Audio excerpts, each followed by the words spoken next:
Yes, good evening, everybody. It's another weekend, another Friday, where we usually deliberate issues affecting us as a people, Nigeria, Edo State, and West Africa and the world. So today we are going to be talking about the so much problem we are having, especially in our country and in Edo State. It's really, really causing havoc everywhere. And today we have so much attacked. We heard that some community was attacked today by Fulani Herdsmen and people were killed. And this is not a good one. And we've been talking about this, and this is what we'll be fighting against. This is what we said we don't want. That's why we were all clamoring for the anti herdsmen, whatever it is called. I don't know because right now I'm crazy. Anti-grazing bill. The anti-grazing bill has been signed, but no havoc is being done.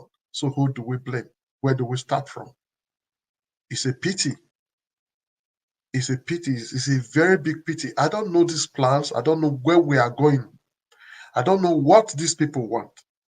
Yes, according to them, they said the government know what they want. Now they are saying we don't want money. The government know what we want. What do they really want? What do they really want? Why are they doing this to people? Why? Why killing people? For what? For land? If not for money? For what? Why are you killing people? Killing innocent people, armless people that are not armed. It's a pity. Well, we'll keep talking. That's why we are here. And we'll not stop talking. We'll keep talking. I think for now, that is the weapon we have. With me here, I have Hakim. Hakim is already here. Hakim, can you hear me? I can hear you, brother. Good evening to you, lefties. How are you? My brother, good evening. Nice to see you this weekend. You just be the number one today. Uh, Ah, I've never seen you carry nice to oh, see you. this Nice thing to see paying you you. too. This thing, you just stay tuned. You are king. no, no, brother. You know what? If I don't quit enter like this now, before I know the thing go full, I begin to struggle. It don't happen to me several times. Okay, now that will be the reason make you quick call. And that's why they do, and I jump in. So because sometimes when when they coordinate, I go say okay, make I wait. But at the end of the day, it will take like an hour. I say, okay, to say an hour for just enter the debate, then do what they do. So it not really change anything. Yes. Thank you for at least coming. For now, I have you. I'm happy. At least I can see one person with me.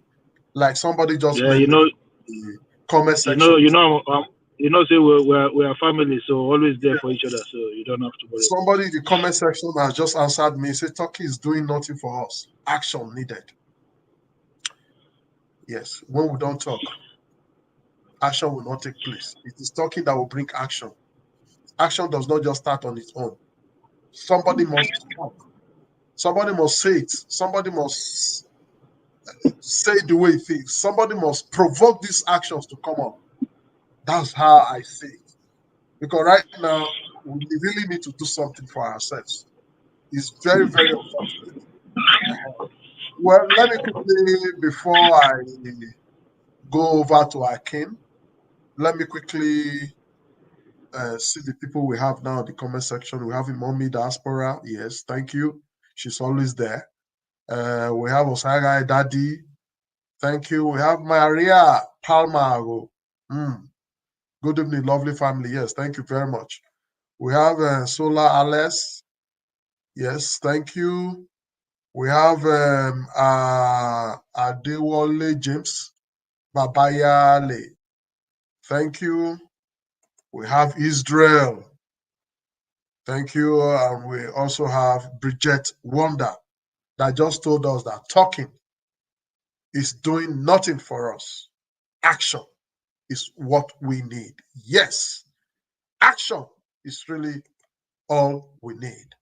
So, Akim, I don't know if you are aware of the present situation we are having in the country now.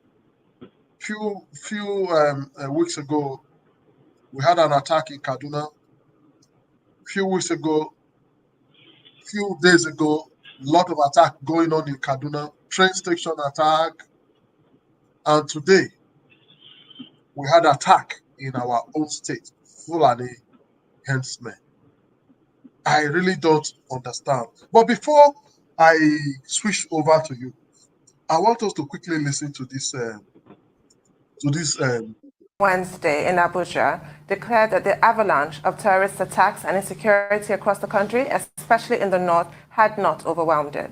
Federal government's declaration comes as bandits who abducted passengers on the Kaduna-bound train last month have threatened to kill them if the federal government fails to meet their demands. In a video released yesterday, the armed men said they were not interested in money, adding that the federal government knows what they were asking for.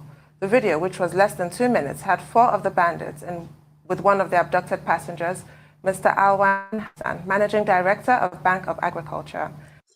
You see what I am saying? They said they were not interested in money, that the federal government knows what they are looking for. So what is this thing that they are looking for that the federal government knows? You see, let's problem everywhere. Ali Hassan was kidnapped on March 28th by gunmen who bombed the Abuja-Kaduna train with more than 360 passengers. Alwan Ali Hassan has regained freedom from his abductors after 9 days in captivity. In a chat with Arise News, also spoke on the condition of anonymity, said that Mr. Hassan regained his freedom unhurt after paying an unspecified amount of money as ransom. One of the terrorists who spoke in Hausa. These were the people that said they are not interested in money. At the end of the day, they collected ransom. You see what we are talking about. Let's listen more. Said the MD was released due to his age and in the spirit of Ramadan. Joining us now to discuss what the federal government of Nigeria should be doing to rescue the kidnapped victims is Captain Umar Babangida Aliyu, retired, who's a National Security Resource and Solutions Options Consultant, a former military intelligence officer and member of the 40th Regular Course. He served in the Directorate of Military Intelligence, DMI, while in service.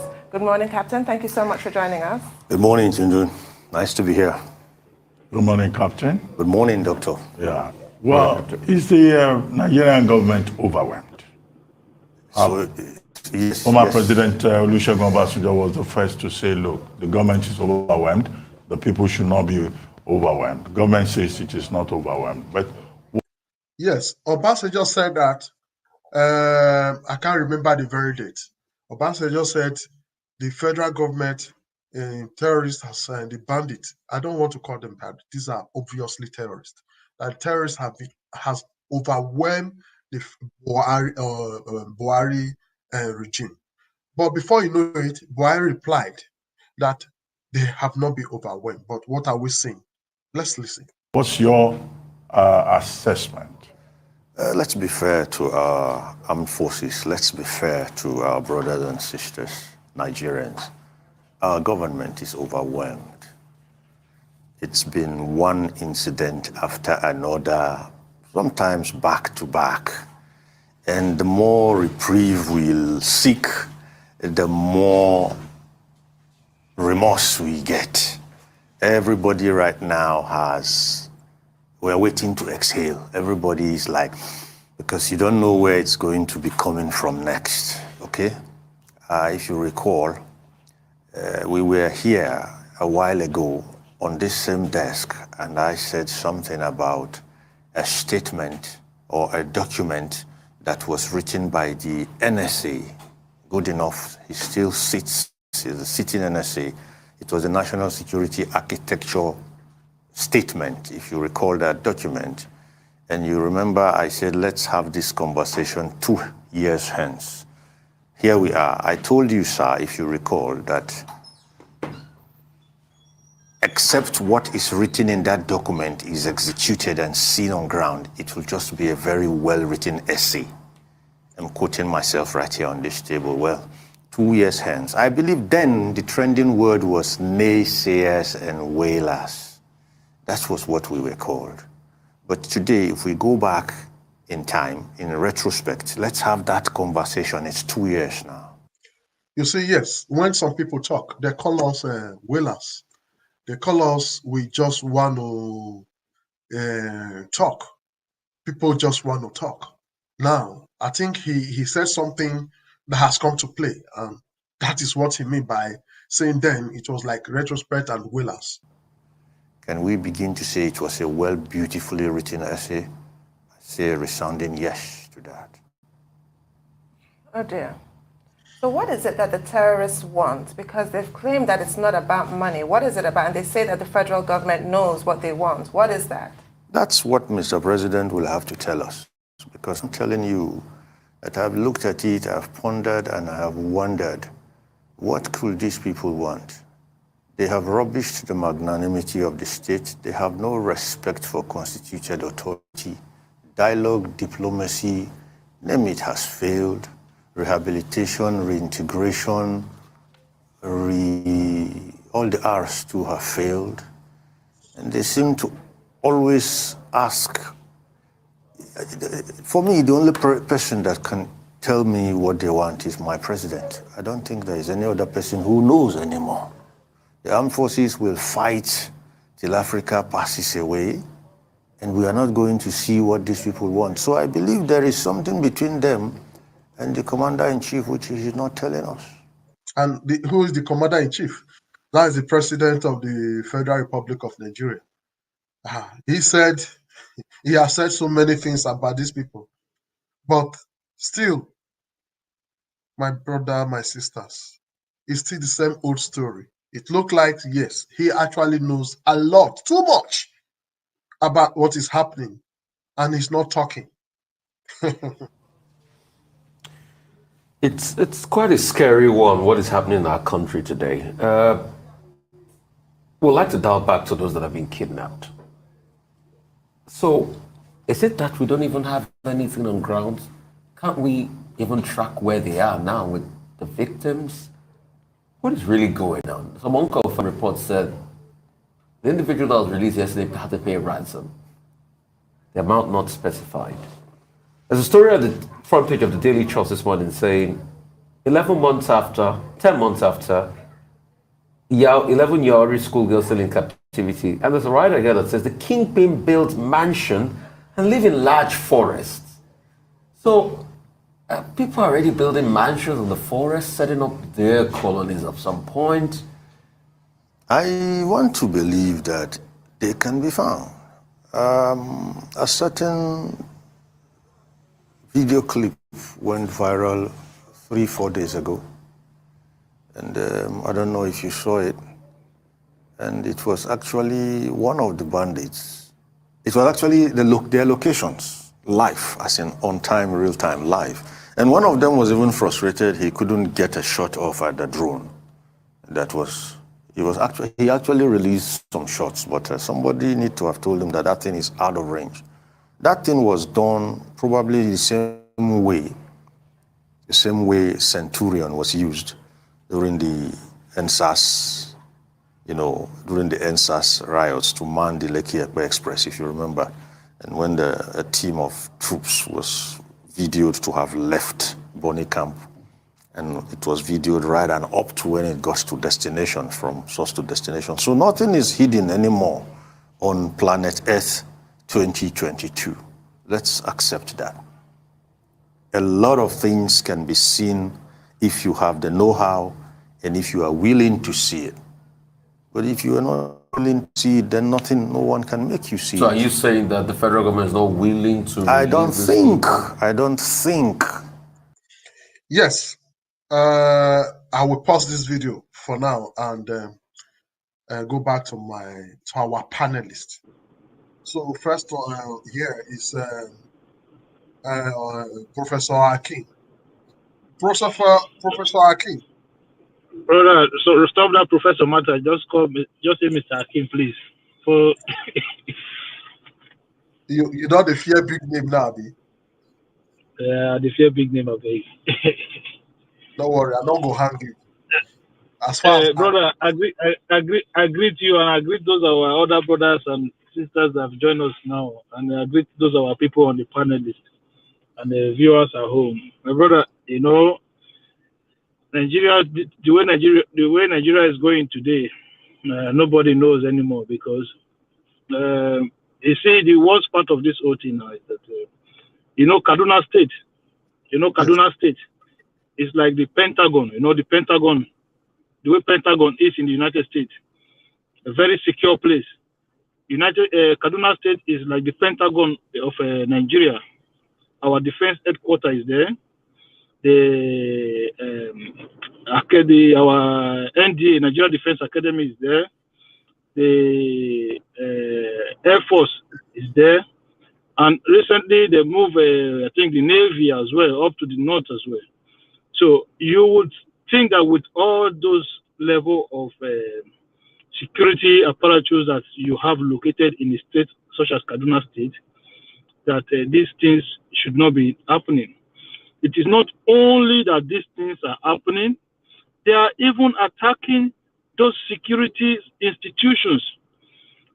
These people last time, if you remember, went into Nigerian Defense Academy and kidnapped cadets, killed cadets in the Nigerian Defense Academy. Till today, we haven't heard nothing. It was all noise.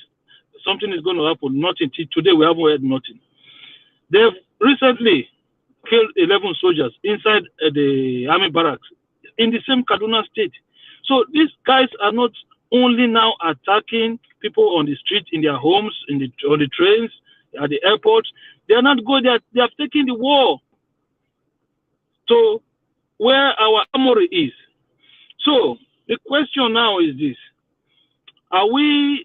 Is some sections of the Nigerian government using style to take our weapon and give to some people, people that they will now use as militias against the Nigerians later, against the other part of Nigeria later on? I don't know, because this is getting out of hand. These are very, very these are dark times in our country, you know, because you will want to believe that this is not a hard situation to wrestle, because like that guy said just now, and I've said this several times, if you want to arrest this issue, you just use your air superiority over them. You can have drones. What does it cost the Nigerian government to buy drones? What does it cost the Nigerian government to have a monitoring, a surveillance station 24 hours, whereby they will be having live feedback? And when you find movement, it's not like these people are like everywhere. They have certain areas where they have where they are concentrated. So you can concentrate your surveillance in those areas. As soon as these people know that they are being watched, you will see that their activities will reduce, and that gives you an upper hand over them as well. But it's just like these people, you know, okay, that man that was kidnapped now, according to the information that we are getting, that the man, they paid 100 million naira ransom. My brother, whatever you do that gives you 100 million like that, just like that, within how many days, what will make you want to stop? Nothing will make you want to stop, my brother. 100 million is not a chicken change. They said the man sold his property in Abuja to pay that ransom. That's what I've read all over the media. So why would you want to stop such lucrative business? A business whereby you guys are so powerful, you can go into military institutions and do whatever you want and get away with it. All we keep hearing is that soldiers died. When soldiers have a confrontation with kidnappers, with terrorists, it's only soldiers that were reported dead. Not a single terrorist was reported dead. These people went to the airport last time. Our government was blind that they never went to the airport. It was just the runway. The runway is where is runway? Is runway not part of the airport? Before a plane can take off, where is it going to take off? It's not the runway. So I just hopefully Nigerians is able to get this right, and because I said it last time, when Buhari was contesting, right? And I said, we don't have any choice right now. We have to swallow the pill because I said we don't have any choice right now. We have to swallow the pill because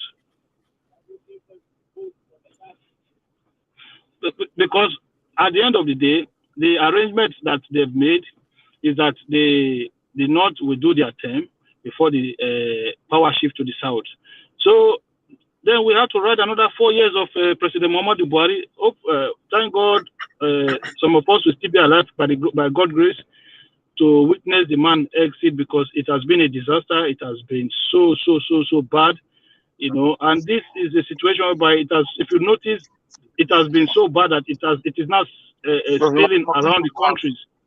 You know, it is spilling around the country. So I don't know, because for me right now, I'm one of those people who always advocate for one Nigeria, for a stronger Nigeria.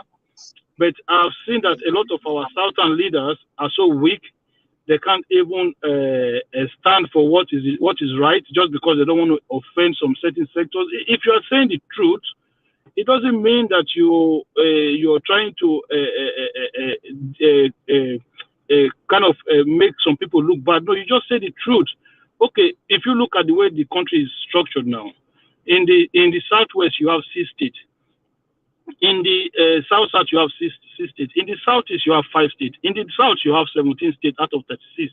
So in the north now they have 19 states. So people sat down and negotiate a kind of a regionalized system in that manner that should change them, knowing fully well that Kwara and Kogi State should not be part of the northern state. But these southern leaders sat down, seeing that in the east you only give them 5 states, and in the northwest you give them 7 states. So I'm beginning to rethink my position. You know, these days, is it really worth it having one Nigeria anymore? I don't know if you understand what I'm saying, my brother. Is it really worth it? It doesn't. For me, it's like you're beating around the bush. Even when Jonathan was there, when he tried to do some certain things, it's against the Fulani, it's against the North. There's too much tribalism in the way the country is being handled today. So you ask yourself the question: is it worth it anymore? There's no point. If you are going to put everything based on tribe, let each tribe just do their own there, so that when they are handling their own affairs, there's no tribalism will not be in that issues anymore. You can no longer say, it's because we are just you're an Edo man, that's why you are treating me. Because if you're an Edo person is dealing with each other, automatically tribe goes out of the way. But the problem we find ourselves, if you are dealing with one side, the other side bring tribes into it. If you remember when El-Rufai was in the opposition, he made a lot of threats regarding the attacks on Fulani. Today, we are seeing the repercussion in Nigeria. So, my brother, I don't know where we are going. I think we just have to ride it and hope for the best in 2023. Thank you very much. Yes, thank you very much. You just made mention of Kaduna State, where we have a lot of almost every security outfit taken to Kaduna. When Obasanjo came, Obasanjo tried to decentralize Nigeria armory, the military armory. I could remember he brought a lot of them to S13 Benin City. I saw them. I saw when they came. Yeah, you know that Benin, the barrack in Benin City, S13 barrack Benin, and there is one of the strongest barrack in the whole of South. And yes, those was one of the things Obasanjo did then when he brought a lot of those. Brought a lot of armory down to Benin and other states like Lagos, decentralized our armory. Good afternoon. Good afternoon, guys. When Buhari came, I saw it on my eyes. Good afternoon, everything. Good afternoon, Engineer Ken. Yeah. He took everything back to the north. Not only that, he began to concentrate Kaduna with all our military formations. Kaduna State, you have division of Nigeria Army Barrack there. You have Nigeria Army Depot Zaria. I mean, you have Army Force Command and Staff College, Jaji. You have Nigeria Defense Industry, NDI, Kaduna. I said that place should have been like a Pentagon. It should have been like a Pentagon. You have Nigeria Air Force. Your Allow me source is the finish, 19th please. Mechanized Brigade, Judge Kaduna. Just Your allow me source is finish. yeah. Allow me Your finish, source please. the You have Nigeria. Nigeria, Ejina Ken, please allow me finich. I'm We have the I'm a Nigeria military Air man. That Force. is what. That's what I'm telling you. I No, have my records. you're not We have military. the Nigeria Air Force Training School, Kaduna. We have the Nigeria Police College, Kaduna. We have the Nigeria Navy School of Ahmad Kashia, Kaduna. We have the Nigerian Army School of Legal Service, Basawa, Zaria. We have the Nigerian Defense Academy, NDA, Kaduna. We have the Nigerian Army School of Artillery, Kashia, Kaduna. We have the Nigerian Army School of Military Police, Basawa, Zaria. We have the Army Operation Base, Sata, Kaduna. We have the Nigerian Army School of Infantry, One of Kaduna. the strongest in Africa. And also, he took our Navy to the forest, to the desert, where there is no lagoon. I don't know what Buhari wants. I am saying this with no apology, because it is very clear that he came with an aim not to put Nigeria on the limelight, rather to actually took us from top to bottom. On that note, let me not to stretch this matter because we have a lot of people here. Let me visit Machiavelli. Machiavelli, please, are you with us? Thank you very much, Mr. Leftis, for inviting me to your show. And good evening, Nigerians. Good morning, wherever you are listening to me. Good afternoon as well. And good afternoon, my co-panelists, Akim, Mr. Engineer Ken, Alex, and fellow participants. Well, most of the thing Akim said it, but I have to put it on this note. Nigerians, a river does not flow through the forest without bringing down trees. Underline that statement and check what it means. We are where we are today is because of people who does not understand a system, who does not understand the word governance, and we put into a system or a political structure to govern us. This is where we find ourselves when we talk about a foundation, people who does not understand the rule of law, who think that their own tribe is important to the Constitution of the Federal Republic of Nigeria. This is where we find ourselves. Now, if you carefully listen to what that retired captain was telling you, these are first-hand information of people who are within certain information that's what we call as national security. He's telling you that there is an agenda. From what he is saying, you don't need to be told that this is a spade. This is why Nigerians, we must wake up. And looking at it now, what is happening in Edo, in all parts of Nigeria, that nobody's talking about it. Apart from we now speaking on it on this channel. God bless this channel. None other, even up to Benin City, even Nigeria, most of them don't even know what is going on. But thanks to Nigeria Watch, we are all here and as a family, and we are getting all this information. And thanks to these panelists also, who are also enlightening our Nigerians that are all in diaspora to please wake up, tell those people back home, because what is happening in Nigeria, my brother, is a fire on demand. Like I always said, it's a time bomb. We are just waiting for the time for it to explode. Now, like you said, all the necessary military bases that were supposed to be as big as Nigeria, they are supposed to be decentralized. But you find them always stationed in the northern part. That is to tell you that these people has an agenda. How can you put a naval base in a desert where you cannot even find water? Where do you want them to swim? Where do you want them to practice their, to do their exercise?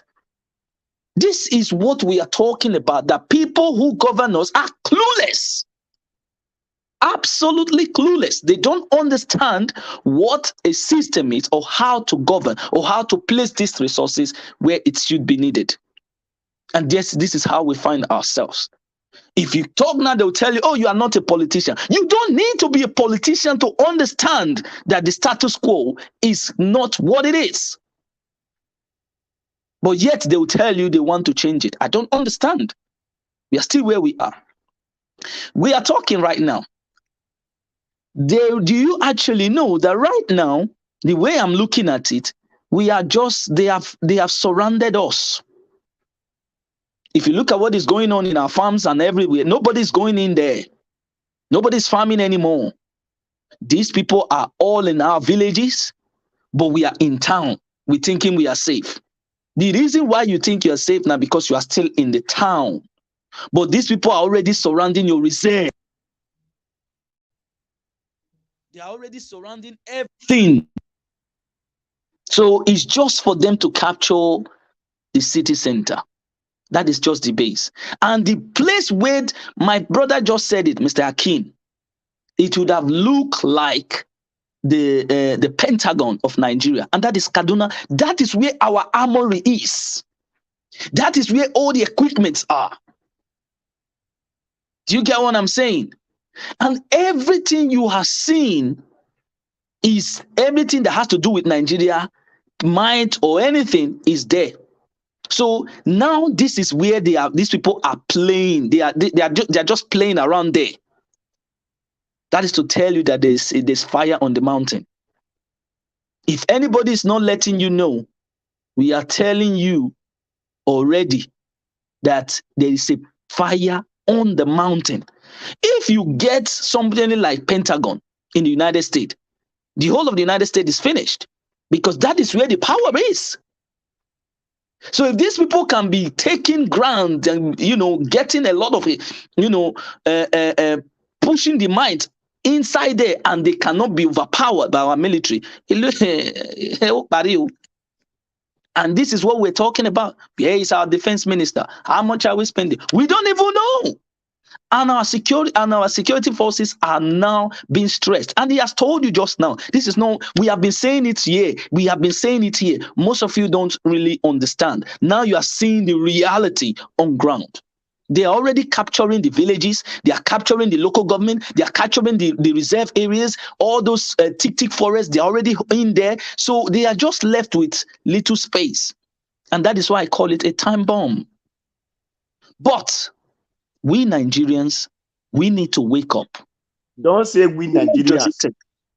Don't Sorry? say we Nigerians. Say Edo State people need to wake up from their foolishness. No, listen. Thank you very much. Thank you very much. Cannot wake up without Nigeria. Listen. Mister, Mr. Alexis, please. This is Rita. I would like to speak after Israel. Thank you. My brother, let me tell you something. There is nothing those governors are going to do, because what you don't understand is when the people who has the authority cannot even work, what is the state going to do? They're absolutely clueless. Everything is going to be just like that. I can't believe you just said that. Israel, I can't believe you just said what you just said. You have spoken so well thus far, but don't make excuse for the governors. I beg you. Listen, what excuse am I going to make for the governors? What excuse am I going to make? Listen, hold on. Israel, now that it's coming to security, you cannot make excuses for the governor. What excuse I'm making now? Hold on. Give me one excuse. Please.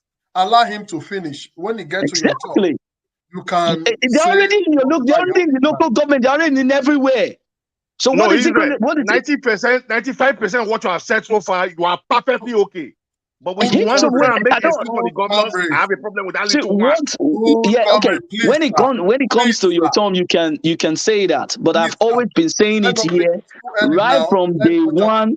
The system is wrong, the foundation is wrong, and everything that want to be planned there, how is it going to work? Whether governor, whether you are a minister, whether you are, there's nothing that is, because absolutely everybody is clueless.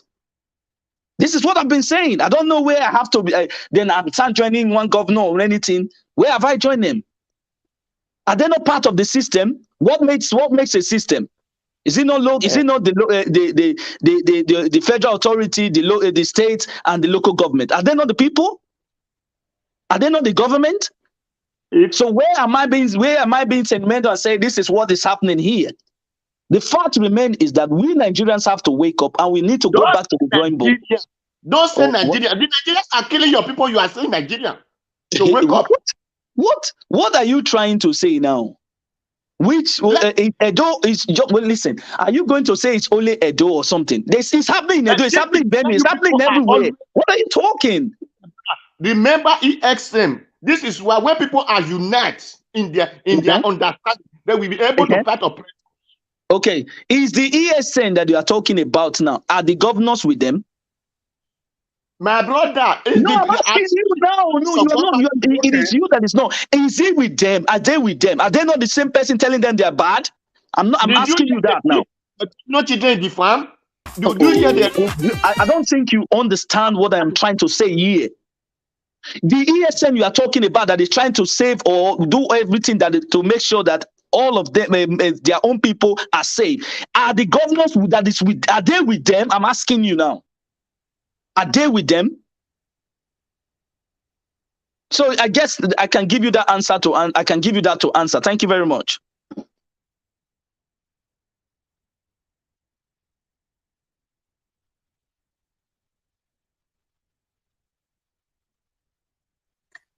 Yes,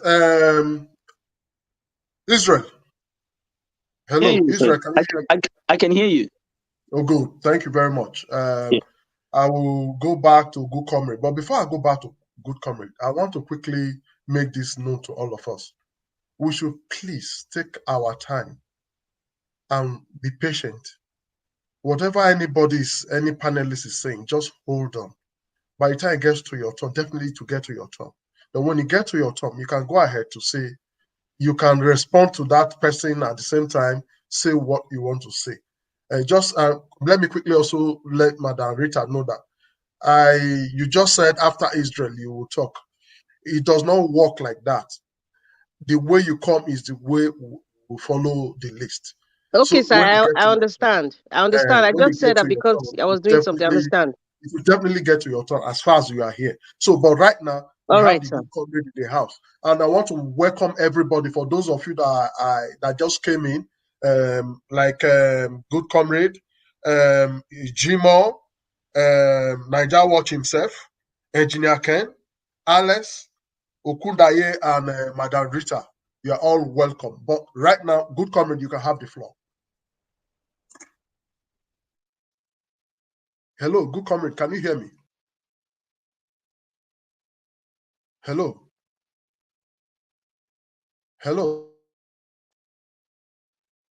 Can anybody hear me? Yeah. Yes. Yes. I hear you. Good Comrade, are you there? Yeah, God bless you, my brother. Okay. So it's your turn. Have your floor and tell us what you think. I don't have much to say again. Everything has been said. My brother Israel have spoken so well today. Israel have spoken so well today. 95% of what came out of his mouth this evening is perfect. Let me use the word perfect. It was when he was trying to say he cannot blame the governors. That is where I interjected and I came in. Now, my brother, you asked a very salient question. You said, this man that was kidnapped, the adopters said it's not all about the money. And you now pose some questions that there must be an agreement written or agreed between these bandits or Boko Haram and the government. That there's something, there's an agenda. I'm so interested in that. And you are very right. The man on Arise TV, I've known him for years.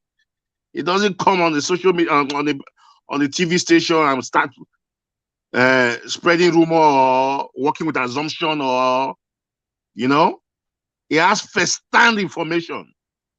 He has been part of the security system. So when he talks, he's an authority when it comes to security issues in Nigeria. Now, I have three information for the whole world to listen to now. Why this war on Boko Haram insurgency or whatever banditry, whichever you call it, why it will not end? There are three phases to it. One, the presidency. They know what is happening. Two, the military chiefs, the army chiefs, the service chiefs. Yeah, they know what is happening. How much is the salary of the chief of staff? Sorry, of the chief of army staff or chief of defense staff? They are cashing out from this war. If this war should end, they will fall back to their office and their normal salary, which is peanut compared to what they are doing right now. Do you know how much it takes to fuel their armories, their tanks, their gun trucks? They are cashing out. I'm hearing in the realm of speculation, they spend about 40 million naira for fueling, daily, weekly, or thereabouts. This war cannot end. So people are cashing out from it. Now, I have it on good authority from a reliable source, one of the TV media house. The governor of Kaduna, who was demoralizing Jonathan when Jonathan was in government, then they were in opposition. That if he cannot solve the insecurity, they should resign. Jonathan should resign. Now, this is happening in his own backyard now. Why is he not telling about Buhari to resign? And this same Kaduna State Governor, Herofai, on TV, on the national TV, we should go and sketch for information and know what I'm talking about. He said they know where these bandits are. They know where they reside. So what is stopping the military from going there? This banditry, until we start treating them like terrorists, we are not ready for progress.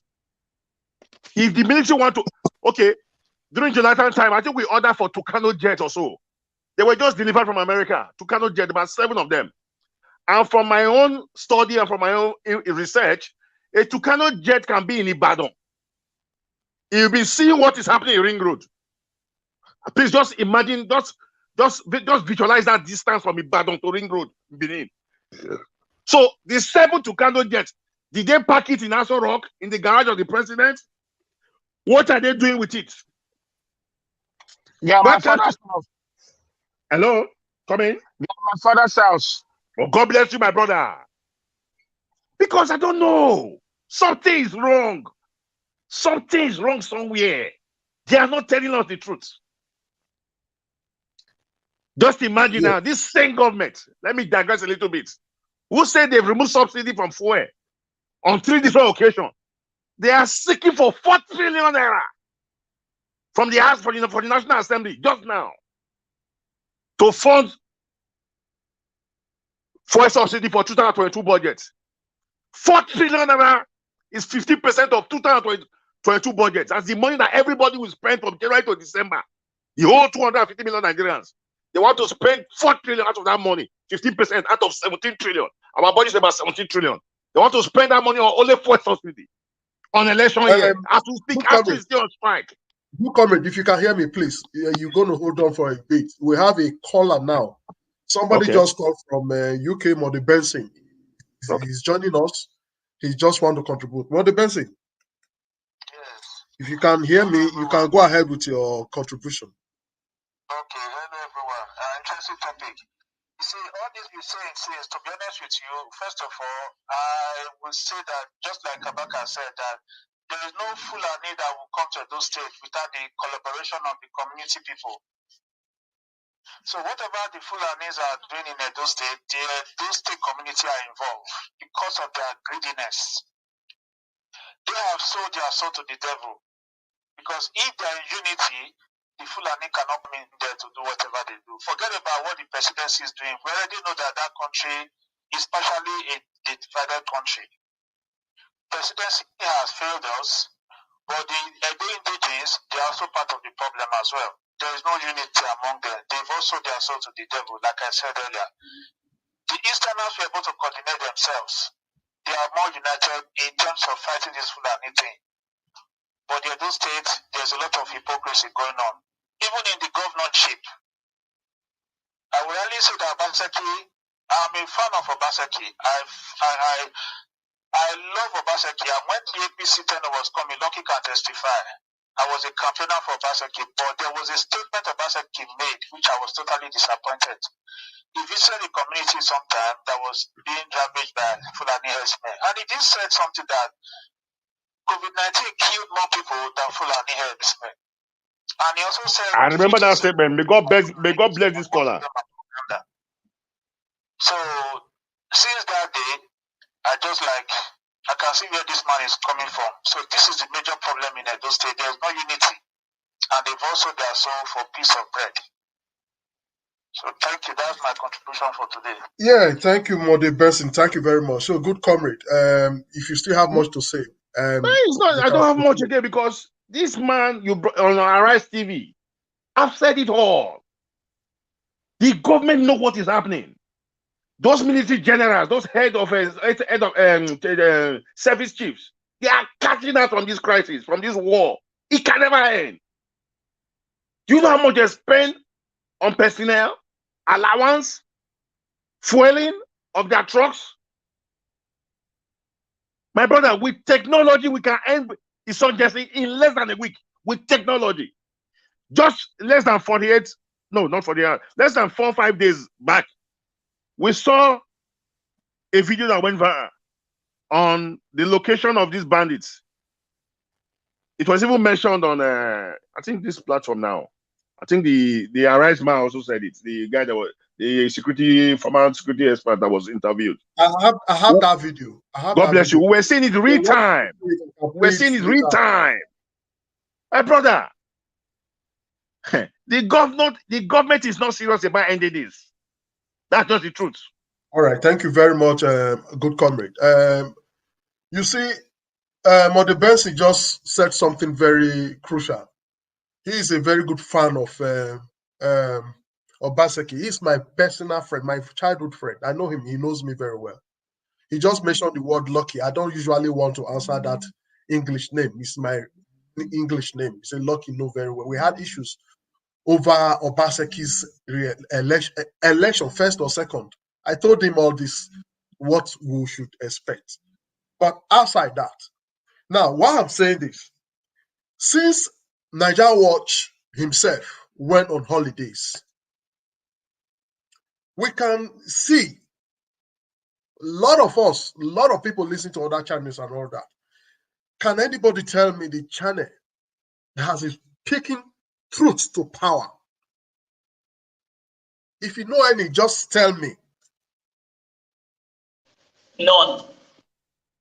Any channel that is saying it the way it is, that is saying truth to power, that is talking to the federal government, Edo State government, the way it is, without fear of favor, not entertaining or saying rubbish online, that is saying what is actually affecting the common man, you and me. So if we don't come together to actually tackle and come together just the way Mode Benson said it, that a lot of us have been dividing. Some of us have sold our soul to the devil. It's going to be a problem. This is a big problem. And many people don't see it from that direction. Some people are still going singing, dancing, and saying, God, come and help me. Will God come from heaven and do the magic for you? While people are in your land killing you, while some of us are collecting money, cashing in and cashing out as community leaders, while some of us in government are also collecting money at the expense of the blood of your own brother, is very, very unfortunate. Well, let me go back to the panelists. We have Jim Honest. Jimo, before I take on you, please. My phone is Lefties. I think we have a caller, but let me find out. Hello. Lefties. Hello. Hello, Good evening, yes. I'm Bright. Oh, Bright Asamota calling from where? From IT. Okay, Bright Asamota. You want to contribute to the program, right? Yeah. Go ahead, Bright. Bright, go ahead. Good evening, my fellow panelists, and good evening to everyone that knows me. It's a very important discussion, and I want to applaud everybody on panel for their own contribution. You see, the way panelists have put their interest in the activities going on in our country, I wish a lot of us around the globe would, be very attentive and concentrate more on the politics that will take place in Nigeria. You see, Nigeria is already a failed state, whether we like it. Nigeria has been captured by these so-called bandits or terrorists, whatever you might call them. You see, the problem is not the people, because the politicians have been able to push the people in a cage that is going to take a long time to get those people out of cage. They have destroyed all the basic abilities in Nigeria that would have been able to make the people to be more enlightened. Country where you don't have energy is gone, because it's the energy that will bring a lot in development and security. You cannot have security when you don't have light. How do you get your 360 camera? How do you access your satellite? How do you communicate with your soldiers on ground or your policemen? So you need energy first. And if you look at the whole structure in Nigeria, a lot of people don't really know that we have been captured, because some people still live in Banana Island, some still live in Abuja, the people in Benin, some are still popping champagne. But our villages have already been captured. Because if you look at the way, the structure of defeating your enemies during war, you first of all cut off their food supply chain. You take that one out of it. When the people don't have access to food, they are gone. They will surrender. Now our villages, our reserve have already been taken over by Fulani Herdsmen, and we in the diaspora are telling our parents in the village to come to the city, to come and stay in our buildings in the city. Then we are sending them money to feed, and everybody just thinks, okay, everything is okay. If they will just come, these people, they will just come out, and there will be no way to run to, because we are not ready. The security, the security of the country is so low. Like some days ago, I saw that in the international airport, the one in Lagos, Murtala Mohammed Airport, that the light just went off. Do you know what that is? You cannot imagine, just like in the airport in UK, the Heathrow airport, the light will just go off for it will shut down. The whole system will shut down for 5 or 10 minutes. Do you know what that means? That is already a security breach.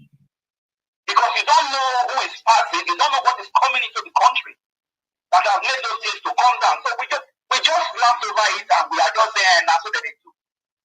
But what is going on? Things are going on. The bandits can attack the train. The light can go off in your international airport. Then what is left? What is left? 100 and something people have been taken abducted, and the federal government has not put a day aside to say, let us put everything aside in Nigeria.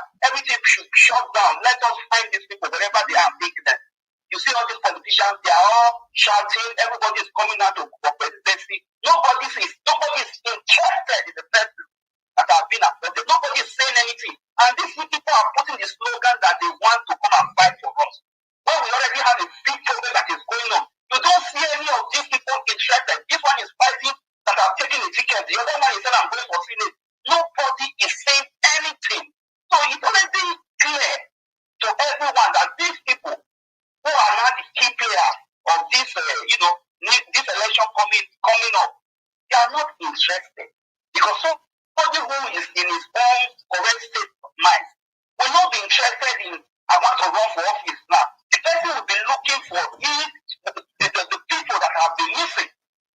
Everybody will be on ground trying to seek on how to get the people back. Nobody is saying anything. Buhari did not even come out to say, okay, let Nigeria shut down for like 3 days and let the army do their job. No, but everybody's just going on with their normal business. It's not a normal thing in Nigeria for people to be abducted and they forget about them. Then you see the people of them running, coming with their lives again, that they are coming. Another 8 years from Buhari regime have been added to my age. Imagine somebody else coming again that is going to bash for another 8 years. That's going to make it. That means the person life is already, that generation is already out. Not to talk about the deaths that Nigeria is piling down. Nobody is talking about that. So the security architecture of Nigeria is gone. Because without energy, without light, you cannot look at Europe. You can travel at night, you can walk in the night, you can show with your bicycle because there is CCTV camera everywhere, there is light, the police can access anything accessible. You cannot live in the darkness and say you want to call for security. It doesn't work. It cannot work. And these politicians, they know because the more they put us in bondage, the more they continue to make these things not to work, the more they have promises to give to the people. I will give you. Imagine at this time of the day, our politicians are still talking of road. When in Europe, they are already talking of taking out your bank, your currency, the normal notes. They are already thinking of taking it out and playing with the digital currency. Now that is what is going on now. Nigeria is not even anywhere. We are thinking of the never do roads, they will do preach, they never do school for 100 years. My brother Bright, thank you very much. Thank you, Universe. I understand. I understand. You go better, and the people need to listen to us, and the people need to also come together. Lefties. Sorry, this is a good comment. Please just give me 20 seconds to. Jimo. No, I want to greet my family in the house. You know, when you called me to speak, I was carried away because of the topic and the issue at hand. I'm very sorry for that. My great apology. I want to greet all members of the panel and all our listeners worldwide and Nigeria World family worldwide. May God bless us all. Yeah. Thank you very much. Jimo, can you hear me? Yes. Hello. Thank you very much. Oh, Jimo, please. Thank you very much. You can hear me, right? I can hear you very well, but your audio is a little bit low. Okay. Is it better? Not really, but I can hear you. Okay. Well, good evening, my fellow panelists and viewers at home.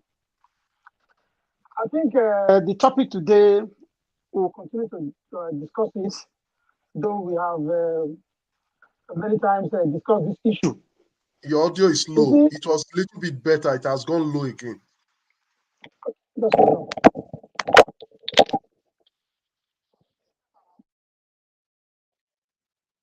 Hello? Yes, go ahead. It's better. Okay. Yes, please go ahead. It's better now. Okay. I said that the attack in Nigeria recently is not different from the previous attacks that we have witnessed in the country. And it is not an isolation or a surprise, especially the attack on the train. You know, these people, they've experimented on the train before, but did not succeed. So they went back to their drawing board, came back with precision and vigor, and they succeeded. You see, in this country, where this government has spent about 12 trillion naira in the last 7 years on security, 12 trillion naira in the last 7 years. Look, we need to call a spade a spade. I am an APC person, but this government has failed totally. I mean, we can't bend our mouth to discuss issues of this magnitude, the insecurity. If bandits are able to penetrate Kaduna State, that is referred to as the home of defense in the country, my brother just called it the Pentagon of Nigeria. If this state can be penetrated with all its defense academies and all whatnot, then we should expect the worst. A country, where the police see themselves as rival to the military see themselves as rival to the civil defense, the DSS see themselves as rival to the SSS, the Air Force see themselves as rival to the Navy. But the most interesting thing in all this, that we are supposed to have a commander-in-chief. That is the person of the president. Based on what we are seeing in the country today, I don't think... commander-in-chief. Excuse me, please. I do not think anybody should blame me if I say that we do not have a president. Because even if we have one, he does not even know that he's the president. He doesn't even know. You see, I will always respect Abubakar Uman. You see, Abubakar Uman has been talking about the security architecture of this country for a very long time. That was the man on Arise also. He's been talking about the security architecture of this country. General Danjuma, the man I respect for his sagacity and dogmatic views, told us sometimes ago that the military has been compromised, that we should all defend ourselves. I think I will come back to what Israel said, that Nigerians should wake up. Yes, we should wake up. This is not just a problem of one state. It's not the problem of one state. All the people that they have been arresting, today 3,000 Boko Haram were arrested. Tomorrow, the bandits, 25, you can't even see one. Just one. Look, on this issue, I'm not going to lay my blame on Obaseki. I'm not going to lay my blame on him. He is the chief security officer of the state. Yes. Those apparatus that he's supposed to work with are not entirely controlled by him. If we have spent that much, about 12 trillion in 7 years, and we still cannot even identify bandits who are everywhere to be seen. Imagine the governor knows that there is bandits in Ahop village. Is he gonna drive himself there? No. He will fund the police. The police will arrest the soldiers, will come beat the police, release the person. The problem starts all over again. So, my brother, the issue of security, I will lay the blame squarely on the government of the day. If they had given us everything we needed, today nobody is being held accountable for the spendings. The military, the Air Force, even the National Assembly, they have lost their duty, their oversight function. Nobody is asking questions. It's just, we just need to say something. That's why we are saying that the governor or this, we all know where the problem lies. The security of this country, until we begin to ask questions, until we continue to ask questions, it will remain like this, and we all are going to suffer the pain. Thank you. All right. Thank you very much. Thank you very much. Thank you very much. Did I hear a voice from Dubai? Thank you. Thank you very much. I think it was already getting to the turn of Niger Watch himself, and it's like he knows. He has just shown himself. Welcome, Bruce. Thank you. Good evening to every one of you right there, my Niger Watch family. How you guys doing? First of all, I want to thank my panelists. I want to thank every one of you, my moderator, my team, my Niger Watch family, all of you. I want to say thank you for these days that the apps. You guys have actually handled this platform like, how it's supposed to be. We call it Niger Watch family, Niger Watch family. We have not actually put it to test for all this while. This is the first time we are putting it to test. It shows that, yes, it's a family's platform. I want to say thank you guys, because if you guys have not been there, I'm not sure that I would have been enjoying my holiday. Thank you. I appreciate every one of you, all the panelists. You guys are still here. It shows that you are not just here because of me. You are here because of the platform. I really do appreciate that. If I have to go to the comment section, I want to appreciate all of you, all my dedicated, consecrated supporter, commenters. You all are still there. I watch the comments. I still say, wow, I'm not there. These guys are here. I want to say thank you.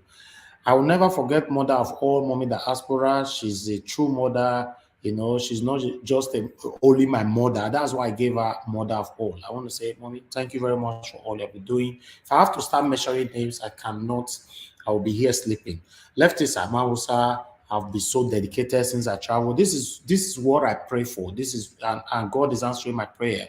You don't need to have all in the world before you can be contented. I'm very, very contented when I see that I have people that love me genuinely around me. Even though it's 5, I'm contented with that. You know, I'm not looking for multitude. I'm looking for quality. You know, thank you very much, every one of you, for your time. Please, I'm going to be borrowing some time from the moderator today. You guys must remember I'm not the moderator, but I have some time and I decided to say, okay, let me do this with you guys. As you all know, my inbox are full. Complain of insecurity that is currently going on in Nigeria.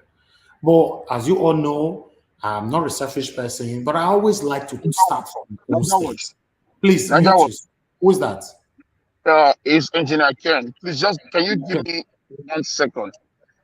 As we're just talking, when you mention these our guys' name that is representing us in Benin, something just came into my mind to say, and I need supporters, because every day by day, this guy spend almost an hour plus reading newspaper, telling us what is going on. And I wonder, where is he getting money from to buy airtime? You know, I want about 10 persons to support me. Let's raise 13,000 naira for him on this platform today. 10 persons, please. I second the motion. It's a welcome development. Thank you. Please, it's very important. 10 persons. If we get more than 10 for 10K, it's good. But 10 persons. You know, group comment to I'm in. Me too, I'm in. I'm in 100%. It's a very welcome idea. That's good. I really appreciate this. Thank you very much. Everyone that wants to support with this, just 10 people. We are not taking more than 10. Ejina Ken, thank you very much for that initiative. I really appreciate you. Thank you. I appreciate you all.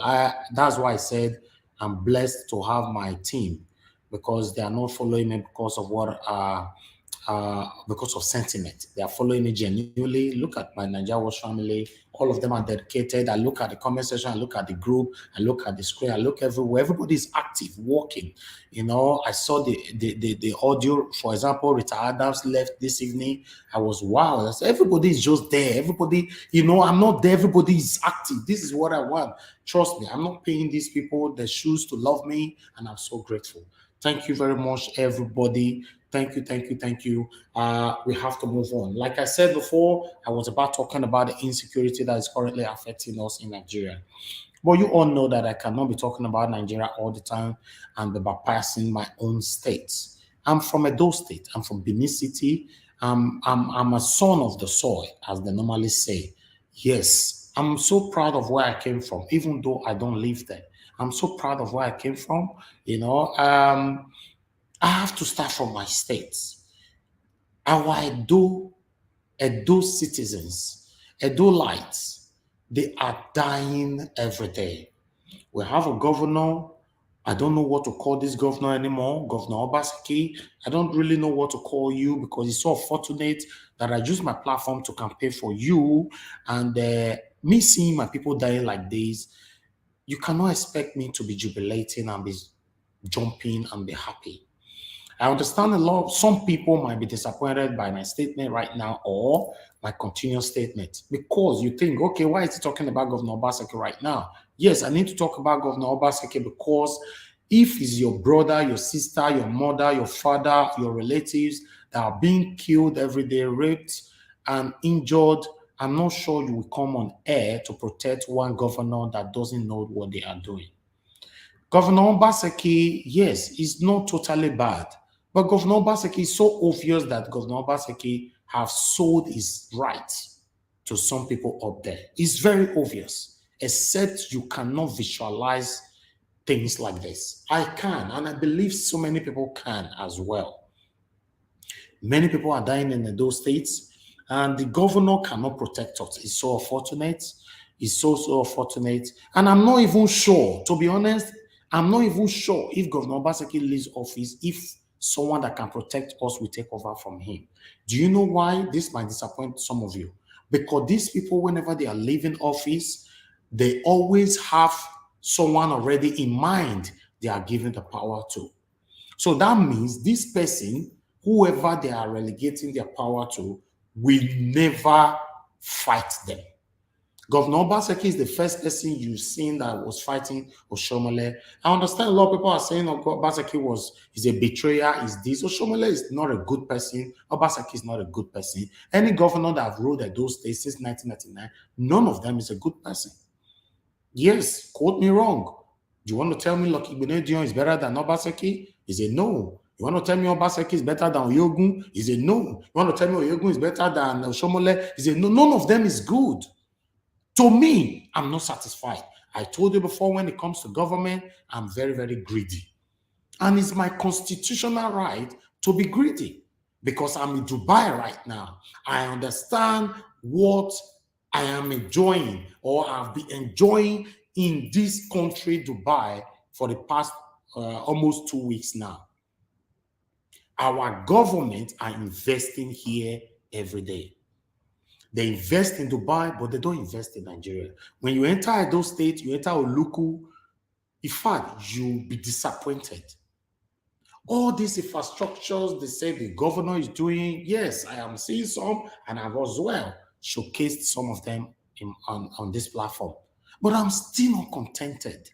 I believe that these people know what they are doing. They are using 1% of what they are getting to put smile on some of you faces, not me. May you live long, Mr. Naija Watch, for that. I'm not part of it.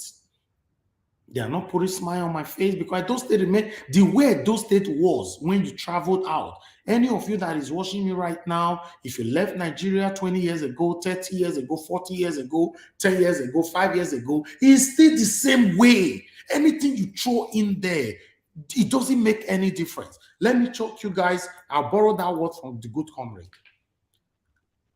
Do you know that the only beautiful things that you can see in Edo State today was created or was put there by you and I? The beautiful houses you can see in Edo State today, it was built by Edos in the diaspora. Edo State is dirty, ugly, smelly. I don't know why, and I don't want my state to be like that. We are praying to have that governor that will really have Edo people at heart. Although I know the governor is facing 1 or 2 challenges as well, but that's not an excuse. If you are facing any kind of challenges that's an hindrance to you to work for us, please speak out. Expose whoever that you need to expose. Nobody cares because you are not going to live forever. That person that you are scared of is not going to live forever as well. None of us will live forever. Why are we treating ourselves like this? I saw a video today that was sent to me, which I cannot play here. It's too graphic. A guy, I don't know what they use on him, or I don't know. You know, in Edo State there, Benin City, I guess. How No, old is that Ovia? Okay, Ovia, yeah. We cannot, YouTube will not allow us to play. No social media will allow you to play that kind of video. Not only that guy. Okay, now, my people, before I start showcasing everything for you guys right now, I would like to play that video, but I will not show it. I just want you to hear the voice and see they were calling on the governor of Edo State. Please hear this, my people. Coverage. The havoc of Fulani Herdsmen in the Bwetwe community, here community right now. This is what they did to a fellow human being. The world where we have a commissioner, live coverage, where we have the governor, Governor Obaseki. Look at people dying. You know, the Bwetwe now, right now, as we speak. Live coverage, Fulani Herdsmen. Live coverage right now. Live coverage. Look at it. Live coverage. Fulani Herdsmen. Fulani Herdsmen, look at what they did to a fellow human being. Fulani Herdsmen. Governor Basaki, they sold our forest to them. Commissioner Sagbavo, Mongo Sagbavo, this is the world where you are from. Yeah. Article 12 community right now, legal here. That guy was caught in his mouth. Akura Road, look at what is happening to fellow human beings. Don't kill 5 souls. 5 souls on ground. We have 5 men on ground, life. Life coverage. All right, my people, please just hold on for a minute. It's unfortunate that I could not play that video. According to the rules of YouTube, I cannot dare. Okay, that's why you see that the country that you and I are living today is beautiful, because everybody follow rules. It's only Nigeria we don't follow rules. Even my small group that I have there, people still don't follow rules. Just rules is the biggest problem that we have, and we blame government all the time.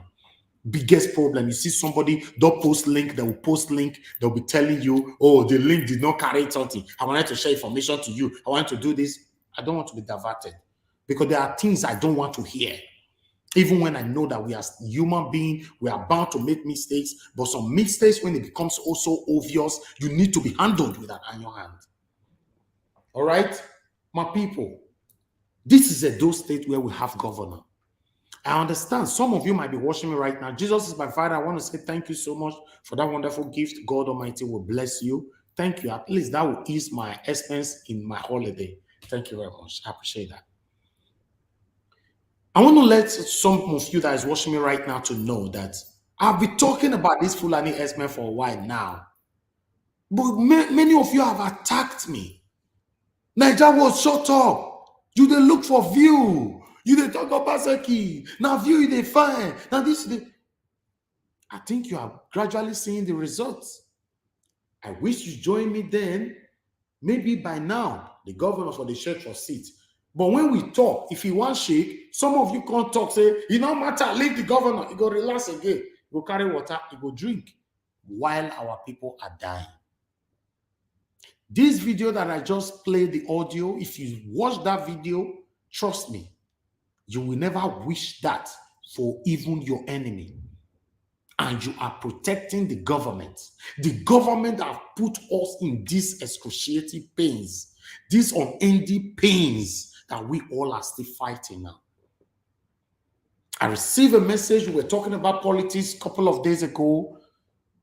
A message came in from Rita Adams, said that what we are fighting for now, I don't know how she put it on, that we, our generation, will not enjoy it. Maybe our children or our children's children. I don't know how she put it on, but that's the same message.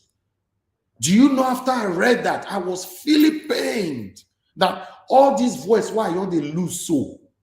It means say we not going to enjoy with all of us where they pan so they fight for. Now our children go enjoy. Now command still there whether our children go even come enjoy around, because the way this government takes stand, none of them cares if you and I exist. I've been to so many places in Dubai. What they are telling me here, oh, a Nigerian man own this, a Nigerian man own this, he's a politician, he's a this. I was like, what is happening here? Listen, if you are fighting for these people, you think they don't know what they are doing, trust me, they know what they are doing. They're only fighting themselves.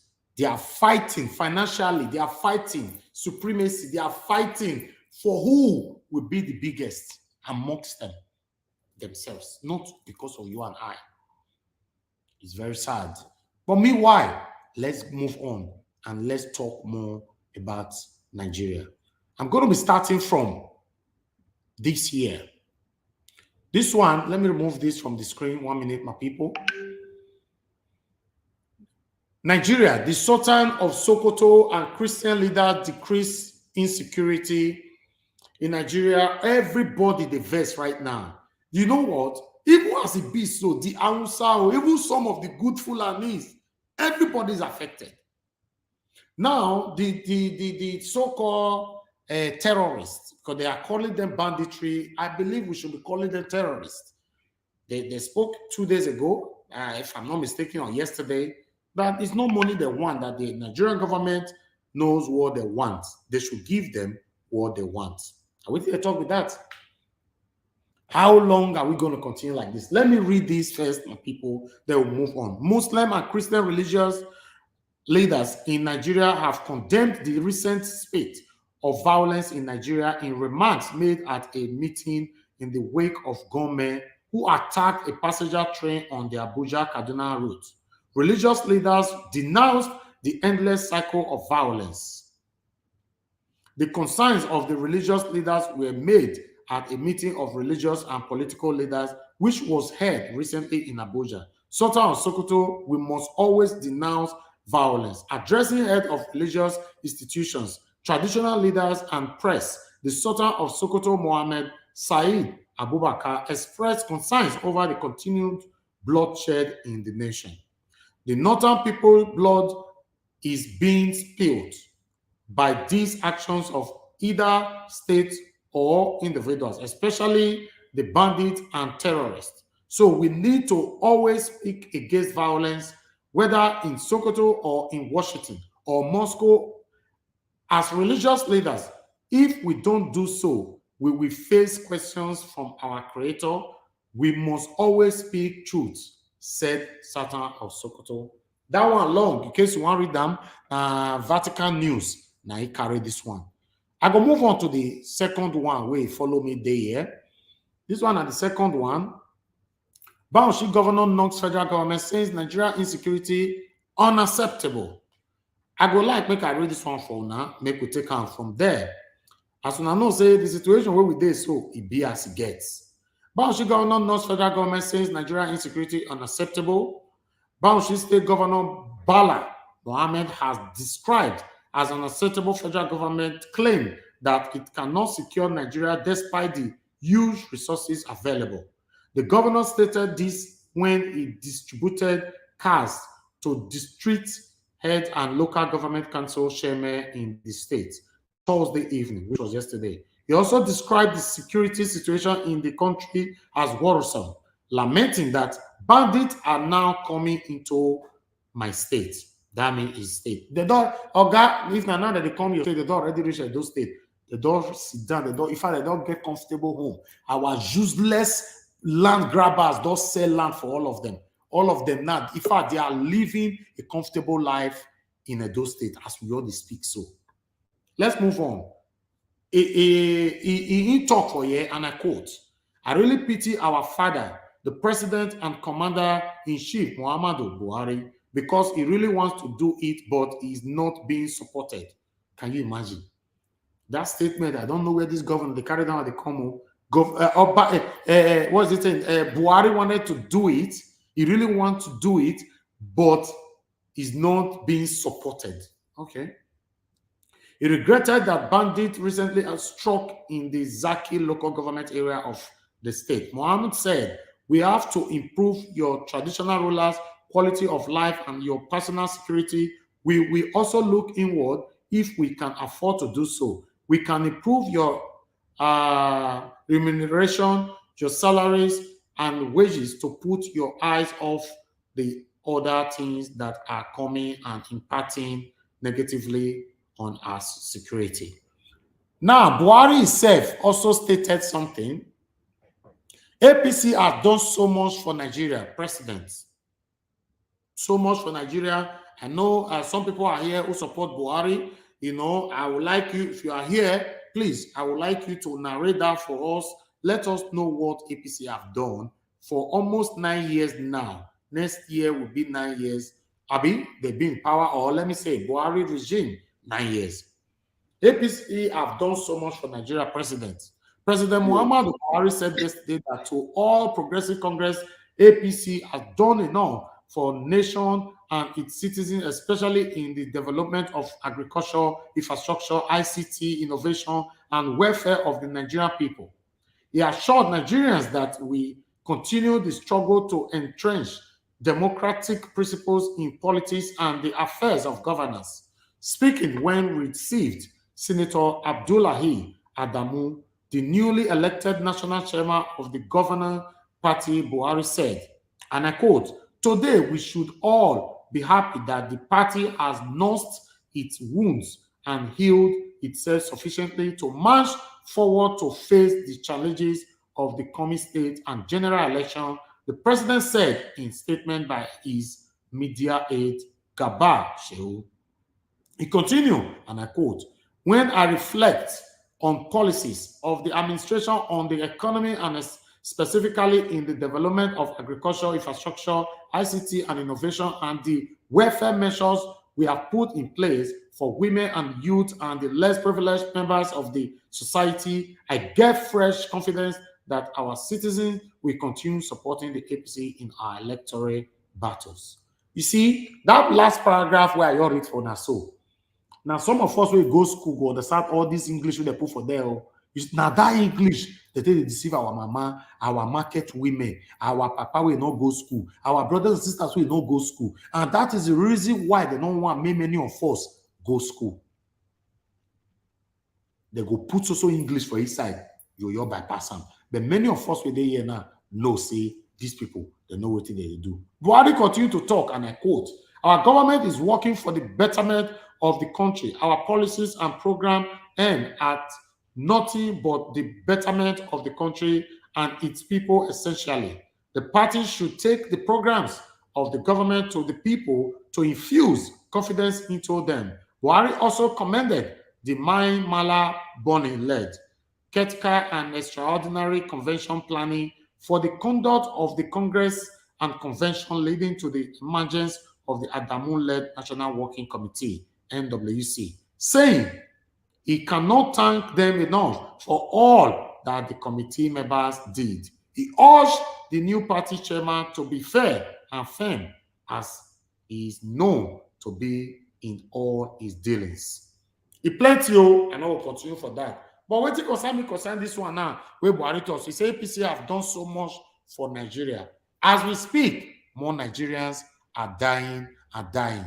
Before we move on, or before I will hand over to my brother, I would like you all to listen to this video here.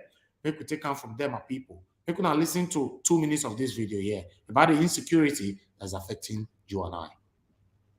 The active measures that can be taken. Because let's just keep. Yes. Okay. Let's. Dr. Baker, you are really itching to make some comments. You know, I watch a video where they released the. Is it the MD of Bank of Agriculture? Okay. And you social see, media yes, video. Let's assume, but whether you believe me or not, you know, you defend your territory. It's important to do so. You know, assuming everybody can be defending their territory, President Buhari defend the territory of this country, I think everybody will be saved. So keep on defending your territory. You see where the man and all of them were talking, and they said, "Come and talk with the leader. Look for the leaders." Who are these leaders? You know, he made the statement that leaders of the kidnappers, of the Okay. bandits, the terrorists. Ever since they were branded terrorists, what have happened? You see that nothing the government has done. There are people who stands and they talk, they become untouchable. But there are people who comes and they tell you this is how you ought to be, you suspend them. And the people are afraid to talk. Now, what am I trying to say here? They said, look for the leaders of these bandits. Who are to look for these leaders? Federal government. Who are these leaders? They are not ghosts. They are human beings. If President Muhammad Buhari give an order in 24 hours to get them, they will find them, they will fish them out. They will fish them out, sir. This is how bad this country is today. And that's why I was saying something before, that the Mr. President, all this while could not come and address us. Professor Yemi Osubanjo went there, the whomever again, the Inspector General of Police, or maybe the Chief of Defense Staff went there, is inconsequential. If Mr. President go to the national television today and said, I give a marching order, these people should be fished out in 24 hours or expect sack from these security act dictators. I agree with you. Believe you me, in the next 24 hours, something will come out. And this is what Nigerians are expecting. If you can make bold and tell President Jonathan to resign during 2014-15 because of insecurity, and we say he's weakening. And today, as somebody who is alpha in the nation called Nigeria, he cannot be able to stand and say that this is how it ought to be. I hear my voice. In the next 46 hours, he should resign.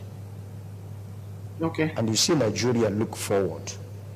And if those that are clapping that things are going well, whether you keep people, you don't keep people, no worry, Nigeria will be able to cope. And nothing is done about them. Nigeria will not go forward. The same way I will come to Edo State. You know, whenever I talk about these things that's happening in Nigeria, I like to mention my states. Those of you that is clapping for Obaseki, you love Obaseki, you do this, you do that. It is time you learn to know that you don't show emotions by loving your government. It is your duty, constitutional right to question them, to ask them to do what they promise to do. There's no single security for Edo State. There's no single security for Nigeria. I understand you were still going to have someone that will say that is globally no security for Nigeria. Yes, but at least some governors are doing better than some. But for me, when it comes to security matter, Governor Obaseki failed woefully. Now, me they talk this one. He failed. I just told my daddy less than 6 hours ago. When he called me, this is what I was saying. That the governor of Edo State have failed. You as a father, you have failed. Your party have failed. All of you have failed. I'm saying this on air. I'm sorry. And he accepted. PDP, APC is the worst thing that have happened to Nigeria. And the funny part and the most painful part of it right now, our youth want to vote them back in. Now, APC is killing us. PDP want to take advantage of that and cover the vacuum. You see, when PDP fuck up, APC go take advantage, cover the vacuum. The same people that they run left and right, left. That's what they are doing. It's so painful. I will leave the floor for those that have not contributed to talk to us. Please, I would like us to start with, let me go to leftist Toya to please choose who you think that needs to talk right now. Thank you very much, good people. I'm here. Yes, you've done your best, and it was exactly your turn. You came in exactly, it's like you know it's your turn, and you took it by force. Yes, that's how it should be. The next person after you should have been Engineer Ken, and he's still Engineer Ken. So Engineer Ken, you can have the floor.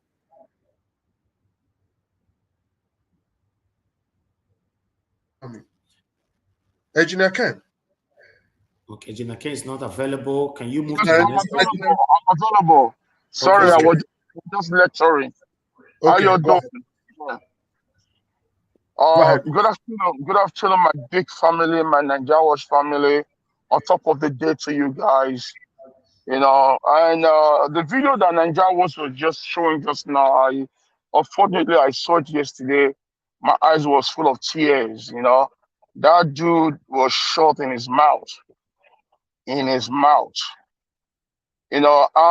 Mr. Nigeria Watch, I don't know if you remember, sometimes early last year, when we talked about this Fulani Herdsmen, when I tell you that they are on their way to Benin, and they are taking that, what they call that overhead towers, what they call the overhead cable lights that took from Kanyende ground to Benin down to the north. So that is their route. You know, I said it. I said we should be vigilant. You know, I said that we should go get arms. We should be prepared. Yeah, that war is coming down to Benin. You know, but people were telling me that that what am I doing? What am I saying? I'm pushing violence. I'm saying this. I'm saying that, because I was once a cadet. I was once in the Defense Academy, and I remember in late 80s when Babangida and late president what's her name again, Sonny Abacha came.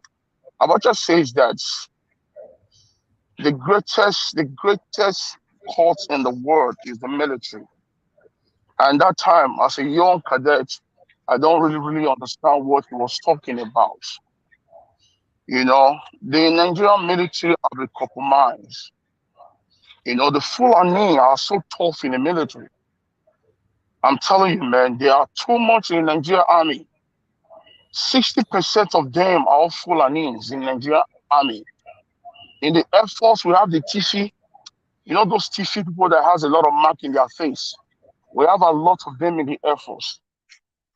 You know, Nigeria need prayers. And the reason why these Fulani people now, this Herdsmen, this Boko Haram, that they are all over the state, they are waiting for that 2023. You know, if their own person cannot amend, it's going to lead to war. So they're going to use them to destabilize every polling unit in South, in Southwest, and also in the East. But thank God for our brothers in the East that they stood up and they fought them in the East and they drove them out of the East. You know, so South and Southwest is in a very big problem right now as we speak. Very big problem. And mostly if we have a weak governor, you know, that have sold their souls to these Fulani people like our governor Baseki. Yeah, so this is going to be a very, very big problem that all of us, we have to start telling our families, you know, start telling your families, start letting them know. If you have money, send it to them. Let them start buying guns and keep. Let them start buying more bullets and keep. Because this is not fun. I shared it a year plus ago. Thank God that Mr. Ninja Watch is right here and he can testify to it when I break this news. But nobody believed me. They thought maybe I'm a violent person, of which I'm not. I see it coming. You know, these guys, they don't have life. These guys, they can stay in the forest for as they like. You know, let me tell you guys something. Nigeria Army are the best infantry soldiers in Africa. Nigeria Army are in 1 to 20 in the world military infantry. Nigeria Army are noble. They're in between 1 to 20 in infantry. So taking care of this Boko Haram and Fulani Herdsmen is not up to 24 hours if we have the right leader. Number one is just for us to block every borders, mostly in the northern parts, you know, and face them. But the generals, the brigadier general, the major generals, all of them are all Boko Haram. All of them are all. Even this Erufai that is not speaking up. During the time of good Lord Jonathan, this man was a Fulani Herdsman. You know, he was a Boko Haram leader. You know, so right now the thing itself is has overwhelmed him. They are not after his own people. He thought maybe they're going to use them for the answer, who are not Fulanis, and for the rest of the Nigerians. So now God now turn it around for them. They are now facing them, killing them. You know, I saw people the other day were talking about the train. Oh, anyone that, you know, the guys that bombed the train line, they are so technical, my brother. So bomb train line is one of the most easiest thing. A train line that has no guard. Guard means that there's no fence, there's no barbed wire protector that has to electrify it. It's not there. It's just a railway track that has granite on the ground, concrete on the ground, with a piece of 6 inches thick lumber wood. Then you put the iron track on that lumber wood, and then you chisel it down and put on the concrete, seal it, and that's it. So anyone that wants to blow it, it's just for you to clean up that granite and put a dynamite under it. Dynamite, you can set it on your phone, or you can even trace the wire 20, 50 feet away from there. And when you see a train coming, you recognize it. You know, when you press the ignitor, this thing will catch fire and it will blow up. And that's it. So a train, to collapse a train is the most easiest thing to do. A day old baby can do it. So that was what they did, and it's easy for them to do that than to even block the road to catch up a bus or a private car. So they went out for trains, you know, and look at them now, they went to military base, a whole military base, Nigerian military base. You know, that will tell you that country is done. It is done. So the only thing that's going to change that country right now, if we choose a good leader that is not being compromised. If Bola Ahmed Tinubu should come in, it will be worse than this Buhari. You know? So we need a good leader like Wike, a tough man that will not sell his people. You know, a leader, that's what we need, a rugged man, a man that can go to the war front. Because if we have that leader, my brother, to put these guys out is a problem now. They brought them in during time of Buhari first tenure to help them to win the election. Over 1 million of them came from Niger, from Richard. They all came to Nigeria. You know, now they cannot control them anymore. You know, now they can't control them anymore. So when you see them, don't call it them Boko Haram. When you see them, don't call it them killers. They're calling them bandits. They're patronizing them. When you see them giving them amnesty, all of them, they are saving their heads. All these Fulani leaders now we have in Nigeria, the ones in ministers, the ones in the seats of reps and the commissioners, they're all protecting their heads. Because if they should speak out, they will go after their family. So Thank the you. reason why... Yes. Okay, yes. I thank you. I think we should allow somebody else to speak. But so far, you've made your point, and you are still saying the same thing we have been saying. And you said the same thing the video Niger Watch played.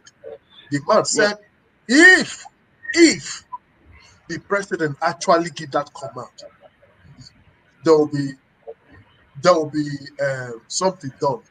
But he's not willing because he knows, according to the terrorists, that the president knows what they want. So on that note, it should have been Alex next, but it seems we don't have Alex. Yeah. Okay, can I just finish my last take? Just give me 1 second. You know, so that this now takes us back to our states. You know, if our state leaders, you know, starting from the state governor, is not being compromised in the security aspect of it, he's a good guy. He has tried in doing work, paying on salary, you know, doing creating things in the state, but security-wise, he has failed.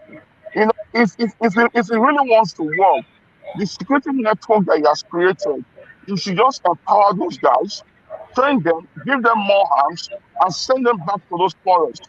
You know, all of them knows that forest, mostly the ones that came from that various community that these things are happening from. It's just for them to block the forest and delete these people. Take a very deep hit and bury them, and that's it. Your 1 minute is so Engineer Ken. Thank you, sir. Thank you so much, Engineer Ken. I think it's Madam Rita, right? No, it should have been Alex, but we don't have Alex. So the next person before Madam Rita is Okundaye. Okay, Mr. Okundaye. Mr. Okundaye, please. Okay. Good evening, Mr. Niger was. Good evening, our Mr. Leftist. Good evening, all the panelists. And good evening, all the viewers. Thank you, sir. What me are really concerned of, because when people are saying Nigeria, it pains my heart, because we Edo State sons and daughters, must know the difference between Nigeria and them. We exist before this colony of white people that brought second colony of the Fulani. This is second colony of the Fulani. The first colony of the Fulani, is what turned Auntie, Okbila, Abiele to Muslim today, Uzare, and all those areas. the first colony of Fulani is what turned them to Muslim. And why is it paining me or is pain to my heart? It's like this, our Edo children, sons and daughters that are defending Nigerians, saying Nigeria, they did not know anything, or their parents did not tell them the histories of our land. That Usman Danfodio was cutting our people's hand in the name of bringing useless their God to them, which is the same thing we are facing today. And we can hear this Hausa people, this Fulani boys, as he's saying it, that Usman Danfodio was the one who even made mistake, that they were still going to take the power to the sea. So all these our brothers and sisters that are defending them, saying the government of Nigeria forgot all these issues, or they are not learned of this issue. So they should learn from it and understand that what they are facing is the completement of the fight of the Usman Danfodio. So it is our duty for we to understand that Asoro did not wait for the palace before he was defending Edo.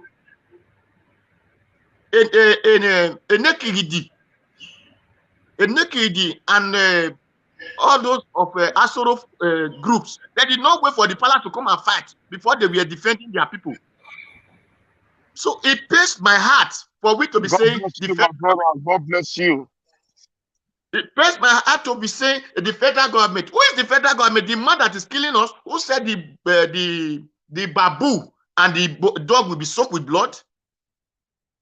So all these our people forgot these things and begins to say, I always say that the reason that God allowed we the Edo State or the Benin Empire to travel is for we to go and learn.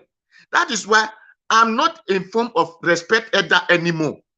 Whatever Eda says, you should quiet. I'm no longer in that group. Because if Eda is doing what is wrong and you quiet, the what is wrong will affect us. They used to say that when the injury of one is the injury of all. No, the injury of one is not the injury of all. When my brother break hand, me, I did not break hand. So Buhari is sick. It's affecting the Nigerians. When Buhari's son has an accident, it is not all Nigeria that has an accident. We all need to defend our land. Please, we should remember our father were using alligator pepper to defend themselves. If we are still in control of this white colony in the name of God, we do it and believe in Jesus Christ. I want to ask a question. If white man really believe in Jesus Christ, is it not them that do gun? Why do they do bulletproof? Is bulletproof not our native medicine? Bulletproof to protect gun, not to enter. So we, our parents, have those things. Why can't we put it in our body? Why can't we use it to fight these people? And we are thinking that God will come down from we should go and be praying and fasting when they are killing us. So our people should understand, just alligator pepper with one leaf. They will go and fight these people direct. I will mention the name of the leaf now, so that everybody who have the understanding will learn. There is what we call the Egweyoto, or in the real name of Edo language, which other deeper people are Aeni. So alligator pepper with Aeni can defend our people against these people. So we don't need to say government must come. There is no government that is going to come, because it's the government that is killing us. This video, when I saw it, it was painful to me. But the problem we have, these things are being led by our own people. If not ignorance that is worrying, that is disturbing us, we started selling our land, calling it development. We sold it for the Hausas. We sold it for all of them. Today they have occupied the place. We can see the actions, the actions of it now. The other day they said the government know what they are looking for. Yes, the government have said, go and give your land to them. So it is for we that is saying we will not give our land to them, and Obaseki say he cannot guarantee any life. So let us guarantee our life, not Obaseki. Because Obaseki will come and go. Our life will still be in danger. Obaseki is returning back to Lagos. It might want to go to Dubai or any other place. Our people are still the one going to farm.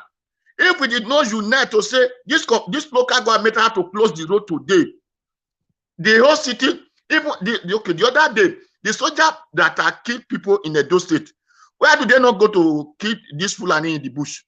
But we see, we are looking at them and say one of their useless men said they were stockpiling guns. That was why they went there. The people that supply gun in the bush, you refuse to go, and bush is the work of soldier, not a village inside community. Bush is the work of soldier, but they refuse to go and kill people in the bush. Then come to the village and kill our people, and our people would just take it as it did not concern me, not be me the kill. They did not kill the person today. Tomorrow it will be the person turn. The local government should block the road and let protests full outside. Then that is what I always just want to. I'm sorry for the voice, but it is the way it's paining me. Thank you, sir. Thank you. So, God bless you. Yes, thank you very much. We'll be calling on Mother Rita to take the floor. Yeah, good afternoon. Last but not the least. Good afternoon, everyone. Thank you, leftists, for accepting me to join this wonderful house. I want to greet everybody, Mami Diaspora and Mr. Elvis. You're speaking as if holiday is over. It's like a holiday is over now. You're coming back to reality. Exactly. Okay, I really have a lot to say. Okay, I don't understand. I think some of us are kind of hypocritical when it comes to talking about security, talking about the way President Buhari is governing Nigeria as a whole. The reason why I say some of us are kind of hypocritical, like it's easy for us to say Buhari was poor in security, Buhari is not looking at the sufferings of the people, Buhari is this, Buhari is that.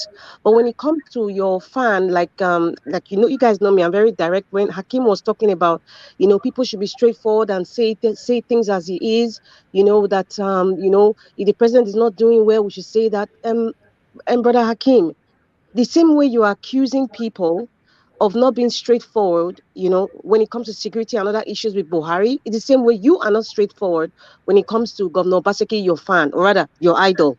And I remember last week or two, I said, I cannot argue with a fan of a constituted authority because that person is very dangerous in the sense that when there's danger in the land, your idol would never be bad in your eyes. You would always give excuses for your idol.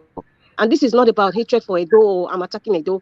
I cannot remove Edo State from any discussion we are making because I am a proud Edo woman, and anything that concerns my state should concern me. And I think that should apply to everyone here and everyone listening, wherever you are. Exactly. I just want to another statement, and Elvis, you wanted to say, what I sent to you was that I said, you see those high rise you're looking at, those beautiful scenery in Dubai. Our Yeah. great grandchildren will probably be the ones that would see Nigeria in that light. I And remember. it's a fact. It's not like I'm trying to be dismissive or be negative. That is just the truth. Our great grandchildren will probably see Nigeria looking like New York or Dubai. You understand? And let us stop being hypocritical and economical with the truth. Whether you are APC, PDP, or you are a fan of your idol or whatever, you just need to say it as it is, because if we don't start saying the truth, Nigeria cannot change. Edo State cannot change. And it's not about personal vendetta or because you hate one person or because the person looks ugly, you everything the person does is wrong. No, say things as it is, because if it's not affecting you directly, it's easy for us to say, oh, he's doing well because I live in diaspora, I have 24 hours light, I can eat anything, I can get government assistance when things are difficult. It's not the same in Nigeria. We all know that. And all of us here, we didn't go abroad as little kids. We went to the diaspora as adults. Most of us here, if not all of us here, and those listening. Now, I wanted to answer your question, Elvis, when you said what in that caption on the newspaper when you said that Buhari said Nigeria APC has done much for Nigeria. I would agree. Yeah. And these are the reasons why I will agree. The key word for me was so much. He has caused so much. Nigeria has become chronic borrowers and chronic debtors. There's increased poverty. There's so much death. There's extreme poverty, not even extreme poverty. And there's so much deception that APC has done for us. And there's so much division and mistrust amongst religious and ethnic spectrum. Now, Mr. Jimo, you said something that really struck me. You said, Mr. Jimo says, I dare say that we do not have a president of Nigeria. I would equally say, I dare say, with all the things that are happening in Edo State, I dare say we don't have a governor of Edo State. And I make no apologies. I will repeat it 10 years from now and 20 years from now. I will repeat what I just said. We do not have a governor of Edo State. I can take it to the bank. Now, when it comes to security and what is going on in Nigeria, I think the external forces, when I mean external forces, United States of America, France, United Kingdom, and I think especially the United States of America, I think they are part of this mess that we are in. They are part of it. They know the people. They don't want to speak out because of obviously national interest for their country. And it's unfortunate that a lot of people have sold out. Like we've all been saying, everybody has been saying, been sold out. Nigeria has been sold. Let us call it as it is. Nigeria, as a Federal Republic of Nigeria, has been sold completely. And that is why I say our great-grandchildren or great-great-grandchildren will probably be the ones to see Nigeria like Dubai. You understand? Mr. Israel, my brother, you said if the president cannot provide security for Nigeria, what happened to the gov? It's the same way you cannot blame the governor. I would argue it 2,000 years from now that I would blame the governor. The governors of Nigeria have power. They know when to use their power when it suits them.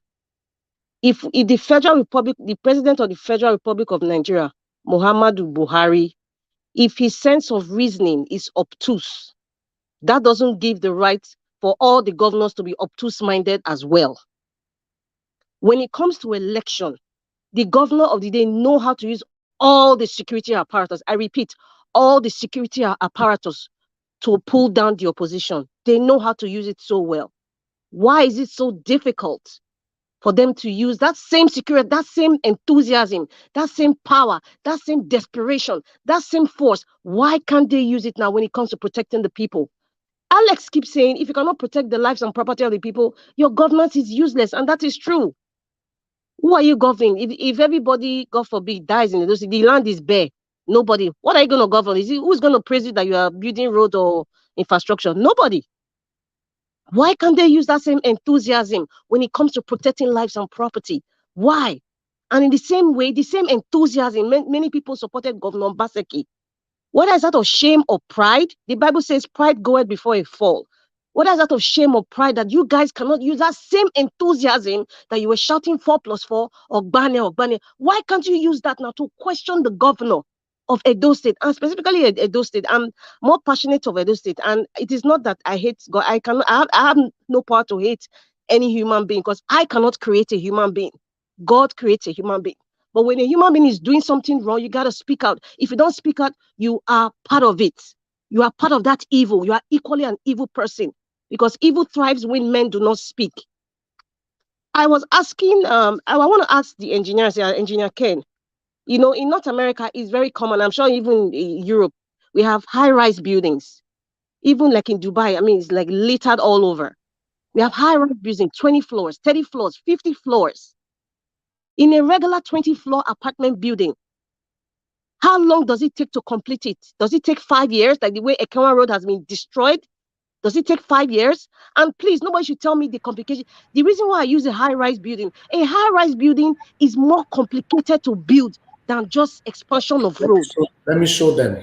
In case they don't Yes, you are very right. And it doesn't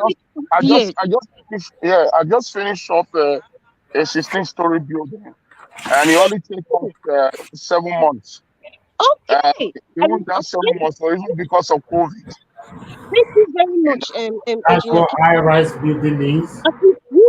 You guys here, you are listening. You are getting the answers from a professional. So nobody should ask me about and that high-rise buildings you've seen in Dubai, it took 15 years of the Crown Prince of Dubai to develop a desert to become a world-class thing that we are looking at right now. Give too much information because they can Google it. Don't give so much information. I just wanted to make that clear for those who will be asking for statistics or proof. That does not make sense to me, with all due respect. I'm just using that as an example. A 20-floor, Engineer Ken just said, a 16-floor building that is extremely complicated. An apartment building. I don't know if it's the same in Europe, but here it has a gym, it has everything, swimming pool, and it has different apartments, and you're talking about gas, electricity, all those complicated fixtures. It takes 7 months. Engineer Ken just confirmed now. Now, complete that 7 months now, and then you tell me Ekenwa Road. I'm using Ekenwa Road as an example. And those of you who had the enthusiasm to vote cannot question that. And that's why good comrade always say, ask questions. Those are the pertinent questions. Ask questions about security vote. Mr. Jimo, you said you cannot blame Obaseki. Then what is he doing with the damn security votes, man? What the hell is he doing with it? Why can't we question that? Sorry if I'm swearing, because I'm really irritated. If you cannot stand up, then we have no right to even come here and criticize Buhari. If you cannot stand up for the truth and say things as it is, I am not going to compare those states with Igoriaki, because we are not Igoriaki. The kind of buildings that we have in Edo State is even more prettier than some buildings I see in Europe. The kind of structures that we build in Nigeria in general. And then we're standing here and people will still be defending. You cannot bring an idol. You cannot say somebody is your idol when the person is a constituted authority. Do you know what that means to be a constituted authority? You have given the trust to hold billions of dollars for people in trust. People are put you are the number one citizen. I am talking about those states now. I'm not talking about Nigeria, because Nigeria is too big for me to talk. There's so many issues. There's so many issues with Nigeria, but I cannot help always go back to my state, because charity begins at home. Please, I don't want to get this too long. Please, that same enthusiasm, that same fire, that same desperation that those state people were shouting, including especially those of us in diaspora, 4+4 Ogbani, he must come back, is this and that. Please, I am using Jehovah or whatever you believe in to beg you, use that same enthusiasm to speak to Edo State in terms to have a secure land. Thank you. Yes, thank you very much. Thank you very much. That was a nice one from Madam Rita. Who is that? Jumairo speaking. Okay, Jumairo, 1 minute, please. Respond. 1 minute. Okay, I just want to. I think she's misunderstanding my point. This problem of insecurity is beyond the governor right now. Mr. Jimo, we are losing your audio. Your audio, not close to your audio. I said that. Can you hear me now? Yes, we can hear you. Okay. But please, we can hear you, and I don't want to accept and I don't want to agree with you. I know you have the right to your opinion. You cannot say the problem of the insecurity we are having. Let me finish now. Let me finish now. I know what you are saying. I know what you want to say. Is it beyond Wike? Is it beyond some other state governor in the state? Listen. You see, we are discussing insecurity generally, and we're pushing Edo. Now, this is the thing. I just said something. If Governor Obaseki, there is a bandit of Boko Haram in Ahop village, he's going to send the police there. Most of the herdsmen that have been arrested, which one have been prosecuted? They always let these people go free. What do you do in that instance? You have no other police from anywhere but from the federal government. The military men went yesterday, start to beat Amotekun. You saw the video, I guess. The military went, the Amotekun that the governor in the Southwest instituted, they arrested the herdsmen with cows. The military went there, beat the Amotekun, released the cow.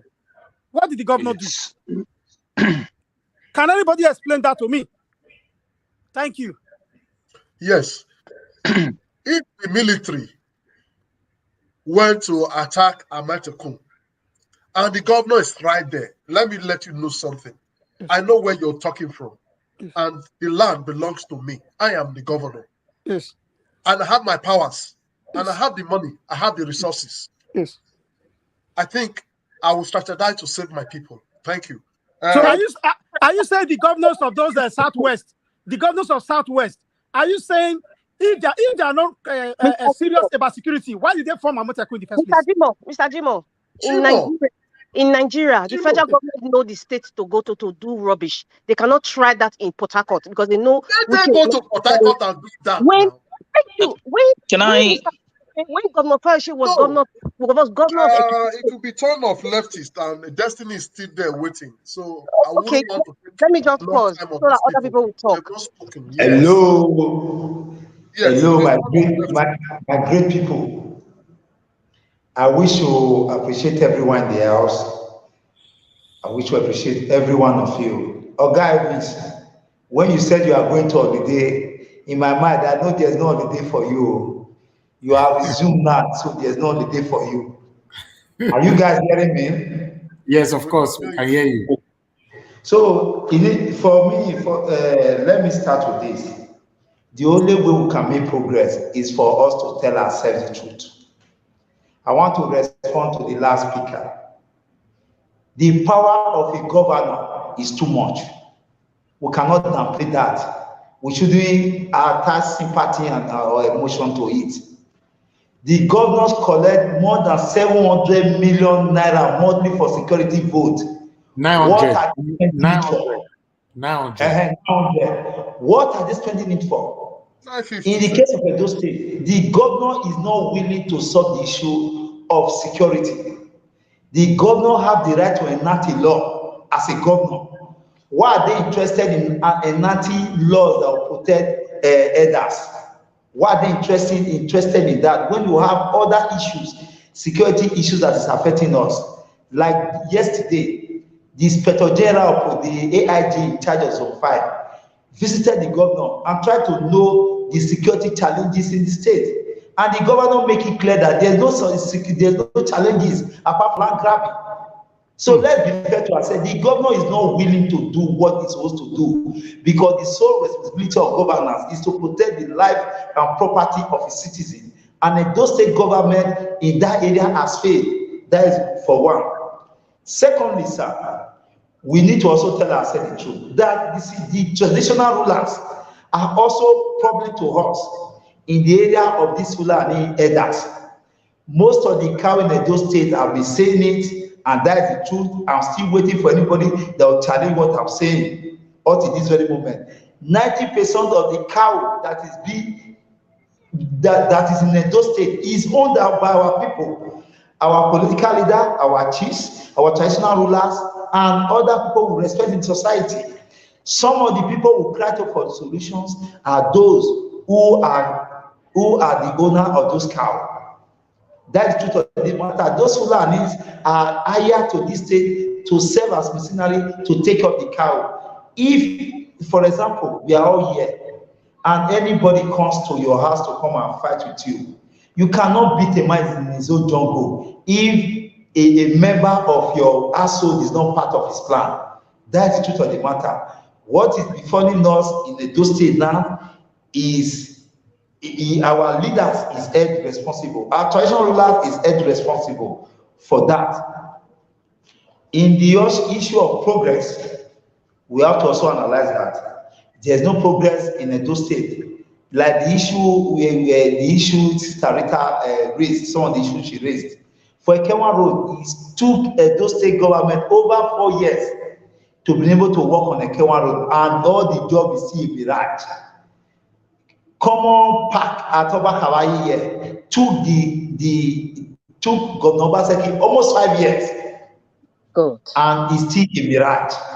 We have a lot of issues that is affecting us, but we as the people need to change the narrative, because I keep on saying those problems we are talking about is created. It's a coup against the people.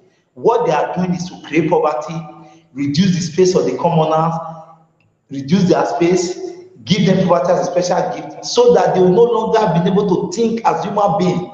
The people is left with one option. I keep on saying it, is survival. And when a man is left with such option, the man no longer think. So our people have been stereotyped. So they are hopeless. They don't know what to do. So that is why you see our people no longer have interest in things that affect them at all. So this problem is created by our people. To get it straight, the state governor must stand to their feet. Like last year, Buhari make it clear to them that is why you see governors are no longer blaming the government in the center. You remember when they were saying he's the president, and Buhari make it clear, which body language do you want from me? Governors, go and take off your states. Have I not been giving you security? And apart from that, the president also increased the amount of security votes that he has been giving to state, and the state governors will put the security vote in their pocket, and they are not doing anything. The state governors have the right to activate vigilance. As I speak to you till now, the vigilante in Edo State has not been paying a dime by the state government. They are just doing all those their voluntary work because they have flair for it. So the governor is a factor to what is happening to us. In fact, without no missing words, without no apology, the governor is a sadist and is an anti-progress to Edo State. It's one of the wrong things that ever happened to us, and we should take that we should accept that as a true people of Edo State. For the president, Muhammadu Buhari is a tribal leader. He has always been a tribal leader. You remember when he took over power from Shagari? Shagari was kept in under house arrest, while Ekweme was kept in maximum prison in Kirikiri. So Buhari will never fight against his people. It's the governor of each state that will take charge of their own people, the well-being of their people. Saying that the governor is constrained, is helpless, is a lie. If the governor is helpless, he should stop collecting security votes and allow those who serve who will work for the benefit of people to come. So the governors, all of them, you are seeing that are shouting. They are all bunch of disappointment. They don't care about the people. Their family does not reside there. They don't believe in the system. What they believe is that we are their company. And apart from that, we also serve as collateral, and even our born children. For the loan they are taking, they take us as collateral. So let me rest my case for at this very point. The governors are the one killing us. Our Edogies are the one killing us in Edo. Our royal fathers are the one killing us in Edo. Our political fathers are the one killing us in Edo. We should accept this fact. And the only way we can get over this is for everybody in every community to mobilize themselves together. If you have a 50 community at a stretch, they should form a security team for themselves. That is the only way. Credit to those people, those elected hoodlums who are part of this problem is exercise in futility. I rest my case at this moment. Thank you very much. Yes, the only way is for the communities to organize themselves together as a team. Yes. Defend themselves. That is the truth.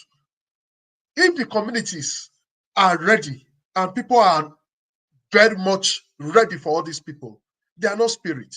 Fire for fire. It is time our people wake up. They should stop crying and waiting for this same government that have sent people to kill you, and you are waiting for the same people, the government, to come and save you. They will not save you. They are there collecting money because of all these things. They've sold you. They've sold you to slavery. This is modern slavery. They are collecting money. They want to aspire more. And as such, they are using us, me and you, as a scapegoat. Well, we shall all come together again and fight. We must come together, and that is the truth. Come together, form a very strong security team. That's the only option. That is the only option. That is the only option. The one person is remaining. Brother Destiny has not spoken. Before I now can go back to the comment section and calls. Yes, Brother Destiny, are you with us? I'm with you guys. Good evening, sir, yes. And good evening, all the panelists. Good evening, Ross. This issue, for me, is beyond all the governors. Reason why is this? I don't know if you guys remember the case of Wadume, the dangerous kidnapper in I forgot his teacher.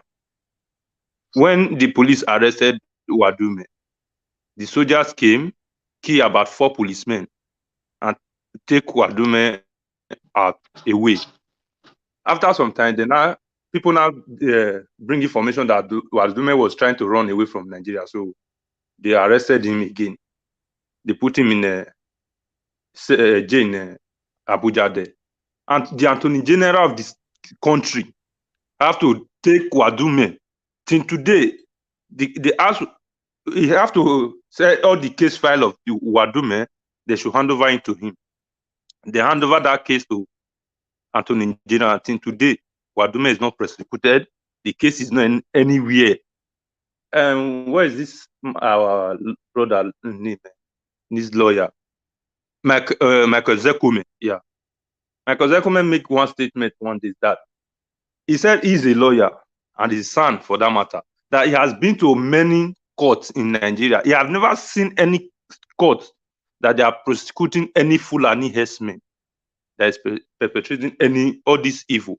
They will arrest them in Benin. Before you know, they will say transfer him to Abuja. That case is end. They will arrest in Imo, transfer this case to Abuja. Just like in any state, they'll say transfer him to Abuja. When they transfer to Abuja, the case is dead.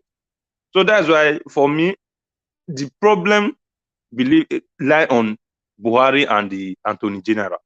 They are only the person that can say this thing is going to stop today. The vigilante we are talking about, Buhari said nobody should have gun. In is it Kaduna, Abi Kano, I don't know, one of those states. They kill about 60 vigilante. Why those things happen? Because vigilante don't have those kind of better gun like all those people. Fulani Herdsmen, they can carry AK-47, 49, as many big AK that they can carry. Vigilante can only carry their gun. If they can only easily agree in House of Assembly that any vigilante can carry better gun, and the governors did not both buy that gun for those people, that is the only way I will blame any governors and fight that they are the problem of any state. In all those Yoruba states, when they formed this Amotekun, the Attorney General fought for them not to have a better gun. That is why I think tomorrow they are having all those pumpers or whatever. How many pumpers are you going to shoot before AK-47 will get to you? So the problem is, for me, the president and the National Assembly and the House of Assembly. Both those three people are the problem of Nigeria. But if they want to solve it, okay, now. Some people said if they legalize gun for all the whole Nigeria, it would be a problem. Don't legalize it for the whole Nigeria. They also said in any, like all those vigilantes that the governors are putting in place, give them a better gun, give them a better welfare. From there, if any governor is not doing it, did not buy a better gun for all those people, we now say, yes, this governor is our problem. And that is why things is not going. When it comes to security, for me, if Buhari want to end all this killing, because in Buhari's own state, they are still killing people. Definitely, the governor, like Kaduna State Governor El-Rufai said, we want to hire machinery. I listened to one Baba Ahmed. Yeah, Baba Ahmed said, El-Rufai is just saying all those things because this is a political politics. Yes, that is why. The El-Rufai know that he can't do that because the law did not give him the power to do that. So that all of them are just trying to deceive each and every one of us. That they should tell Buhari, because he's a friend to Buhari, to do the needful. That is the only way they can solve the issue of this security. And the Boko Haram now, they said Buhari and his people knows what they want. Okay, tell us what they want. You do not want to say it. The last time, 2019, Abi, something like that, Buhari gave them 100 million. Okay, what did they now want? We don't know. They are just killing innocent people. Why? 100 billion through yeah, 100 billion. Yeah. They requested for 150 billion. Okay. Now, why this train accident is getting momentum? Because there are important people inside that train. How many people die in Kaduna, in Zamfara, that we don't even hear about? We just go. Nobody will shout, nothing. And when it comes to all this issue of insecurity, you see APC, we said they are doing it, is on opposition. And every opposition, in this APC now, all the leaders that have come out for this their convention, all of them are inside the PDP. They move from the PDP to the APC. All of them, they are the leaders of the APC. And there is that doctor, the one they shot. That lady tweets that they shot him inside the train bandit. Do you know that many APC people was insulting, abusing that woman, that she's bringing out a fake rumor. Okay, they shot you. Why not you die? You are just treating for people to bring that you want to bring problems to the country. So these are the problem. If we decide to fight and talk, look at the man that just speak. After the man speak, the next thing they demoted that imam. They suspend him. So they don't want anybody to talk. Well, that's just where I need to stop, please. Okay, thank you very much. You have said your opinion, but I still believe that yes, we can locally safeguard ourselves. We all understand from the story going on and the rumor going on that Buhari is part of the hoodlum self. I owe him no apology. He's my president. I can tell him whatever I feel. Yes, the 100 billion that was given to this man through Central Bank were to settle them to go back. The machinery they imported, according to General Danjuma. General Danjuma warned everybody before 2015 election that this is what we're going to get. Machineries have been imported all from Mali, Senegal, Libya, and all because of just election. And since then, there's been no peace in Nigeria. Now, they said Buhari knows what they want. Yes, it is true. He knows what they want. He brought them all. It is not just him and his people. If you watch in 2018, was it 2018, Buhari asked all Nigerians to withdraw their gun licenses. Those that have licenses to withdraw their guns. He withdraw their gun and give them their gun. If you have double barrel, he takes it from you, I'll give you single barrel. Those that have pump passion, Buhari took it. Why did he do that? So that you cannot defend yourself. That's where the problem. Buhari openly took ammunitions, mob ammunition from Edo, a lot of ammunition from people in Abuja, in Lagos, everywhere. He mopped ammunition. I knew it, I saw it. They were mopping ammunitions. Why was he mopping ammunition from the people? So that they cannot defend themselves. You think we are stupid? And now see what they are doing. It's quiet. After the presidency condemn it. You hear presidency condemn it. Condemn what? Anyway, we all know what that is the story. The only way out for us to defend ourselves, that is just the truth. Nobody's coming to defend us. After all that, let me go back to comment. My brother. Comment session.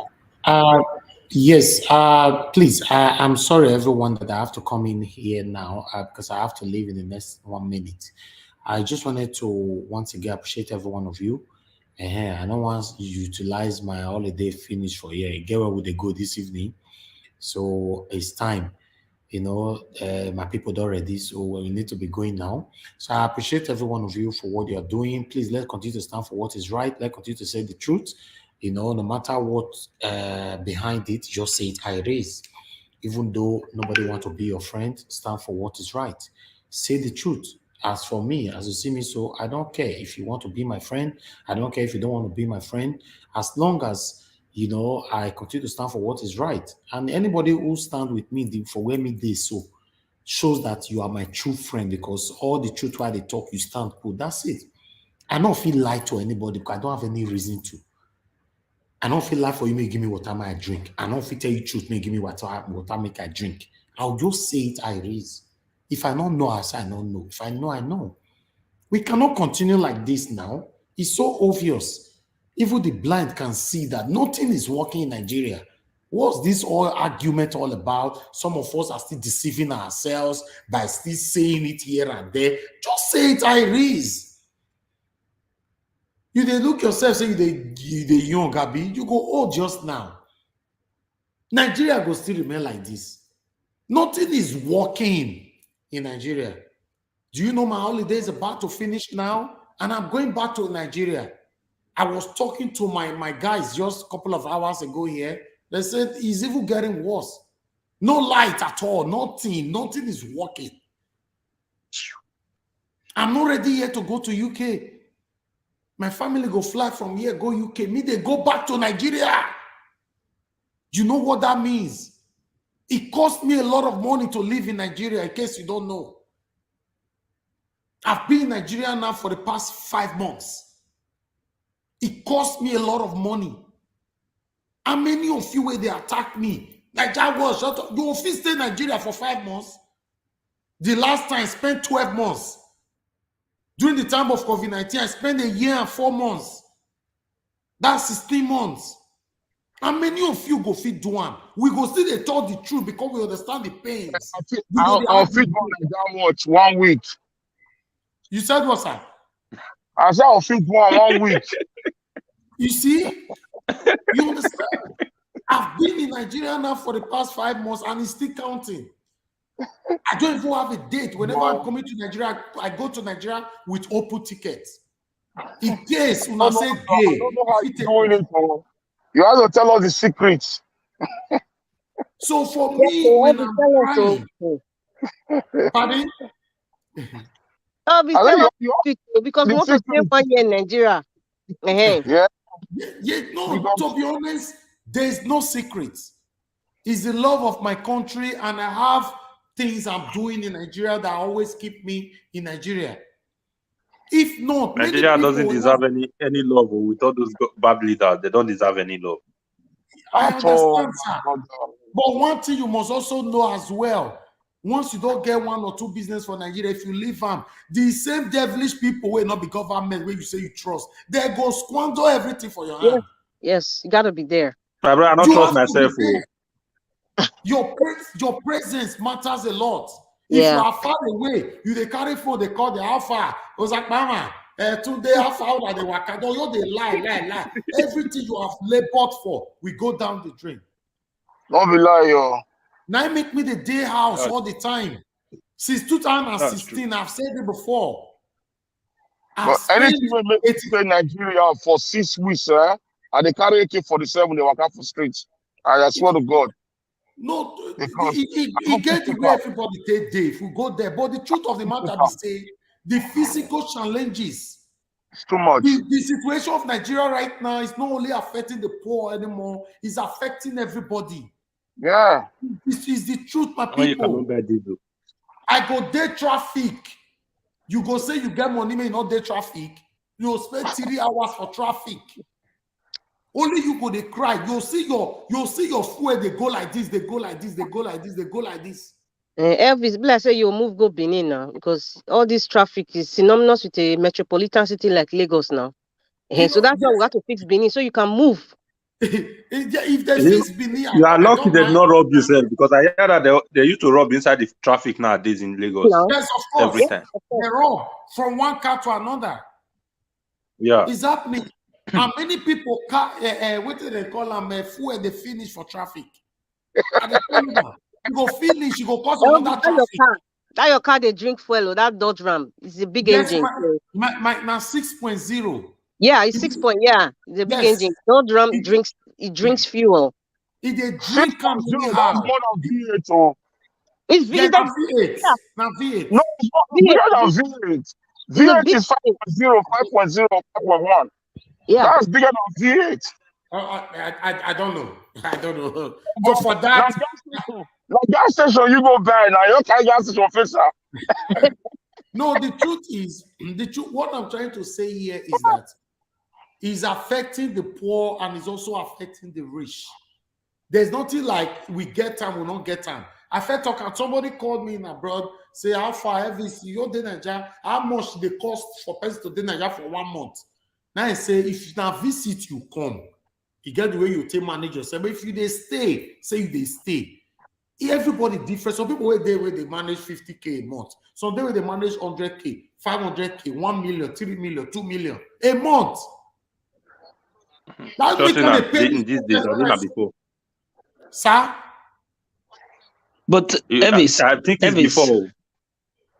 Elvis, if I may come in here, yeah, you've been when you speak in all this whole thing now, but this is a country where billions are moving out as if it's water, and it's being swallowed by snakes. You see, this is the problem we're having, where we talk about teens. Why are we not on this platform supporting to change the status quo of saying we are done with this whole party and let's bring in a new system that will change this thing, that will see. Look at Ghana the other day. This is what this is what makes me angry. We are saying that we are clapping for 4+4, and who claps for 4+4? Who claps for them? If you are standing for the truth, why not you saying we should bring in another party? And handgun, why don't we say we should bring in another party and you channel it and you build the advocacy to say enough is enough of this thing? Look at Ghana the other day, and they're cutting down the cost of governance. And where we have our National Assembly, somebody is bringing 4 wives and telling you that Zainab, stand up, I have 29 children. This is what you are saying in the National Assembly. This is a disgrace. He said he need police boots in his own house. Leftists, are we following the right orders? Everybody hold on. Everybody hold on. Let me just round up. So that let me handle everybody. Please, let me just round up. What Israel was saying, this is part of the things I'm still saying. The reason why we went a little bit personal was we fighting this government, we opposing them, attacking them, disagreeing with them. We have people, especially those that live abroad, who are attacking us, who are telling us that we comes out for views. You understand that, okay, now view we define.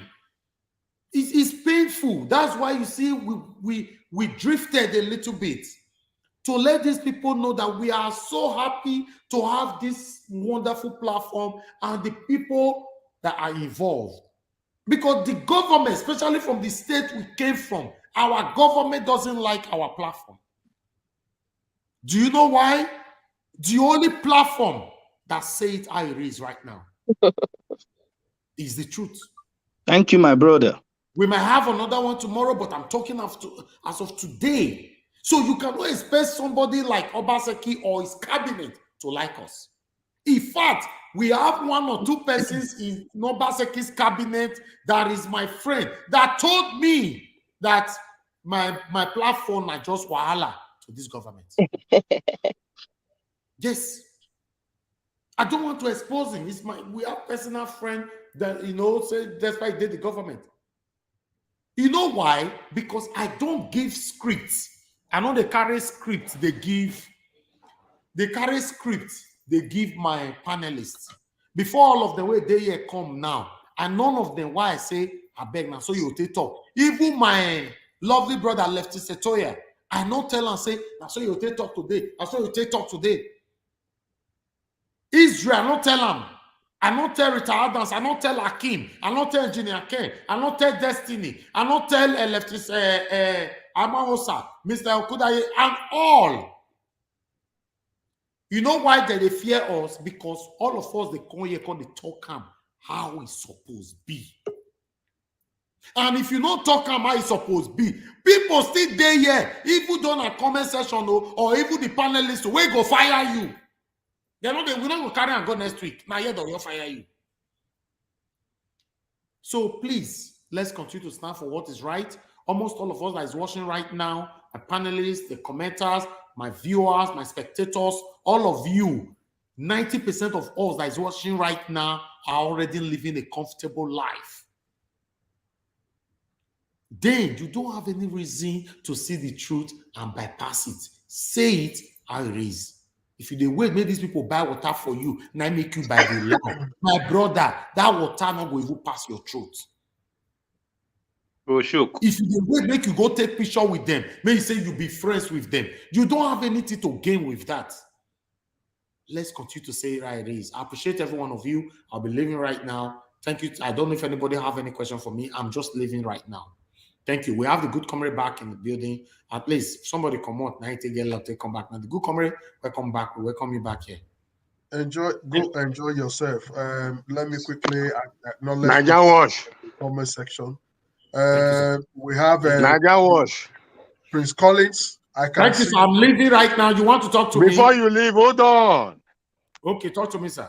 That dinner you are going to respect yourself. Keep my own. Okay, thank you. Keep my own. Oh.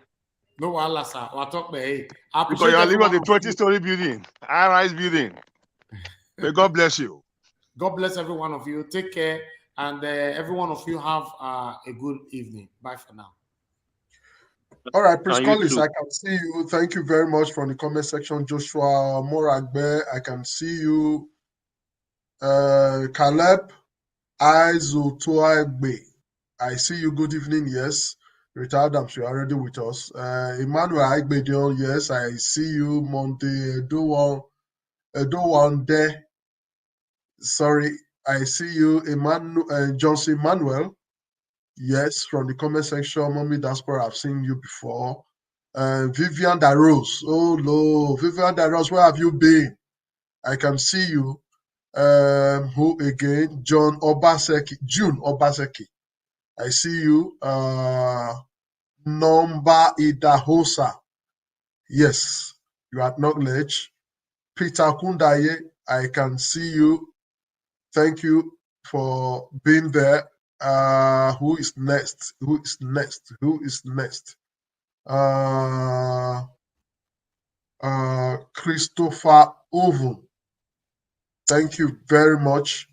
How come you accuse Buhari and keep defending Obaseki? Okay, that's Christopher Oven. Roland Don Alade. I see you, bro. Who again? Who again? Eddie Justice. Yes. Thumb up for you too. Jesus is my father, who will be my mother, na Mary. I greet you. Father, evangelist, man of God, I see you. CE. I don't know who that is, but I see you. Who Jerry Ehigiagba. I see you. Efrota Catfish Farm, Nigeria. I see you. Modi Benson. Oh, yes, I remember you. You called in. I see you. Benga Lala. I see you. Julian Salami. Thank you, Julian. I can see you. Who again? Who is there that have not seen? Who is there that have not seen? Who is new? Lefty Samosa, yes, you are here. I can see you. Roland, okay, I've seen you before. I've called your name. Oh, Irene Finest. I see you. Batman. No, Best Man. Amion Nohangbe. I see you. AKA Igo Boya. Hey, Harabusa Akugbe one. Okaigbe one of Italy. Obokia Koyo. Who is the next person that is there? Doris Odion. I recognize you. I see you from here. Thank you very much. Who again? Who again? Neil James. I see you. Classic man. Danny Osaigi. I see you all. Who again? Power. Oh no. Yes. Akin is okay. Power. Thank you. Thank you. Thank you. I don't need to read that. Power. I see you. Who again? Still Doctor. No, Still Dre. Oh boy. Still Dre. Good comrade. You did here already. I see you on the comment. You did your hand the comment section. Thank you. Who again? Who again? Who again? Who again? Amos Charles Obina. Thank you. I can see you. Who again? Who again? Yes. Who is new? Who is new that I've not seen? Maria Palmer, who I've seen you before. Osagiduwa Obakmolo. Good evening. I greet you. Who again? Sophia Papa. I see you. Dennis Ahion Barry. I also see you. Miracle TV. Good evening. And I think that's all we have on the comment section for now. So I will be going back to my panelists, our panelists, to start from the top again. Since we don't have any callers for now, you can call in. I will be starting from the top again. And who started? Akin. Is Akin here with us? Yeah, thank you very much. I'm still here. Akin, you can have the floor, please. Thank you very much. I've been listening to everybody. I didn't want to intrude because I would just want us to follow the orders. I listened earlier on, and it's very sad, when you come on the debate platform and you have people who actually come here with an attack in their mind, not really actually listening to what you say, but just basically looking for one way or the other to castigate you or use some word that I don't really understand what it call for. Okay, fine. Richard Adams, if you are on this platform, you've criticized Governor Obaseki several times. In fact, every time. Have never at any point use any word or to call you an hypocrite or any other word against you, because I believe that you have the right to your own opinion. And I don't understand how, when people are going to get it into their head, that I also have the right to my own opinion. I have the right to support someone in the way I see fit. And when I've come out to make criticism in other areas, when I feel like the governor should have done more, that is my right as well. So on this issue, leftists, if I was moderating this issue, I would have gone back and played my own submission because I was the first person that spoke. At no point did I even mention the name Buhari, and at no point did I mention the name Obaseki. But here you have people here saying, "How come you are criticizing Buhari and you're supporting Obaseki?" And at the time that I made mention of the failure of security institutions. I made mention of the failure of leaders when they go to the negotiating table. They're not telling that they don't tell the truth to themselves, and then all of these things have been twisted one way or the other. Listen, I understand that we have security challenges in our country, and so are you. You understand that we have security challenges, but some people have personal agenda against an individual. I don't. I just want to see what is right done, and I believe that the only way we can do what is right is to address the situation from the national level down to the state level. And I've come here several times, and I've said, listen, I do not put the blame solely on the governors. I've never used the word on a Edo State governor, on the governors. And people come here, oh, how is Wike doing it? The question you asked yourself today, Mr. Jimo asked a question. He said, those Fulani that have been arrested, how many of them have you seen being prosecuted? The ones that have been arrested, how many of them have you heard that have gone to jail?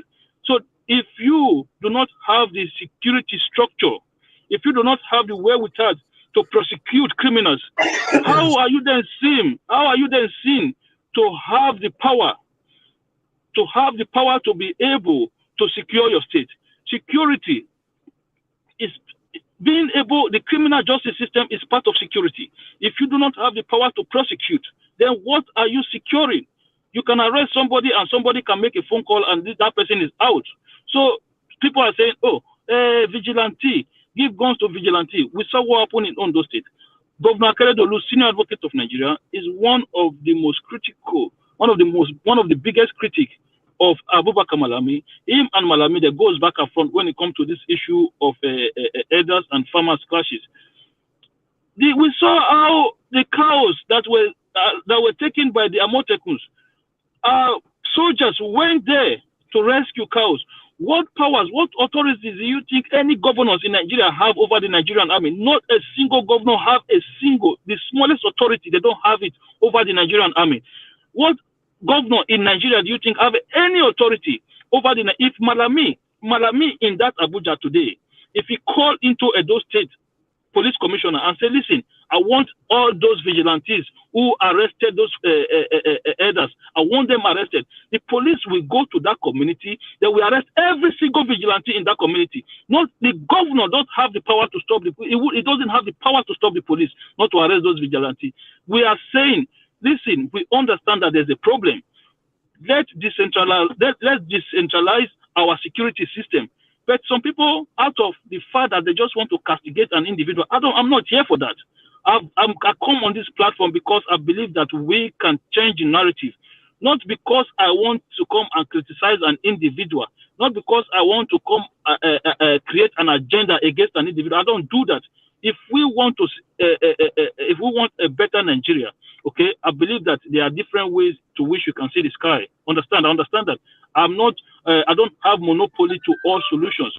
I have my own solutions, the ideas that I feel like can benefit the country as a whole. But Akin, please.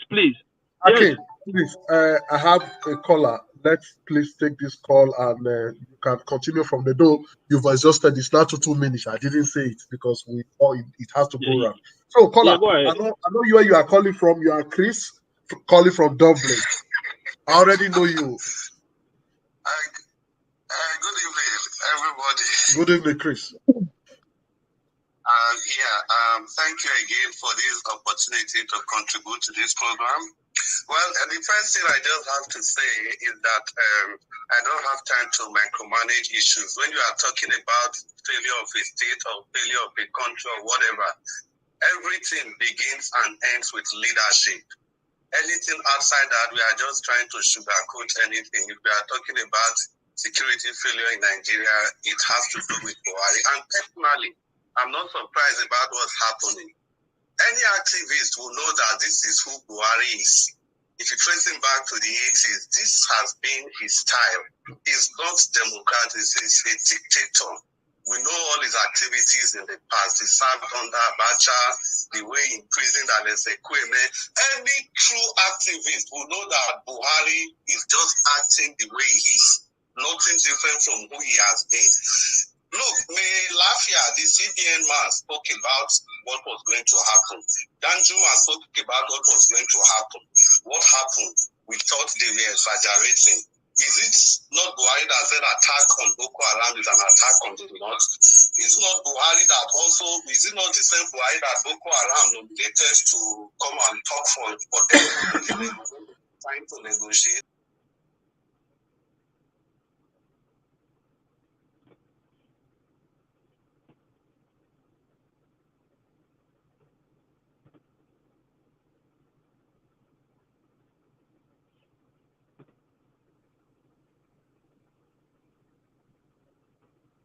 Hello. I left it. I think he went off. Can somebody deputize for him? Okay, Mr. Hakim, I think maybe you should complete your submission, and I would like to respond to you. Yeah, but you can't respond to me because it's not your turn. The coordinator have to coordinate the program the way it should No, go. something just happened now. The coordinator is not here. He's not here. Hakim, hello. Hello. So I'm going to continue with your submission, sir. Yeah, thank you very much. So I will say that, yeah, I'm going to round up quickly now. And Madam Rita, you said they used how many years to construct a Kenwa road? Listen, I'm not here to question you when you criticize or when you exercise your citizenship rights. It is your duty to criticize those people in authority. I'm not here to hold you to account or while you're asking questions. Akin, allow him to finish, please. Sorry. Okay. No, we didn't see you. We didn't hear nothing from the background. That's why I continue. I understand. It was a network. Akin, see, from your opening statement, in short, after I finish talking today, I'm not going to counter you anymore. Because from your opening statement, you clearly, it's not about what the lady said, you clearly took Buhari to the shreds. You took him to shreds. You took his government to shreds. You said the government has failed. You didn't exonerate him. You didn't see anything good. You scored him 0 from your own. You have to go and listen to yourself again. You scored him 0. Now the question is that why have you not been using the same standard on Obaseki? Because to be honest, Buhari did so many things. He constructed railways and stuff like that. I'm surprised you didn't focus on that. But if it comes to Obaseki, you always find a way to look for the good side of Obaseki. And you didn't do that when it came to Buhari. You took him to pieces. That was exactly what you did. So there's no issue of trying to say you said the security apparatus failed or this one failed. If the security apparatus, if they failed, who is in charge of the security apparatus? Is it not the same Buhari? We are talking about the evolution of power. Who is going to champion that? Is it not the same Buhari? So no matter how you look at it, everything rests and falls on the shoulders of leadership. So the reason I said I'm not going to argue with you again concerning whether Obaseki is doing well or not. Your position on Buhari today clearly shows that when it gets to Obaseki, you try to be biased, but when now you spoke about Buhari and you didn't see anything good about him. Listen to yourself again. The lady was right, and you were the first person that responded. Even Nigeria Watch came out to tell us that he called his father to tell his father that the government of PDP has failed, Obaseki has failed, and his own father has failed. And his father agreed, and that's what some of us have been saying on this platform. As at present time, Obaseki has failed. So there's no question trying to point to one or two infrastructures. Fine. There is no governor that will be so bad that you cannot point to one or two things he has done. But the thing is that we look at the bigger picture. It's always about the bigger picture. It's always about the present and clear danger. The present and clear danger today is the activities of Fulanis in the state. The killings going on in the state that nothing is being spoken about. Now, it's okay to talk about Akeredolu. At least Akeredolu has Amotekun. What do we have in Edo State? Even the Buhari we are talking about, did we not hear that Buhari said they should shoot any Fulani Herdsmen outside with AK-47? He said so at least. Now, we blame the security people. If those security people, they are not doing anything, who is supposed to talk? Is it not Buhari? Those Fulanis that they have refused to prosecute, who is supposed to make sure they are prosecuted? Who do you think is giving the orders? Who gave the order to go arrest them? If it comes to their own interest, it is easy. But if it comes to the welfare of the general people, they keep throwing their hands in the air, trying to tell us that they don't have power. Please, they do.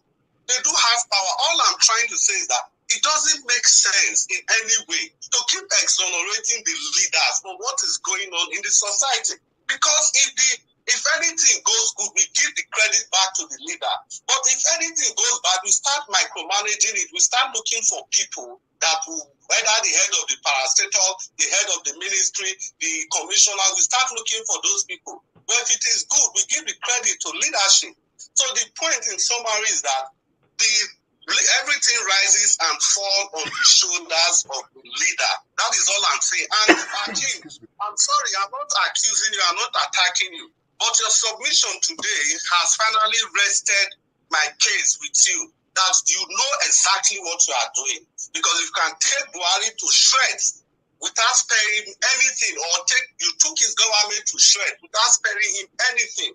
So I cannot see the rationale why you cannot do the same with Obaseki without pointing out. So in your opinion, Buhari is the government. So Hakim, I'm shocked that by now you are still trying to defend yourself. Just absorb what happened and let's move. Let's let it slide, please. Can the caller just finish? Can the caller finish? I'm just asking a question. Please, Can I would finish? like to respond. Akim, you've been speaking for a while. Yes, I haven't round up. I have no round up. If left is a round up, then it's up to leftists to coordinate. If I may ask you, who paid for the Tucano jet? If I may ask you, who just wrote to the National Assembly that they need $4 trillion? $4 trillion naira. So is Buhari that paid for Tucano jet?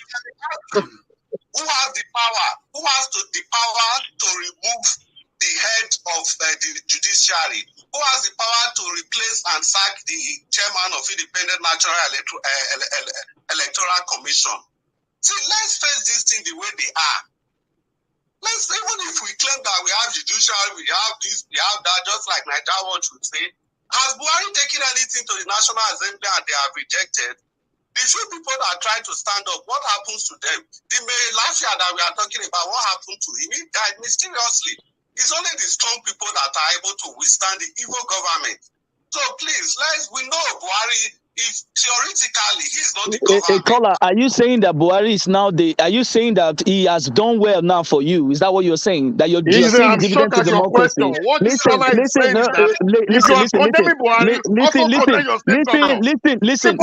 sir. I'm not asking you a question. I'm asking all of them. No one is good. Let us rest.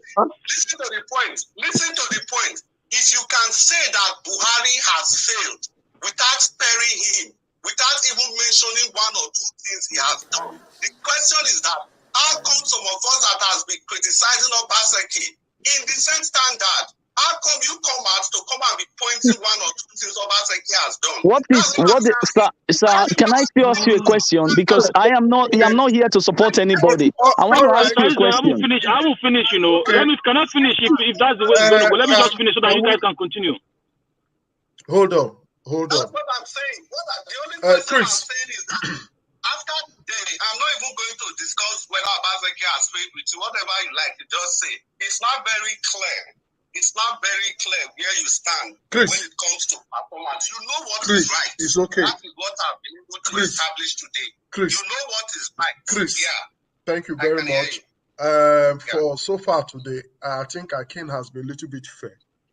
He spoke of against Buhari, and Aki used to be an APC man, remember? So he has decamped for a very long time. He has been speaking well, and he has been telling us that the problem actually is being caused by our leaders. We have one more caller. Let me quickly take this, Chris. Okay, thank you very much. Yes. Caller, please tell us where you're calling from and your name. You want me to go across? Hello. Yeah. Please tell us where you're calling from and your name. You are already on. Hello there. I'm gonna go inside there. They're gonna look at me like. Yeah. All right, this is a new caller. Okay, caller, tell us your name and where you're calling from. What did they do there? Body walk? Yeah. Hello? I was telling Lee that she'll get a bigger space.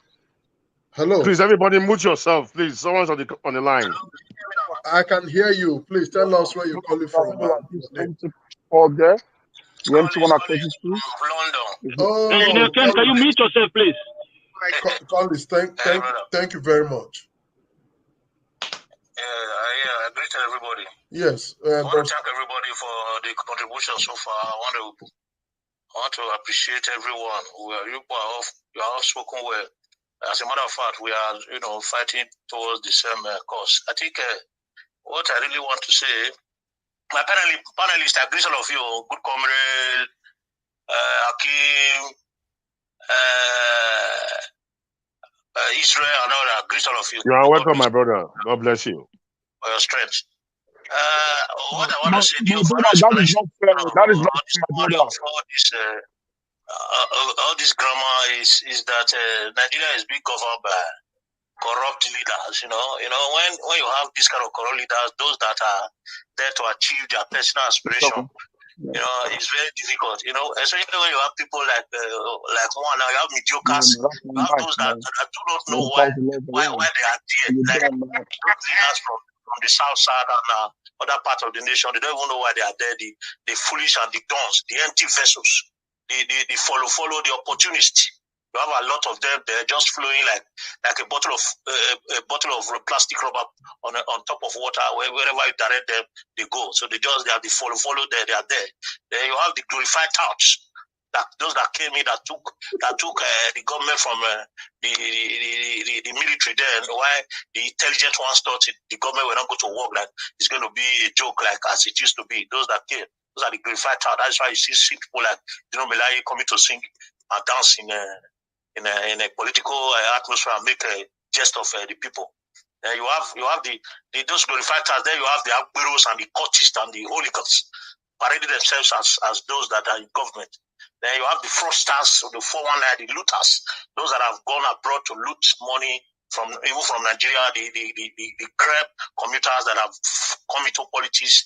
They also loot our money from Nigeria back to foreign countries, thinking that they are making service or they are gathering wealth for children that they are children that can even make use of it immediately they are dead. The wealth that they gather that doesn't even cross one generation, instead of them to invest back home and let the incoming generation, know why they were there and recognize them as it is done in the developed world. They begin to loot it back to the Western world and put them in their bank. They see what is happening in Russia right now. I think I know that our leaders don't learn. If they look at what is happening to Russia now, with the money that the Russian criminals are looting to the Western world, they are confiscating them and using using it against them. That's what's going to happen to Nigeria in the future when we get to the real place, because we are just on the way to the real journey now.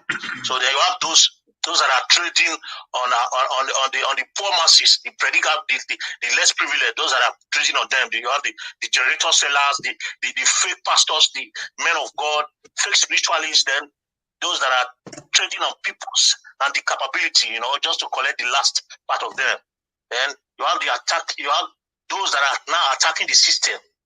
These people that are attacking the system now, like the Boko Haram, the terrorists, what they call the bandits and all that, they came out from this evil government. They know everything. Just like you say, we know everything. They are fractions from this bad government. So they have come out. That is why they cannot. You know why they cannot fight these people? Because these people, they are fractions from the body of this corrupt government. They cannot fight them because they know everything. They know what they want. They know actually what they are doing. These people that are fighting them now, that have become pain or torn in their flesh now, they know how they started and know how everything is done. So they cannot actually come back to them. So all those Tokalo jet history and all of that, it's a way of wasting money. The budget they make every day for in the name of fighting terrorists is just a business. Then if you have this kind of government, as a matter of fact, the output or the aftermath or the end product is a doom, it's a chaos, confusion. We are just at the edge of breakthrough into dream that we have been expecting. That is the destruction, the apex of the destruction. That's what we are facing right now. If they can start attacking our ministries, our defense, they can attack strategic points in the nation where we make money, like airports, like transport system, going to ministries, going to areas where they know that are very important to us. It means that they are taking the work straight to us, and they don't even know now. It is a pity that they don't even know what to do. So for us to provide solution, I think the best thing is for us to start now. It's not late for us to start fighting against this government through our speech. And the best thing to do now, because from what I have heard from some of us, I think the catchers that we will see, because I see bloody activities in the door right now. Yeah, the way I see somebody that was injured, that was, the mouth was torn into two. I wonder how such person was still standing. I saw it yesterday in our group, somebody that was injured that came out from the bush. I've never seen somebody like that. That guy is a strong man, was still standing. So if such things are happening in the society and nothing is done, it's time for us to visit the government. Let us meet the government, those that are taking care of the cattle. Because if the cattle belong to our indigenes from our states, and these killer herdsmen are killing our people because of the cattle, that is to say, it is our people that are killing us. So we have to work out modalities on how to visit those. The strategy we need to re-strategize right now to know those that are really involved in cattle rearing. We need to visit them. This is time for reality, my brother. It is time to visit 101 those that are into cattle rearing.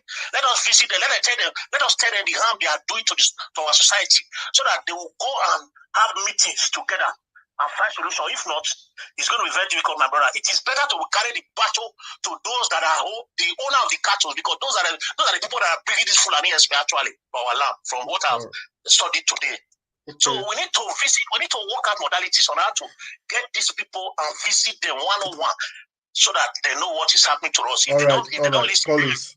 Thank you so much. Thank you very much, because somebody else was trying to call me. Colin, I don't want to take too much time. Anyway, thank you for your contribution. Your deposition is well carried. People, Mr. Lefties, I would like to speak, please. Mr. Lefties, I would like to speak. Can I round up now? Because you've used two callers to cut off my contribution. My God. Hakeem, your contribution is good, and your time is over.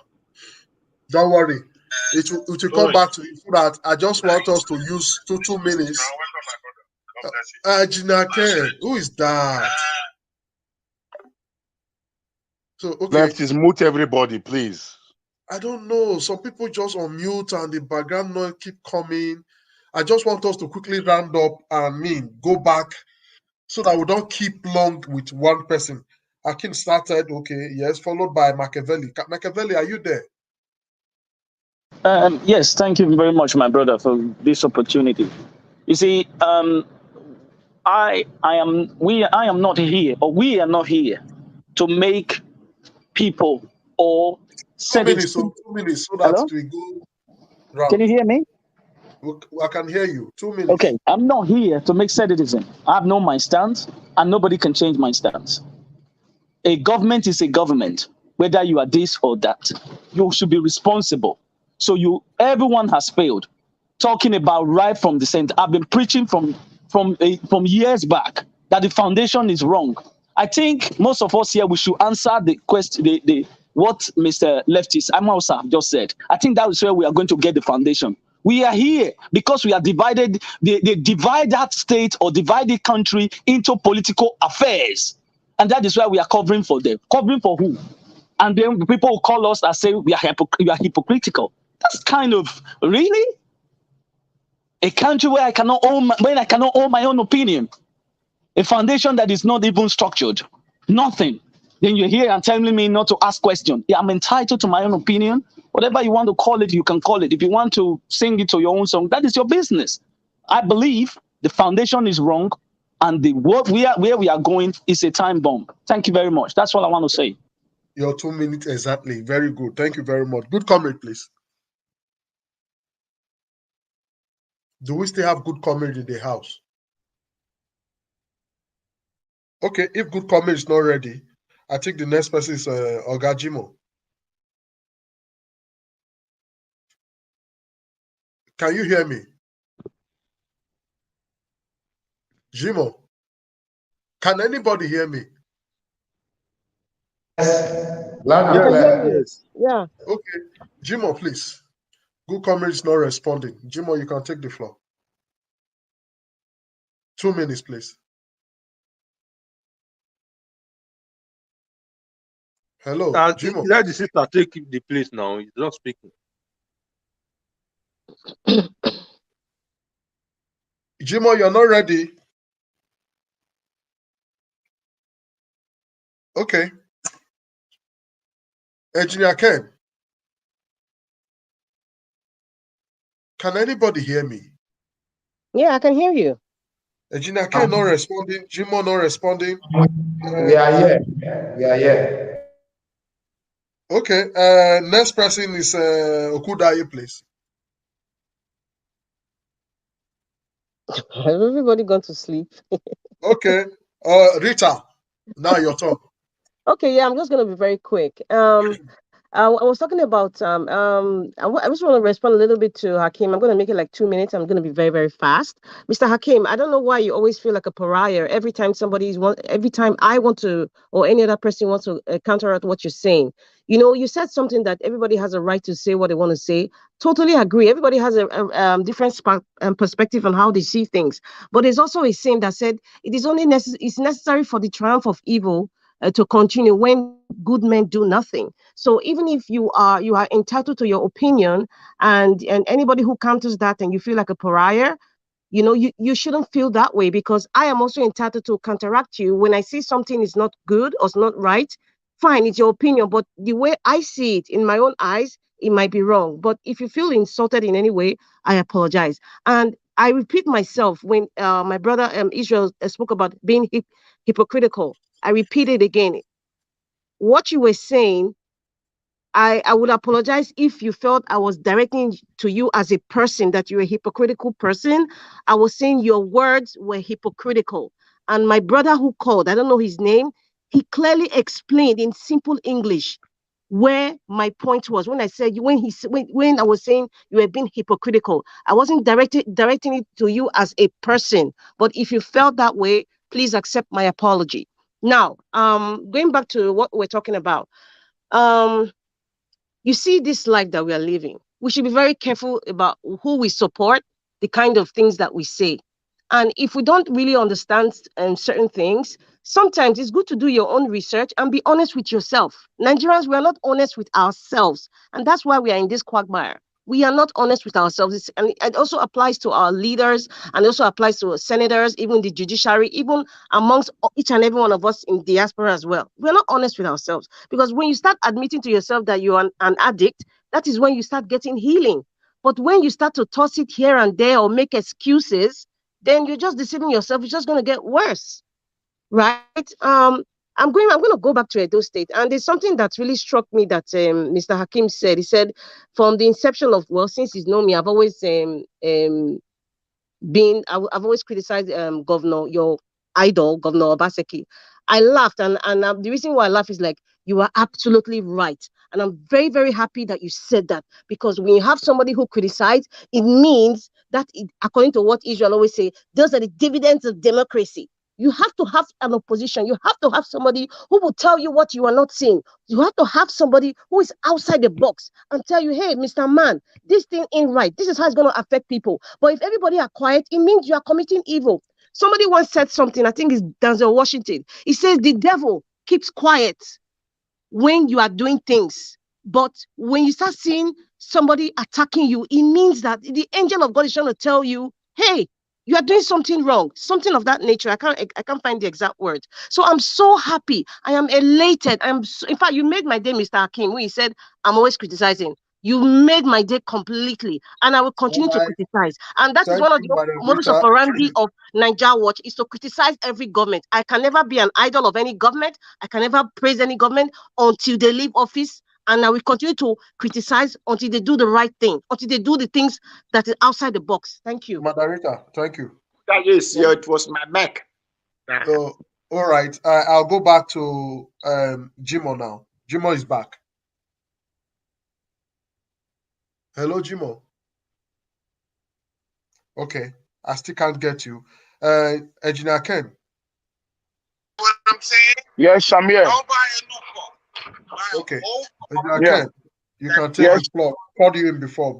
Otherwise, I would have called leftists now. Or you can take the floor. Okay. So, well, it's still the same old shit, man. For real. Obaseki has to wake up to the responsibility. You know, because yesterday when I watched that video clip of that guy that was shot in his mouth, you know, I don't believe that we have a governor in that city. You know, it's so bad. It's so bad. It's so bad that this set of group we take over our country, take over our state, and the government are not even doing anything about it. You know, so it's just somehow. If we can drive them out from rivers, I don't see the reason why the Edo State governor will not do the same thing. You know, I don't see the reason why. You know, my prayer is this: let every neighborhood, every town, every local government, let them secure their place. You know, secure your place. You know, if you want to get weapon, go get it. You know what to do. Secure your town. Don't cry. Don't wait for no Obaseki or no Buhari. You are on your own. You are on your own. So you guys have to wake up and take charge of your village. Wake up and take charge of your town. Wake up and take charge of your home. This is your home. Those government that you think that you are looking up to, by next 2 years from now, the governor will move back to Banana Island or Abuja. That's it. It's done. It's done. Look at the Shomole. You know, maybe once in a while he goes to his village and does by again. He don't even go by car. He fly by air. You know, so he's done. He's done. So, you know, it's about time that we have to put all this thing back to our heads. Let it go into our heads, and you guys should do the needful. You know, go back to your local government, pick up your hands, and defend yourself. When you start defending, hold on, my brother, 1 second. When you start defending your town, when you start defending your village, then we'll now see who's going to talk. When you start killing these S-men, this Boko Haram, these terrorists that are terrorizing your villages, they will now see what the government are going to say. If the state government will not cough out and start running their mouth, then you know what? We're going to come for them. You know, I join my voice to your voice. I want you guys to stand up and do the right thing. Secure your country, secure your neighborhood, secure your town, secure your city, secure your village, all by yourself. Thank you, Nigeria. And thank you for this opportunity for me to voice out my opinion. Thank you, Engineer Ken. Is Good Comrade back? Good Comrade is always here, man. No, I called you before. I called you. I called Jimo. No response. So I go back to you now, so that it doesn't look like I isolate you. So you No, can no, take. no. I'm always listening at the background, you know. As an elder Okay. in the church, you listen to okay. Please, 2 minutes. 2 minutes, Now please. moving forward, I will come in the form of an advice. What my sister said and what that caller added was just simple. If we are to criticize Buhari on insecurity, we should also use that same energy to criticize our state governor for not doing or for not acting. The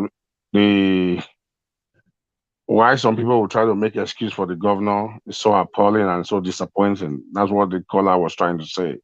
And we don't need to quarrel over any issue. We all have our own right to our own different opinion, you know? So I think that's for that. So moving forward, I want to take us back a little bit. There was a time there was this kidnapping or crisis in Uronigbe. It was just barely 2 months now. We heard that the governor set up a security outfit. I think 160 people, other mercenaries. Where are those people? Where is that committee that was set up by the government recently again? Okay, my brother, we don't have a governor. We don't have a governor. We just pray his tenure should just go. I'm sure I don't know what to add again. I don't know what to say again. Because when I see one person die, there's a way it gets to me, eh? I don't, it will look as if it's my own immediate brother family. So I don't know why some people we see people being killed. They will feel indifference. It's not only in Edo, it happened in Ekiti, it happened in Ondo. They'll be giving excuse for a failure. My brother, if we organize our vigilante well in Edo State with our 900 million, no Fulani can kill one soul in Edo State. If you have a security guard in your house, can a visitor come to your gate and just open the gate and badge into your compound and meet in your sitting room? At least there will be a check. You want to see your guy? What is your name? I bet wait till I go tell your guy say you want to see him. So what is the governor doing? Must still wait for. We know the security architecture is not in his hands. The police, the military, we know all this. But a man who loves his people, a man who is dedicated in saving lives and property, he will do something differently. At least you will see his effort. So because we've not seen anywhere any court where a Fulani man has been tried and persecuted and gone to jail, so should we encourage this demonic activities to continue? What is our government doing differently to secure our lives? Thank you, my brother. Good comment. Let me stop. For now, I'm not in the mood. I'm upset. I understand. Let me give the floor for someone else. Nobody here is happy. Jimo, you are back. Yeah. Thank you. Can you hear me now? We can hear you now, sir. Okay, I was in since so I've been talking, but I think the network was. I don't know. Yeah, a lot of you did not respond, so it's going to be network. Yes. Good to have you back. So I'm revisiting almost everybody I called before that couldn't. Yes. Network stopped. So thank you. Thank you. You see, I think if we are talking about people who criticize the government on this platform, Jimo Eramon's name will appear. On today's issue, I base my opinion on what I earlier said. You see, the fact that for me, I have said everything I need to say about Obaseki all the while. As far as this issue is concerned, I will tell you this. You see, my brother, my two leftist brothers, Itoya and Amosa, you know, they said the only way to solve the insecurity is for the community to come together to fight this insecurity. I laugh, you know.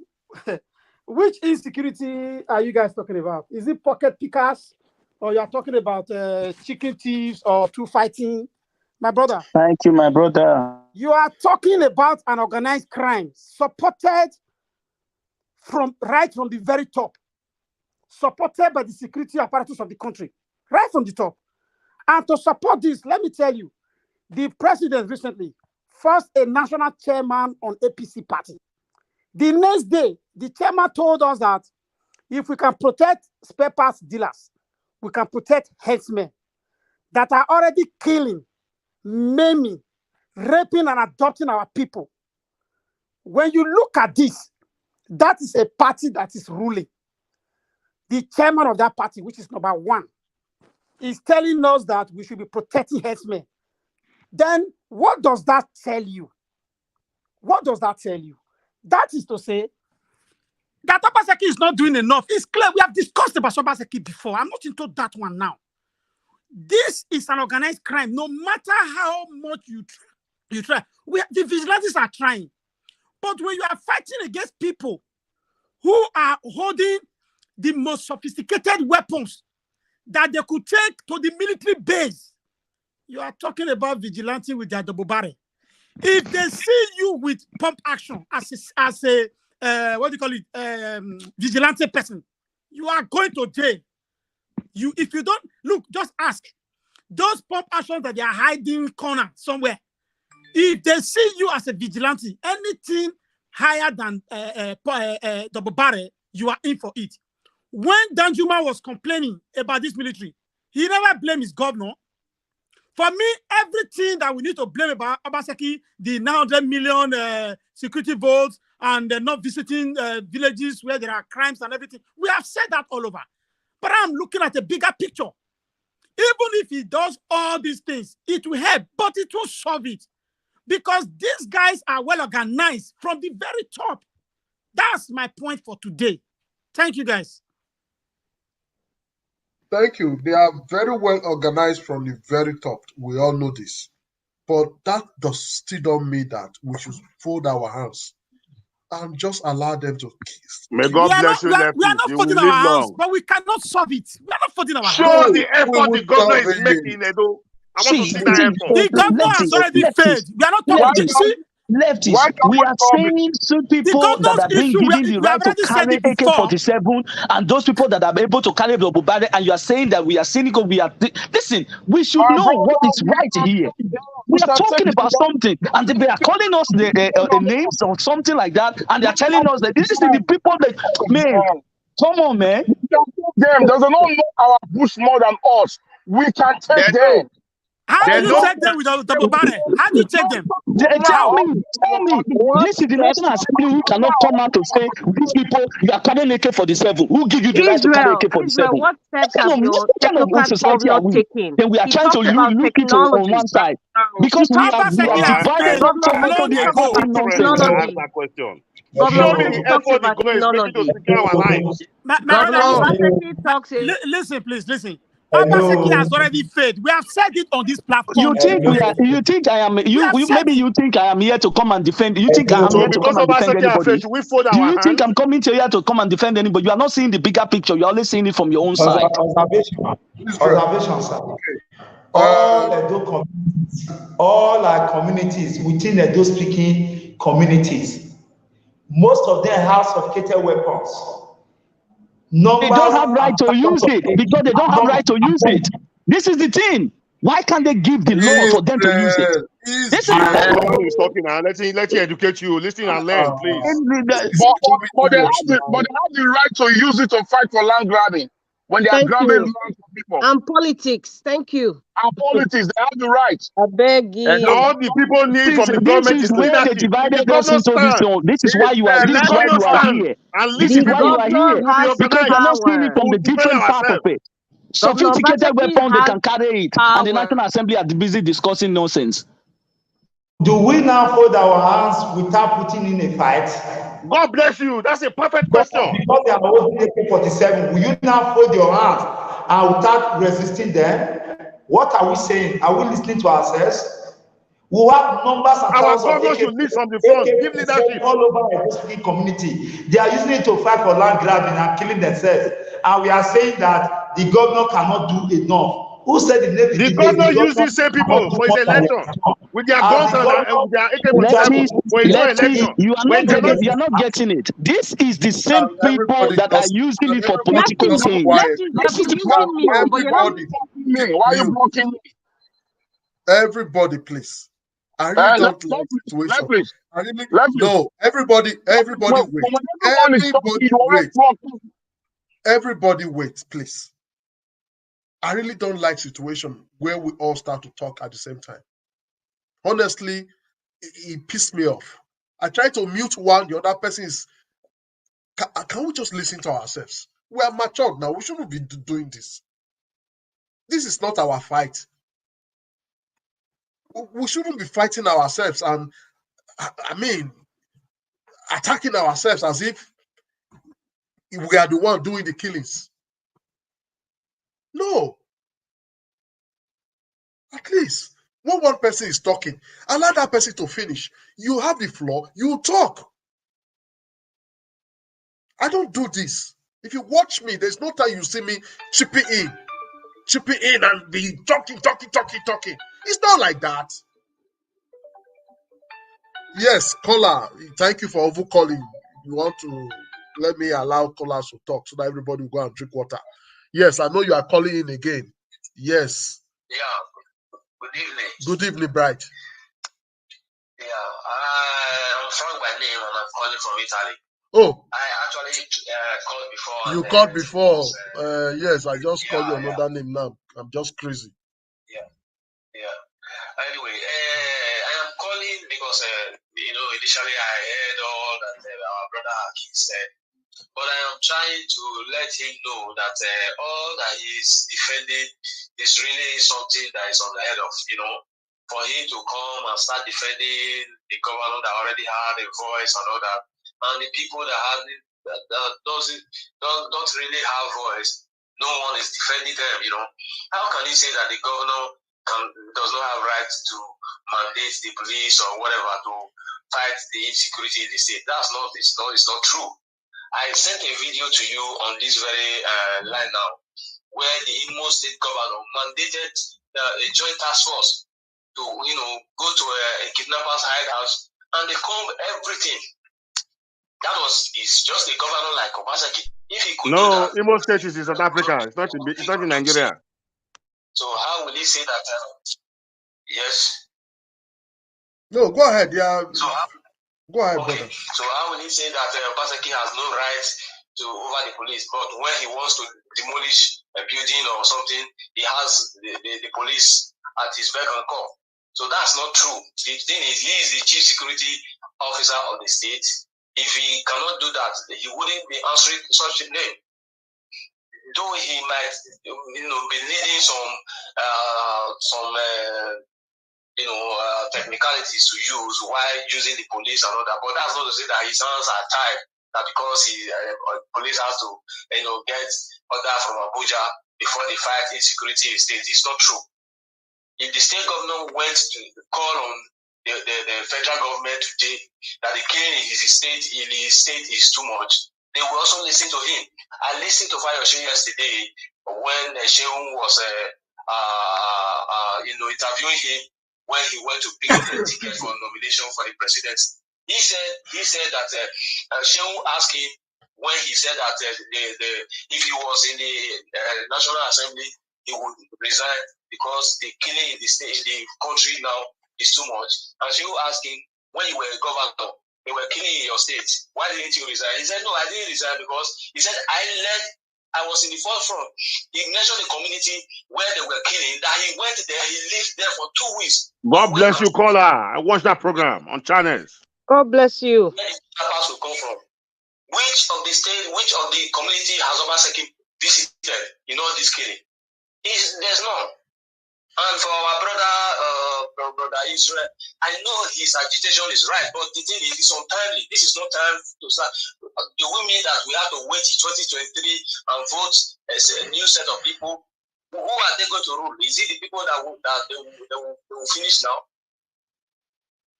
We have to do something now to ensure, even if we have to vote a new people, but the ones that are ruling now and are ruling badly, we have to confront them. Not he comes here, he will not say anything about the killing or about the injustice that is in the state. All he's saying is that, we need a new people, we need a new people. The new people are angels. They are a set of angels. They are not part of Nigeria. And that is why you don't want them to go. That is why you don't want them to go. You want to romance with them. We should vote a new set of party as if the new set of party are angels. They are still Nigerians. We have a problem. We must solve it. The coming election.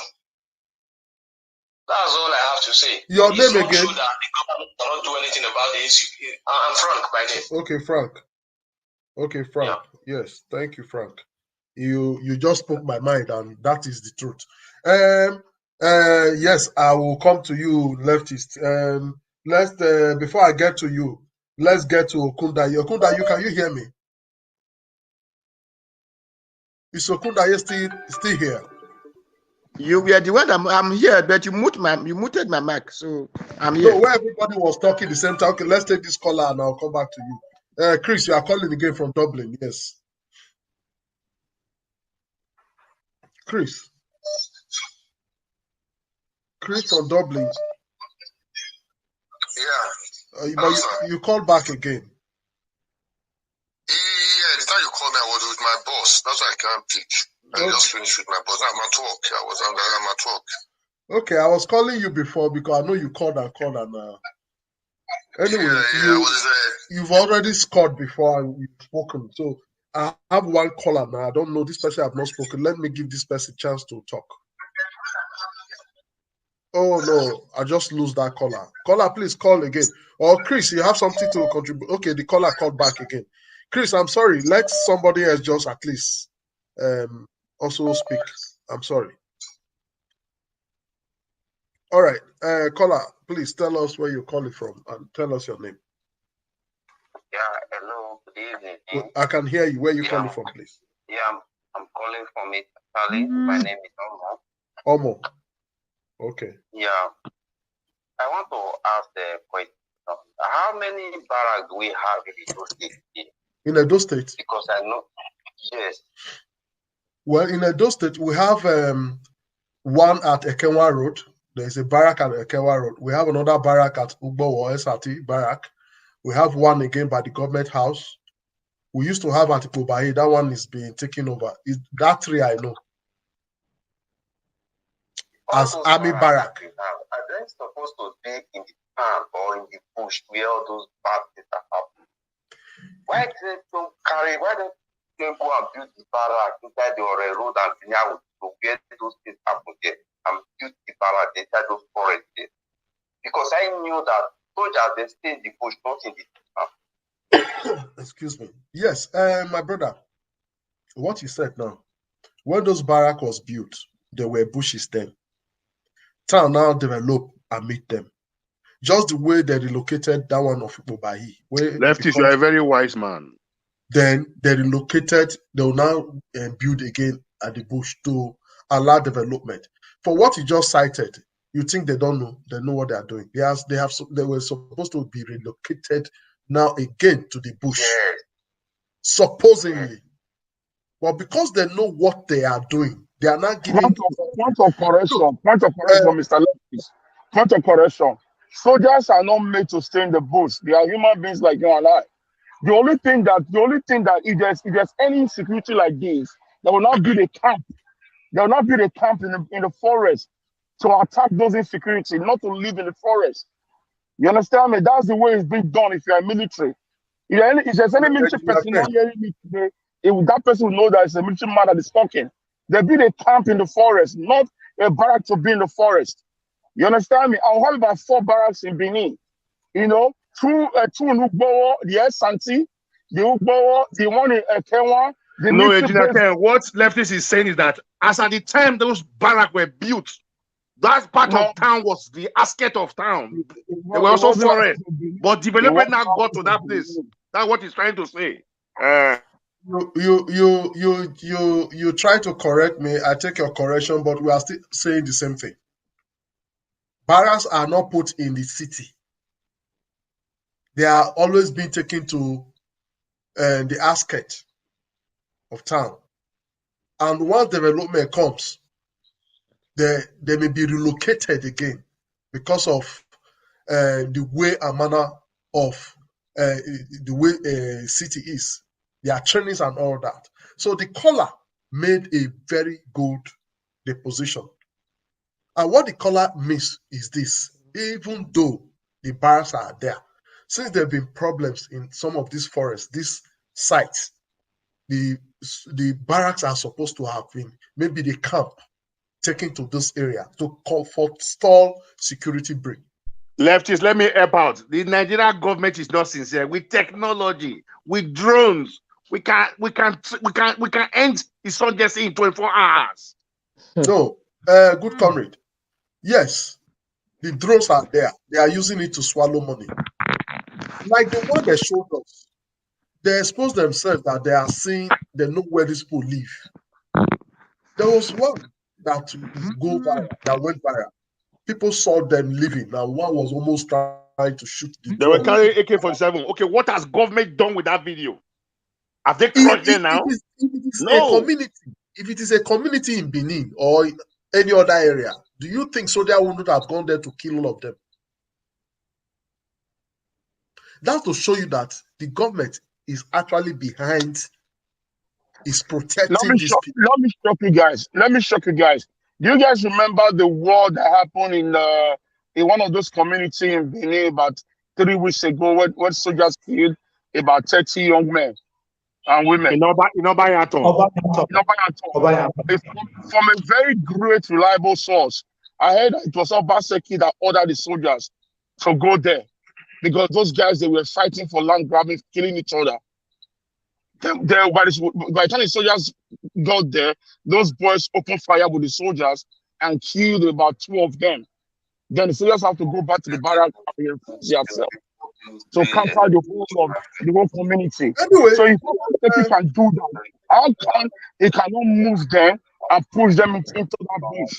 So counter with those Fulani Herdsmen. All right. Kola, thank you. Let me go back to my panelists because some have not spoken. Okay, thank you very much. I understand you better now. It's okay. Thank you very much, brother. Who was talking? It was Okunda, wasn't it? Yes. Yes. Can you please stand up for a minute? I will go back to Leftist Amonsa. Okay. What are we about to say? Although we have 4 barracks, 4. That's 4. Then, like my brother has always said that. 4 barracks, sir. Can you remind me where? How is it 4? Kenwa Road. Yes. Airport. The airport road after the airport. No, that one is Air Force. That's not. That's Air Force. That's Air Force barrack. Yeah, that's a military base. The MP. That's an hospital. That's no, military base. After the hospital, there is my brother. You see the barrack. It's a barrack after the airport. Military, the Air Force, this thing. A barrack there. Then before you talk of the one in Uniben. If two at airport road. 2 at airport road. If that's the case, it is 5. We have Air Force barrack there. No, we have 2 Air Force in airport road, then 1 military. That's 3 in airport road alone. Oh. Airport gate, after ITV Glass House, then the military base. 2 Air Force, 1 army on airport road alone. Air Force has 3 barrack at airport road. Air Force has 3 barrack at airport road. 3. 1 at Oko, 1 at close to Glass House, 1 close to Prestige Hotel opposite airport. That's 3. 2 Air Force, 1 army. Yes. That is 4 barrack along that route. 4. Then 1 at Uniben, 1 at Ekenwa, 1 at Ogida. So, anyway, it's going to 6 already. Yes. So, yes. Anyway, 1 at a Uniben, that SRT. And the soldiers will not be Benin. There are more than 1 battalion. That is more than 1,000 personnel. We have to understand. My brother said that this problem is well organized. Yes. So if people did not organize themselves to kill us, people in Edo State, then why would the people of Edo State not organize ourselves to defend ourselves? From those who organize themselves? Can I answer that? Can I answer that question? No. Can I answer that question? Yes. It's a security question. Okay. The reason why our people are not organized to attack those people because our leaders are very compromised.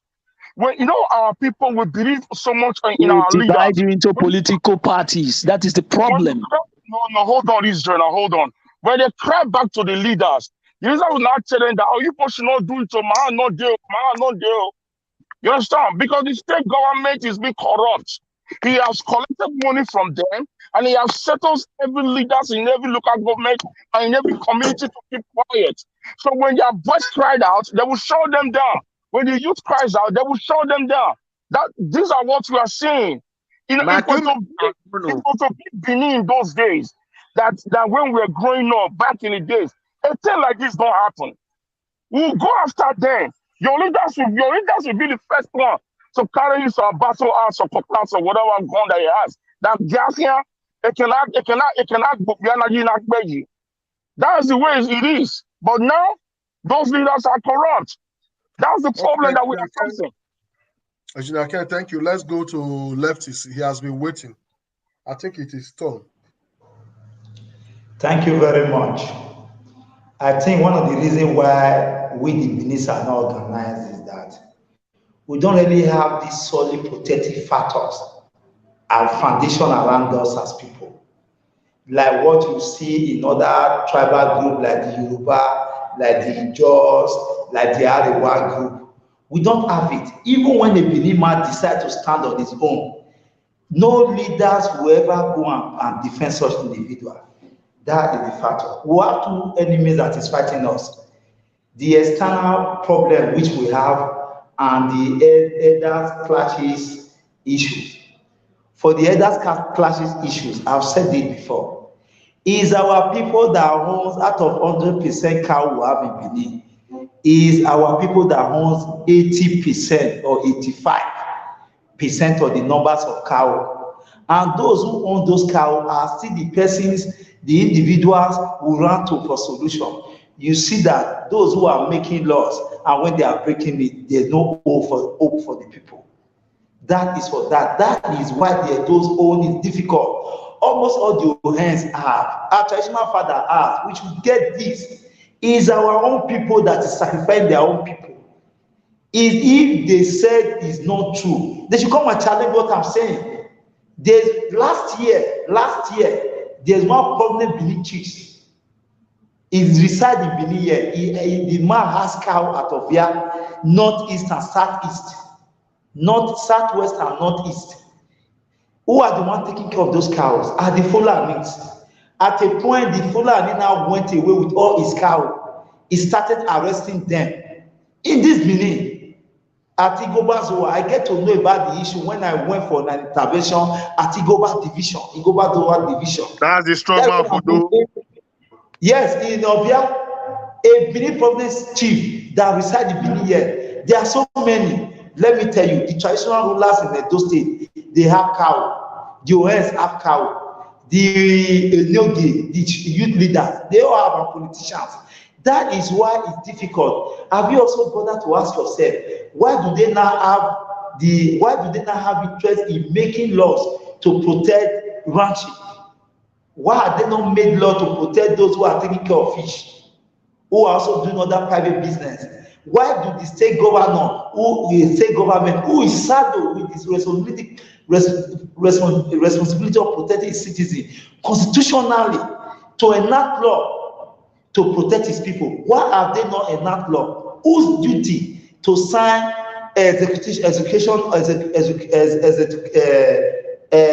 what do they call executive bills? No, what I mean, those death penalty, I mean death execution bill to kill.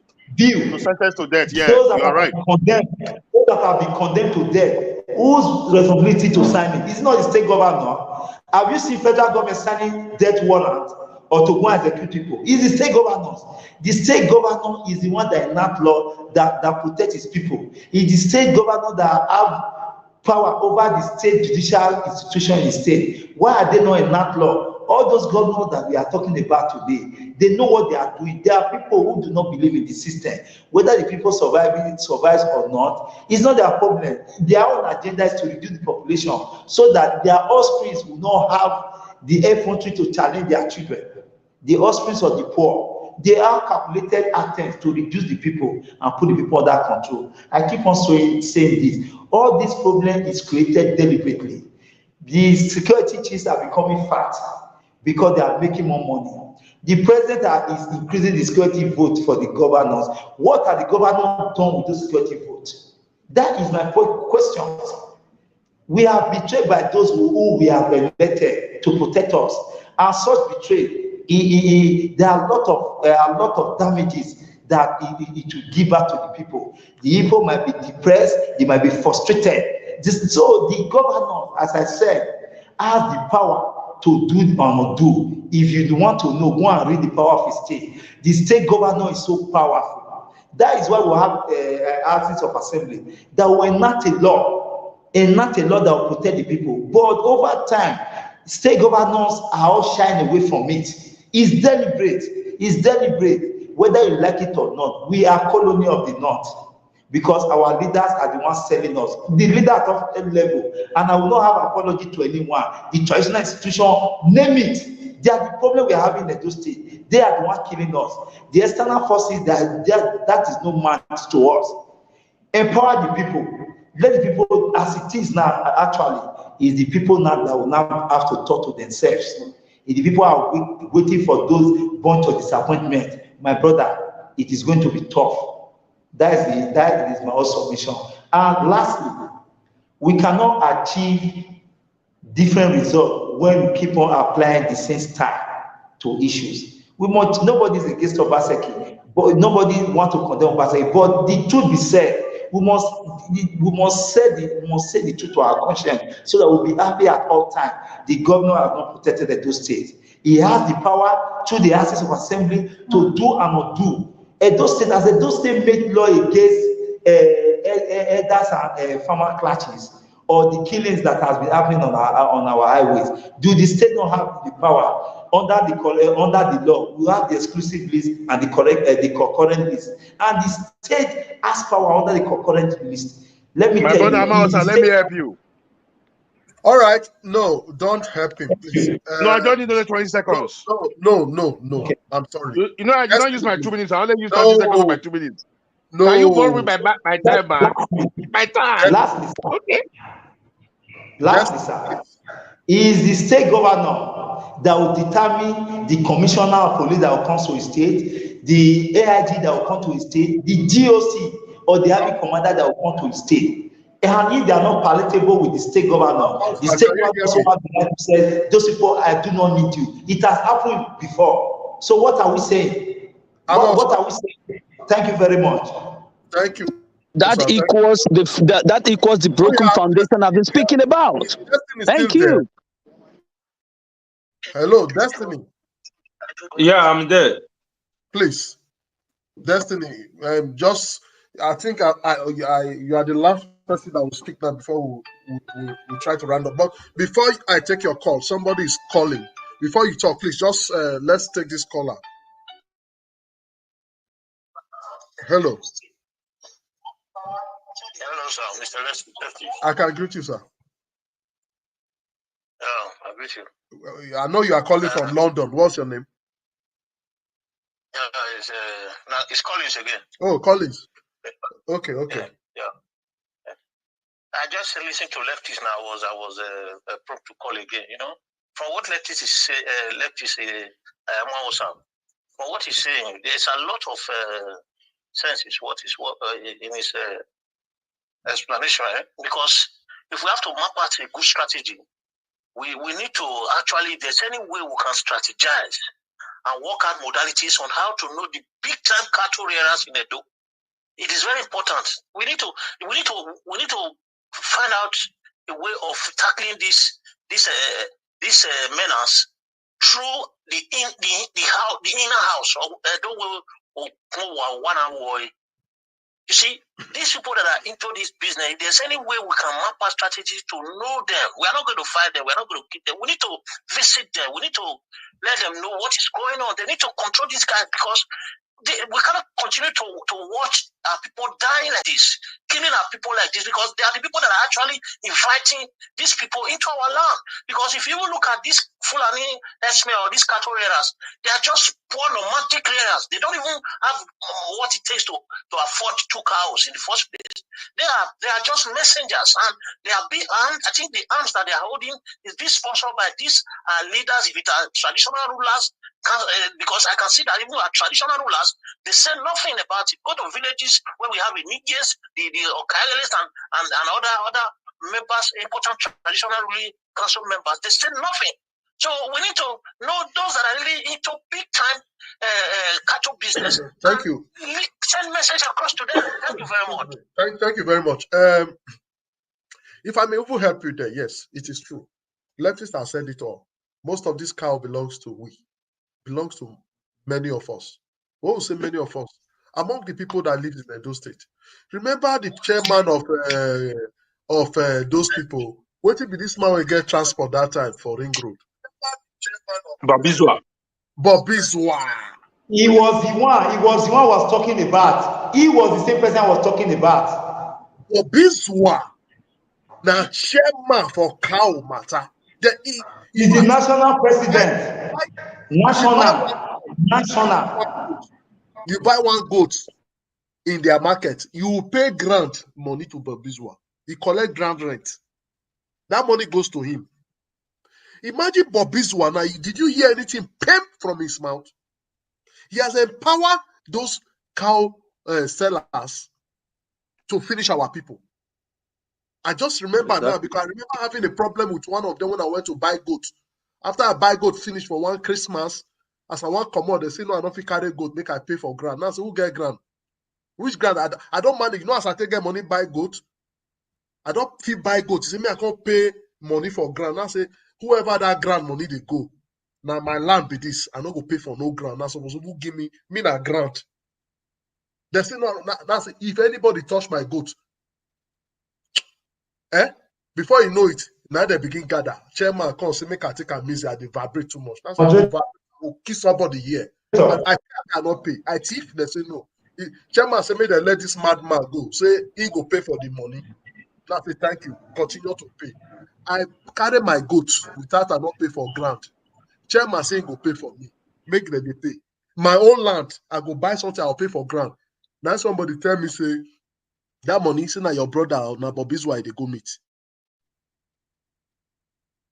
So if you don't fight, this is the problem. Yes, if you don't take it, I'm saying it. If you don't take it, you don't fight. It still boils to failures of governance. We don't have a government that is sound. You can regulate all these things. Apart from government, we individuals have to stand our ground.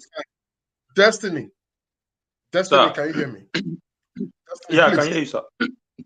I think after I will be rounding up. All right, thank you so much, and I thank everybody for having me once again. See how patient you are. In this issue, you are just there. I like you so much. You are quiet. Go ahead. Thank you, sir. In this issue of insecurity, on my own, I always say I cannot blame mainly on the government, but my own problem is that if there's any way for the federal government to take back that security vote from the governors, I'll be very happy. Because I not see any reason why they are giving that security vote. Because even if they buy motor for those police, if they control police, I remember in is it Lagos then when they give the governor give order to the commissioner, he said he have never received any report from Abuja that he cannot do that. Even it happened in is it either Anambra or Ebonyi, when there was having insecurity there was killing.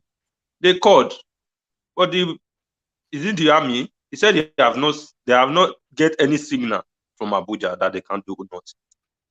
So the problem is if they can make it possible for all the whole region to have their own stand of security posts that they can talk to, take their own decision and make things. Not that if anything happens, they have to return back to Abuja. Without Abuja, they can't do nothing. Even if they arrest anybody, like I said before, they must take decision from Abuja. Like there's somebody they arrested in I forgot this Yoruba state. They have to from there fly this person to Abuja. It was Femi Falana that said no, this thing is not supposed to be so. We fought and then I returned this person back to that state to prosecute him there. My issue is let them remove those security votes so that we know where we stand from. Because many of us here are always, if we are talking or saying anything, we always refer to that security vote. And who should we know that these governors are not using it? We don't know what they're using it for. So if the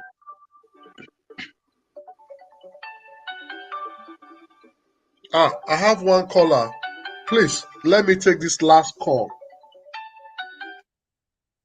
Yes, caller, please tell us where you're calling from and your name. Good day, everyone. I'm calling from Roland. You said what? Your name is what? Roland. Okay, Roland from where? Holland. Holland. Yeah. Okay, Roland from Holland. Okay. The truth is, there's no way we'll go and fight these people who want this cow in Benin. First of all, if we want to fight, it is the position of the state government. Individual can't really fight because we don't have the power. These people are being supported with the government. They are the leaders. They are whether the traditional rulers or whatever, a Nigi, whosoever they are. If you look at it, they say the rich every day, the poor every day. Who is going to fight? The poor people. Who do they have to back them up? Nobody. If anything happens, let me ask you, is there any poor people, any poor person, they have been arrested in one of those crimes that is being released? No. Nobody to fight for them. But when the son of the rich man involved in a crime, that is where I know somebody that will release him. That is the problem we are having there. But above all, it's all about corruption. It's about corruption of the government, not just Edo State alone, the whole Nigeria. Okay, let's come back to the Edo State. These people you are talking about, once your name is start to be a name of household that who can open door for anybody, they are in one group. They all meet every night.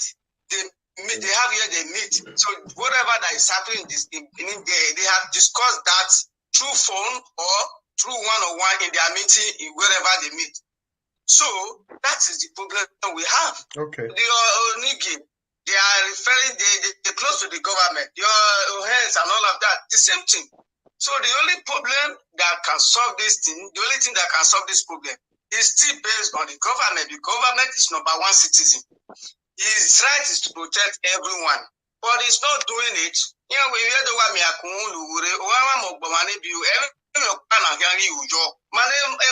Okay, the poor people, we managed to send our children away from Nigeria. That is the poor people who even take a farm of not even up to 15% food. Then the rich men who have the money to sponsor, they sponsor all their kids out. Then the little poor people who is there, you want them to fight now. When they fight their kid, look how many people have been killed. Did any government raise any issue about it? No court, no police station, nothing. So the fear now is the poor masses. If you talk, you die. And they don't want to die. So your father will tell you, my son,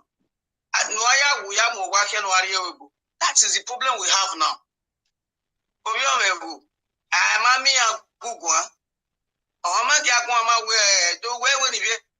That is the problem we have now. A government, we still owe everything to our government. Government must stand as a government to do the job he signed for. We are proving for. We appointed him to come and help us. And he said, he take a oath, as Wike said. So who took the oath of office with you? This is you, nobody. You take the oath to come and protect and better the state, and you are not doing it. You are not crying that the masses or whatever. If the law is well effective, every crime will die. When the law is not effective, the crime continue. I know the government. I will do whatever I do and go free. What we are practicing is that the people control the government. They sit at home, say, we control the Example, So that is what is happening now. Okay, sir. Thank you.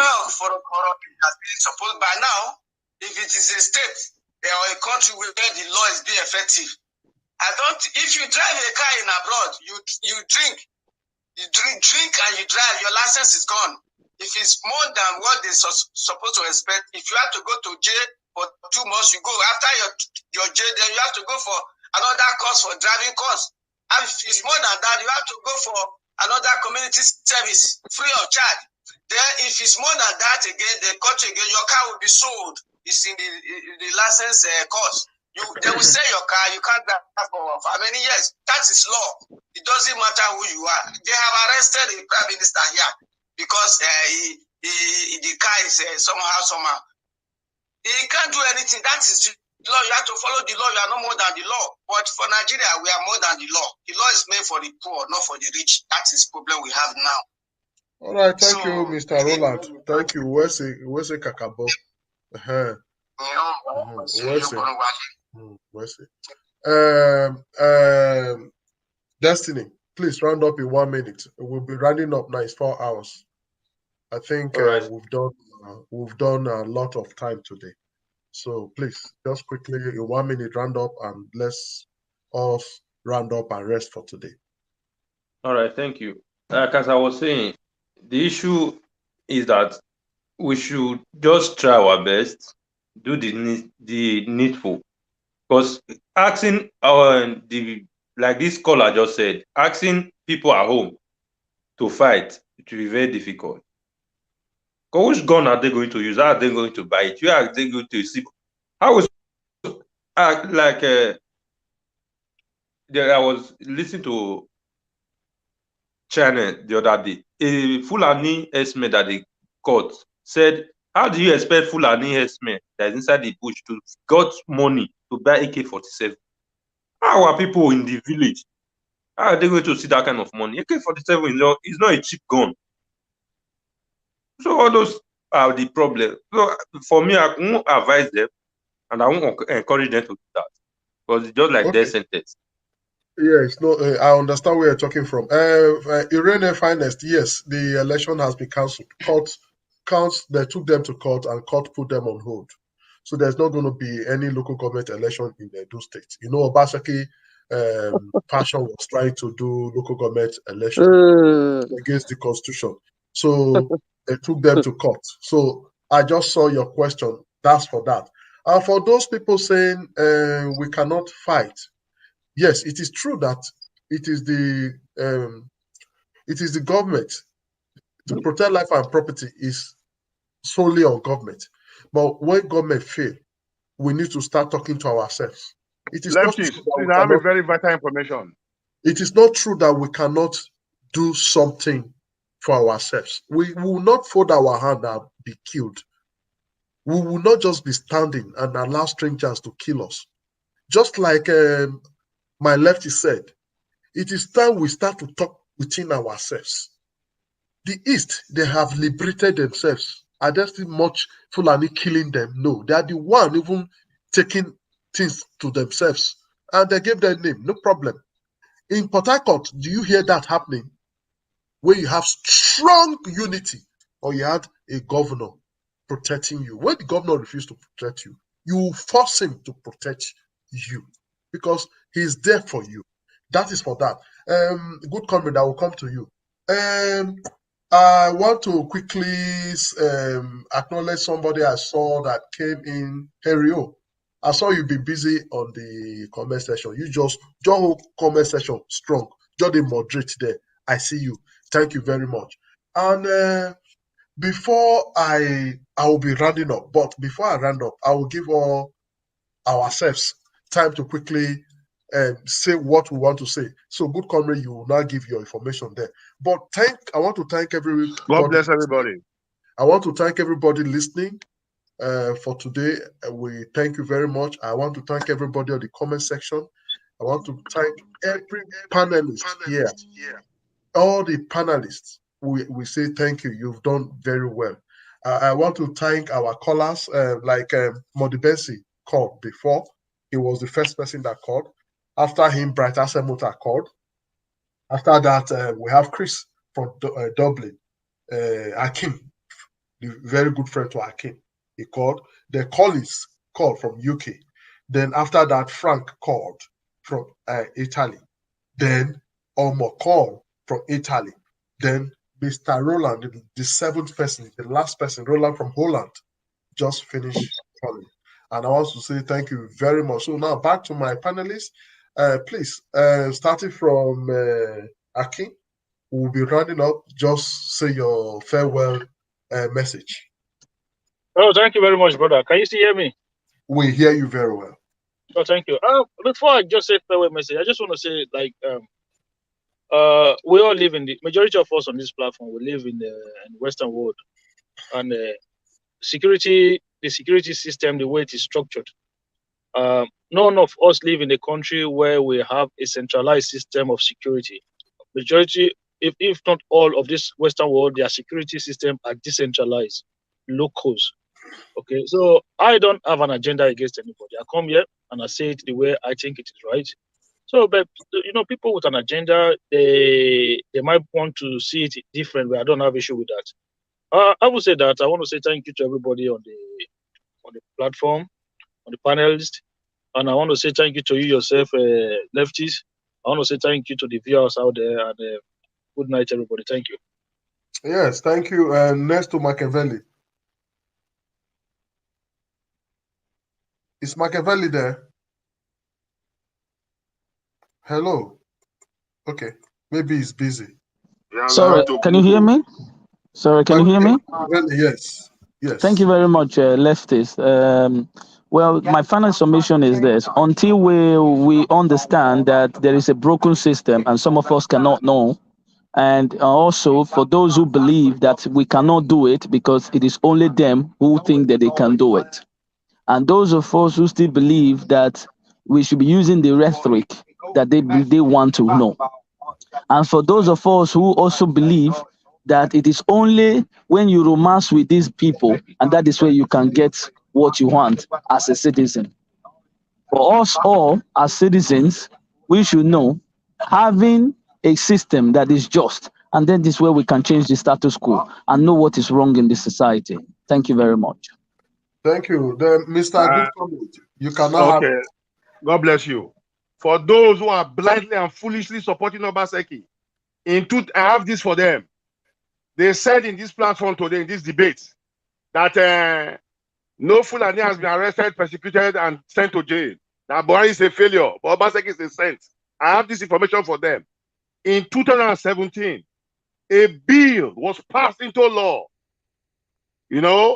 Forceful and illegal occupation of landed property by community development association by this same Obaseki government. That was in 2017, 5-6 years down the line. After that bill had been passed into law, as I said, the former IG of police was the head of that committee. Tell me one man who has been persecuted, who is in jail, who have grabbed land. Now, let's leave 5 years ago.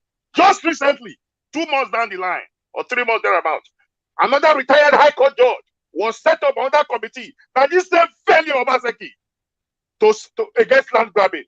Tell me one person who has been persecuted. You come here and you support Obaseki blindly, but you demonize Buhari. You must go back, go and return all the money your father paid for your education. You are so dull. Until we call a spade, we will not move forward. People are being killed because the people that are being killed are not directly related to us. We feel indifferent. I hate to see blood. I hate to hear one person die. So Obaseki is a failure. Buhari is a failure. Thank you very much. That's good comment for you. We will now go back to Jimo Ewo. Thank you very much. Thank you. I hope you guys can hear me. So lefty. So is it okay for somebody to say other panelists are so dull on this debate? Listen, guys, it's okay. Say those who are supporting Obaseki blindly and foolish without seeing reasons. People are being killed. They are still supporting him. It's my turn, please. Is that right? It's my turn. Ewo, Please. Yes. Let me go on. You see, let me thank everybody for the peaceful, call it peaceful and important discussion we had today. Just a quick one for the moderator, Mr. Leptit. Sometimes for us to have a cordial relationship in this discussion, when a particular panelist is going above board, you need to quickly draw his attention to it. The tone of the good comrade right now. My brother, that was the same tone people used there to insult Buhari. Let me finish. Except you tell me you are not part of this plan. Let me finish. The tone... Attacking Obaseki. Lefty state charge. Lefty state charge. That's just the problem. That's what I'm trying to say now. You know, well, there are some tone. You can say things, you know, whatever you want to say, but the tone matters. And I expect the moderator to at least, when somebody is going beyond above board, to like calm the person down, so that, because we are not here to fight, right? No matter how the person says it. I think I've been on the same page with the good comrades from time, but on this very one, your tone is just too high for my liking. That's for me. Thank you. Emo, are you through? Are you done? No. It's not. I just want to give my own. I believe that for me, the only solution to this menace is a pure confederation. We need to provide jobs, you know, making the economy stable and equipping the security agencies with both weapons and good welfare to reduce, you know, these criminal activities in the country. This will ensure that these dangerous states in the country are returned to peace. So I think that's the solution that I find. Thank you. Yeah, thank you very much. That's a good one. Engineer Ken, please. Yeah, hello? Okay. Yes, of course. You always have me. I'm always here, but you always mute me. You always mute me all the time, but it's okay. I know you don't love me. It's okay. I'm not you know.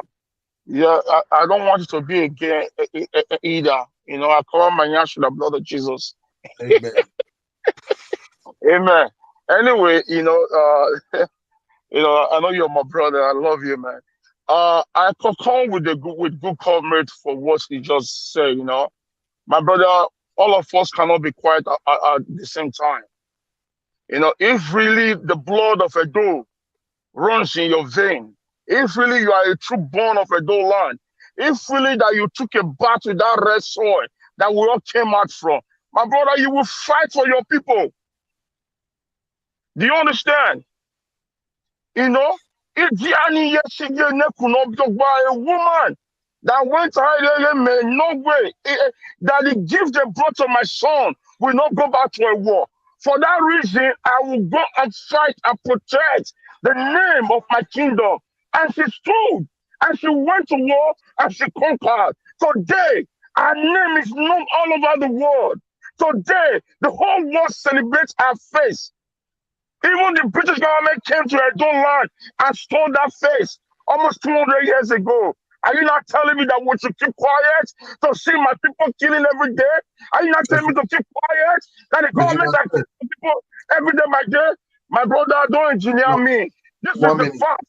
Yeah, no problem. Yesterday, I watched a video that Fulani Herdsmen shot a man in his mouth. I'm still crying over that video. I'm still in tears. I saw people still supporting Obaseki. You know what? I blame those community.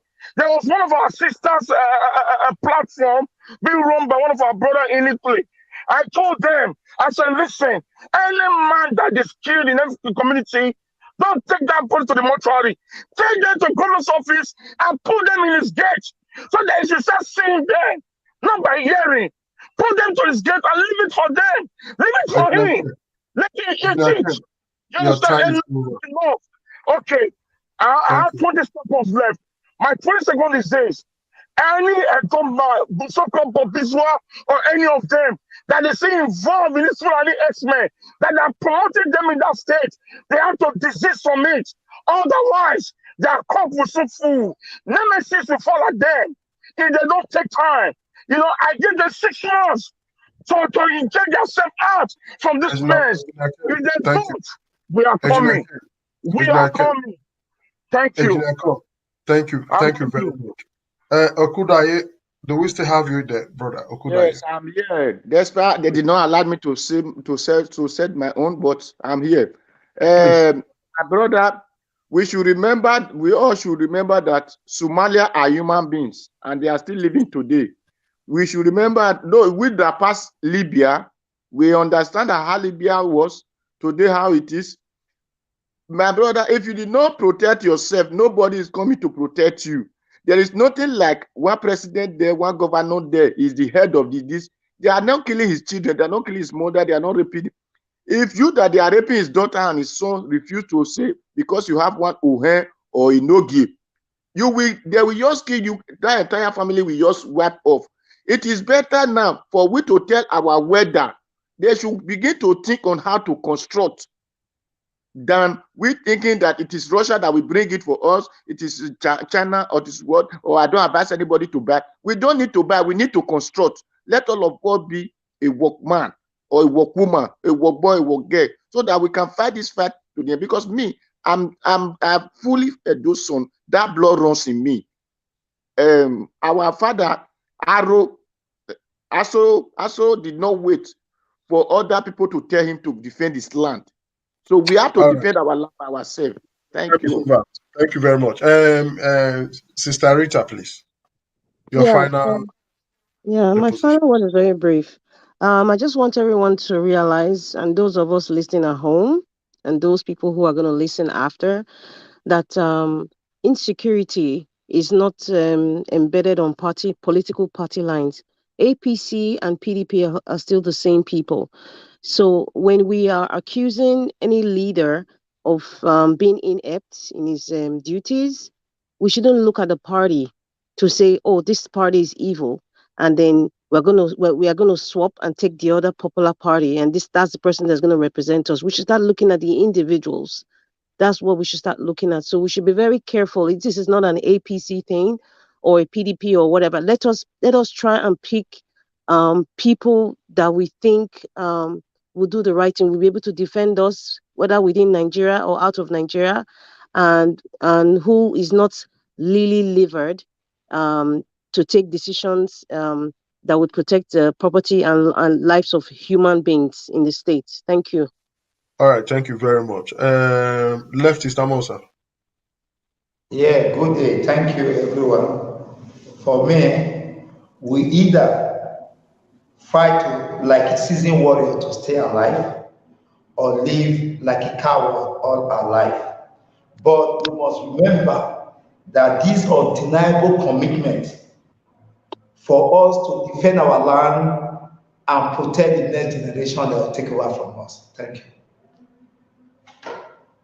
Thank you very much. That was very brief. Destiny, please. Oh, well, thank you. And I thank everybody. I appreciate everybody. Well, my own take is that both the governors, both the presidents, everybody has failed. Well, like right now, not in the 2023, I don't see what we can really do much. Just for us to try and do and strategize and see if we can take this power from those people and see if we can put the security where he really belongs. Because I always blame every problem here in National Assembly and House of Rep. Because if those people there can give power to all those governors, that any security apparatus that you are going to set up, they have the power to buy certification weapon for them to be able to secure their their place. That would be better. But right now, giving them those day guns, it's like they are putting their life on the risk. We cannot help. Those are my own opinion. All right, thank you very much. On this note, I want to thank everybody once more and again And I want us to also understand, because I can see the tension within the panelists, and I don't think it is a very. I don't think. Allow me to finish, please. Okay, sorry. I don't think it's a very good one. Everybody has the right to say what they want to say at any time. Everybody here is giving his opinion. I don't think there's anybody here that loves the killings. I don't think there's anybody that is supporting the killings at home. No, nobody. So for us to want to be at organizing ourselves, say one person is supporting the other one, is everybody cannot say the same thing. We all cannot say the same thing.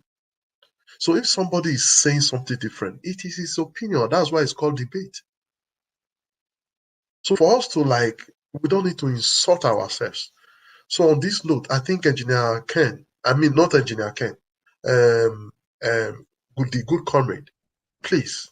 Yeah, Mr. Leftist, I take those harsh words back. But in this same platform, this same very evening, people were insulting Buhari with harsh words. It was not noticed. When we start bringing out the flaws of Obaseki, they came out on their like chicken and their head were cut off. That's my point. They have you can see me, I'm criticizing Buhari, I'm criticizing my state governor. That means I want things to be better.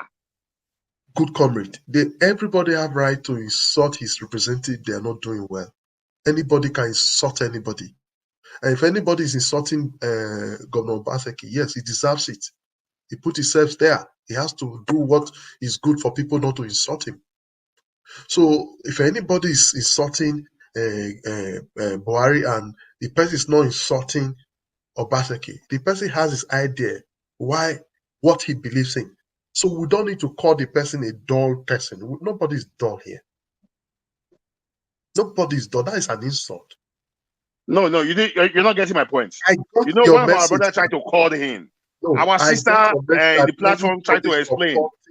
Is the dollar also. We don't need to call such person a dollar. Okay, that is not my. I don't have right to my opinion, right? No, that's but if they insult Buhari, they have right to their opinion. Yes, you don't insult. What I'm saying, if you're insulting Buhari, take your governor alongside. So Buhari is a leader. You have the right to insult any leader. Both Obaseki is who? Obaseki is who both now? Obaseki. Sorry, you can you. insult Obaseki. No, I'm not insulting Obaseki as a person. I'm insulting his policy. It's being done. You can insult the policy, but not the panelists. No. I said those supporting Obaseki blindly and foolishly. Good comrade. Those are the people you are.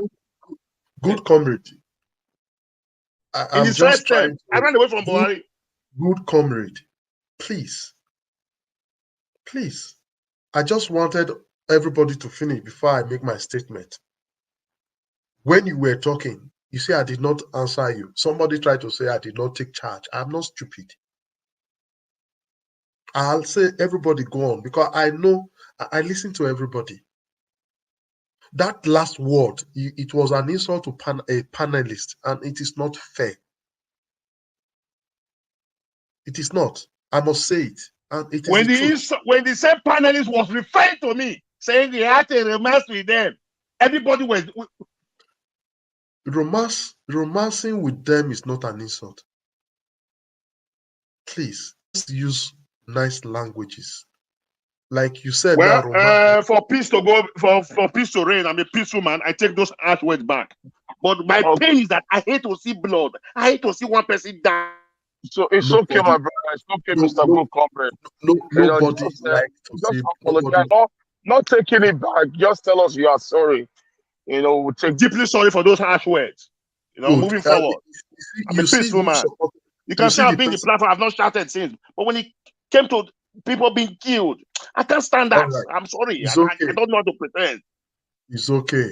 Yeah, it's okay. Anybody who wants to be angry at me, go and watch that video. It's okay. Like that was only played the audio. Go and watch the video. Somebody shot. On this note, I say bye-bye to everybody and thank you very much. Bye-bye. We'll see you again next week, Friday.